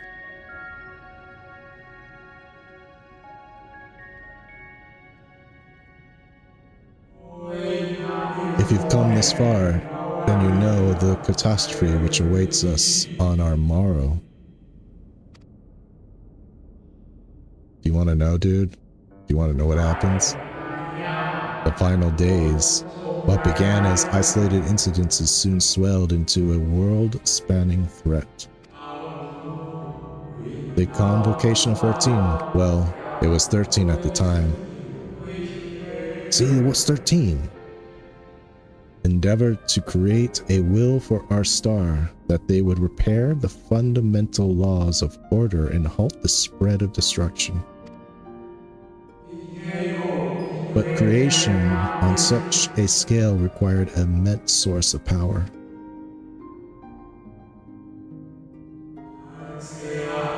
Of those of us who still lived, nearly half offered up their lives in the name of salvation. Aether grows stronger in death.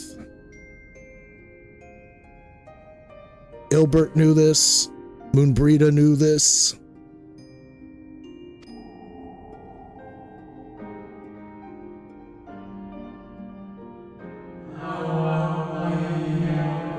And from their sacrifice, Zodiac was born, just as we hoped. He reached forth and halted the march of oblivion. So why did Hydaelyn... Was it really out of fear that Hydaelyn was created? Like, oh, these guys, this Zodiac's too strong. Yet, oh, how the star had suffered. So many species lost, the land blighted, the waters poisoned, and even the wind had ceased to blow. Once more did our people give themselves to Zodiac. Another half of our race sacrificed to cleanse the world, to ensure that the trees and grasses and myriad tiny lives would sprout and grow and flourish.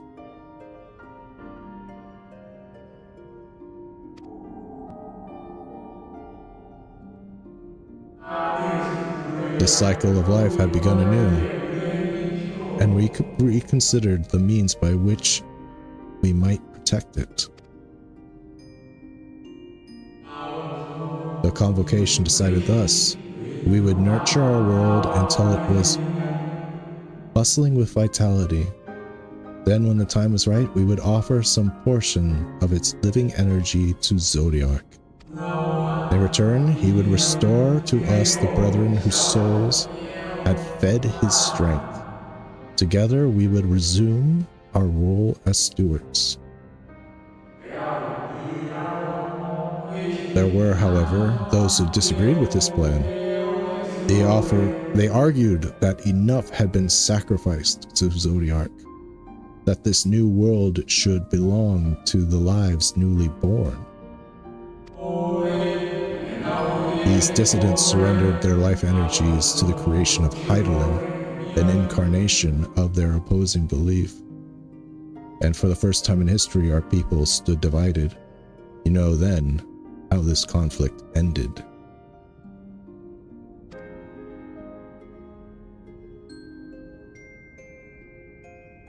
Feels like Zodiac should be stronger. But wait, but Hydaelyn was created with the explicit, like, we create a being? It's like, we create Zodiac, an all-powerful being able to rewrite the laws of reality itself. Okay, well, we create Hydaelyn, whose ability is to defeat Zodiac. Well, you can't do that. We just did.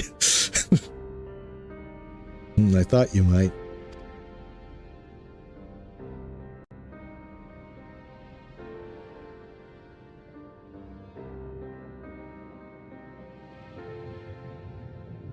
Why are you so small, Emmett?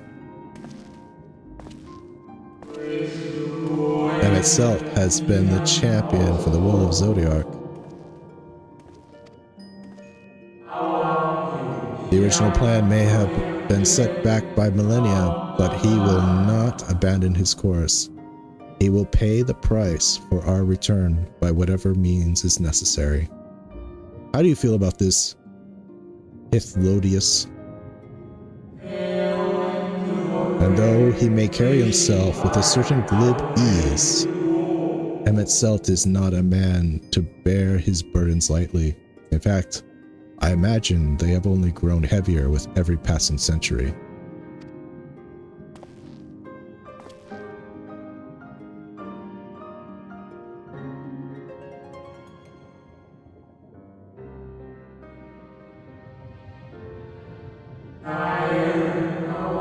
Tis truly a terrible weight he has chosen to carry.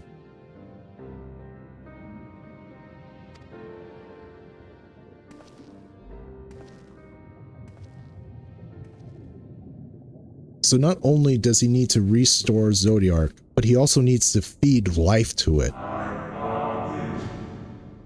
Hey, that's how you say my name in Ancient, eh?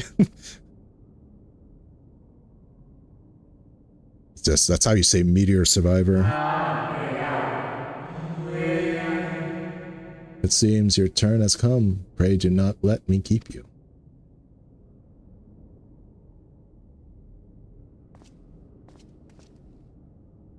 Who's I talking to, Theosis?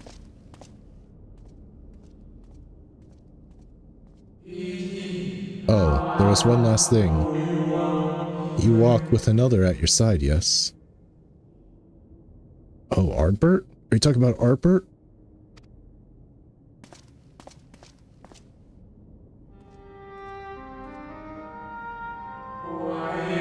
Nay, I see no definite form, just the faintest suggestion of a soul. I doubt it is visible to anyone but me.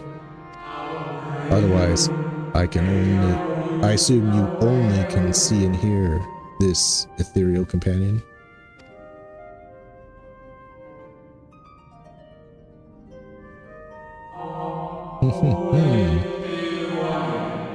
Your connection is hardly a coincidence. In our time, the two of you were one. The color of your souls tells the tale. He is my sundering. He's me. He's the warrior of light. And you know what? I think Ulul Hulkai, the 13th guy, is also one of my sunderers.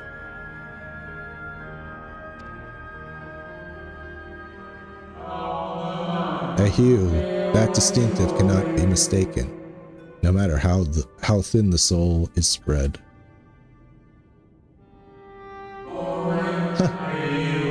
This is just the kind of fate I might expect for one such as he. Truly, Emexelk has recognized the hint of him in you. Who's him? Are we an Ascian? We're the 14th Ascian. That's why he said the complication of 14. I'm the last member. Caligo Morningstar?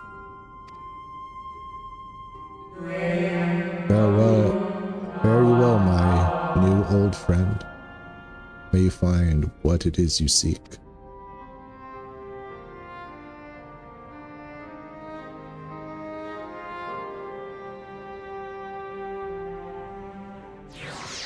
So is that like what life is? Because remember, our life comes from the life stream.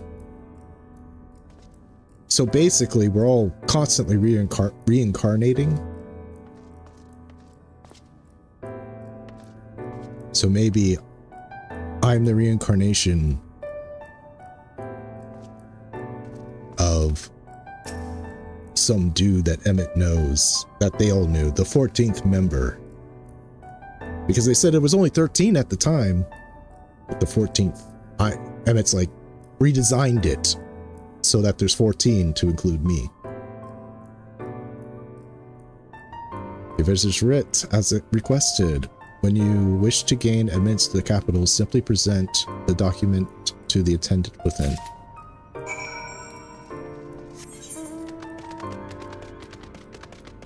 Oh man, I don't know. This is just causing my mind to race.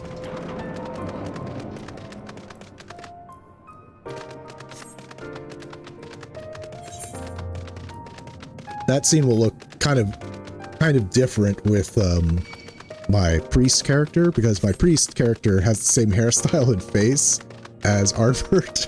He's just blonde. So they really will look like twins. That'll be fun when I play. I plan to skip most of the cutscenes when I do my playthrough, but I might not skip that one. Just to see them standing side by side. He has an axe. Well, my priest used to be my warrior, but I decided to give that up to my self-insert. Now that he has Gunbreaker, I don't need him to have a taking job as strongly. Okay, we're gonna complete this quest and end it here.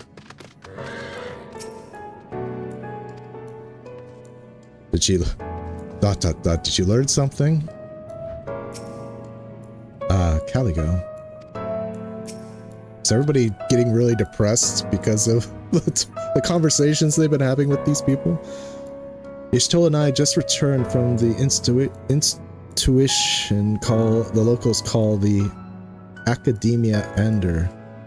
Well, it's public offices, at least. We thought an Asian place of learning the ideas... Wait. We thought an Asian place of learning the ideal spot to research your condition, but it seems we lacked the credentials to enter the Academia proper. Ah, good, you're here. Everyone seems to be present and accounted for. Master Thancred can best describe our chances of infiltrating the capital. I only hope thine efforts to secure permissions were successful. Finally, you were gone so long. I was on the verge of mounting a rescue party. How fared you in your bureaucratic ventures? Aha! I've got it, baby! Visitor's pass. An official writ of permission granting your entry to the capital as a sanctioned visitor.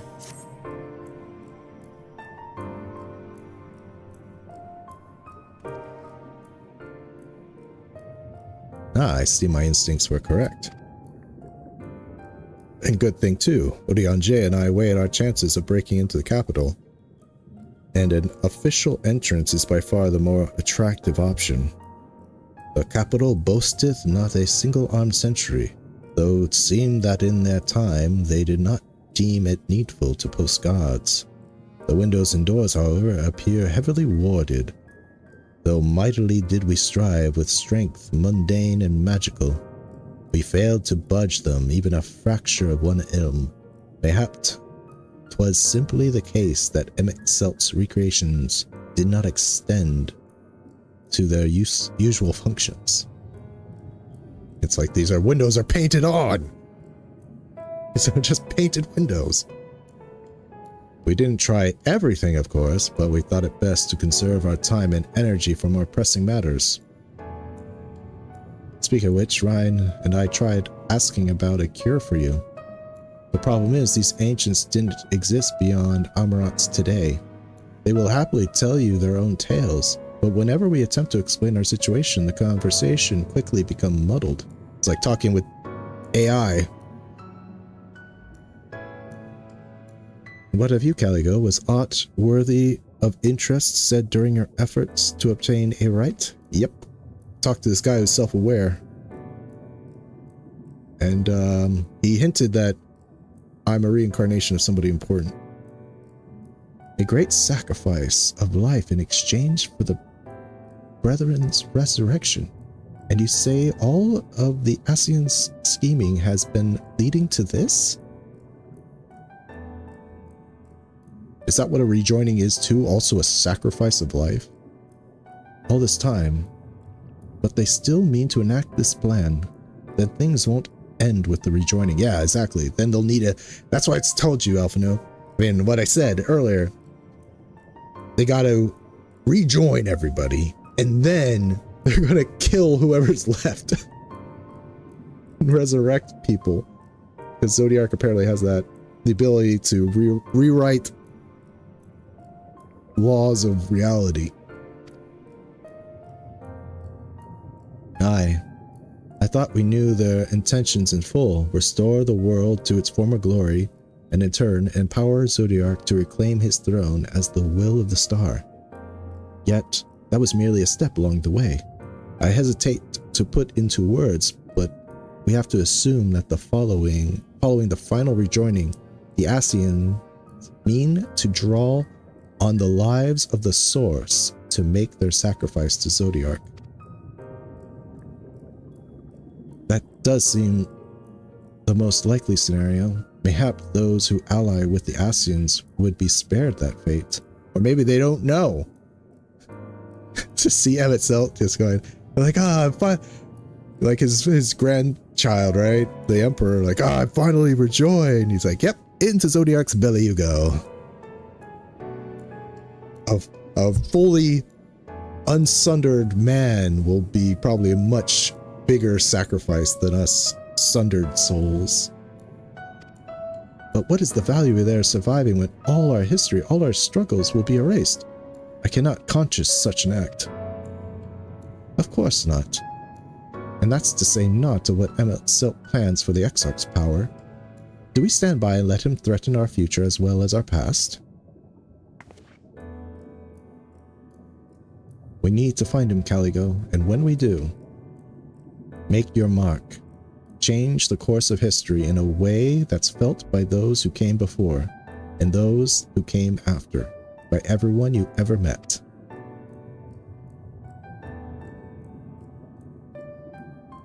Change things so that even my other self, dying somewhere in that future calamity, will smile and say, I knew you would win.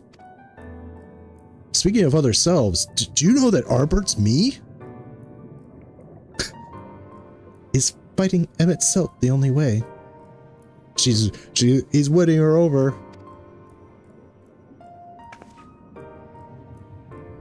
He created an entire city. It will take everything we have to defeat him, if we even can. And if you push that hard in your current state, the light will break free.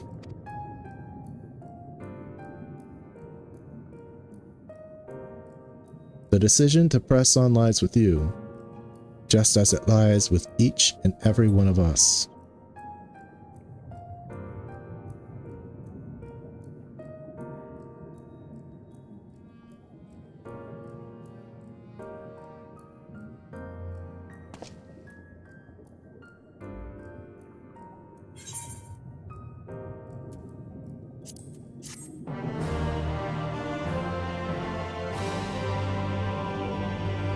Man, it's getting good. And I can fly. Okay, this is getting good. But I must end the stream here. I have to go feed my pooch her food, and I have to take care of myself, as it were. But yeah, oh, I have yet to mention this, but there will be no stream tomorrow. I have a real life appointment that I have to go to that will be taking place during my normal streaming hours, so I cannot stream tomorrow, unfortunately. Man, it's gonna be a wait until Wednesday. Yes, I shall return on Wednesday, and we'll pick this back up then. It's gonna be one hell of a wait. Things are getting really good, really interesting. I'm really enjoying this part. The ending it's been pretty lit. So yes, please like, subscribe, please like this video. It will help spread it around. If you aren't subscribed, please consider doing so. If you want to make sure you don't miss any live streams or any of the videos that I shall be making in the future, hit that notification bell. If you want to support me directly, of course, please consider becoming a channel member, or you can give me a super thanks or a super chat. All would be greatly appreciated. I would be most grateful. If you are watching this on Twitch, the only thing you can currently do to help me is follow me and yeah, watch my stuff there. Of course, as always, if you do miss a stream, you can watch them on my Shadowbringers playlist on YouTube, or 7 days after with a vlog on Twitch. Again, apologies for not having a stream tomorrow. It's unavoidable, and sorry for the pauses and stuff. I'm still not completely recovered from my cold, but every day I'm feeling a little bit better. So until next time, I shall see you in the world of tomorrow.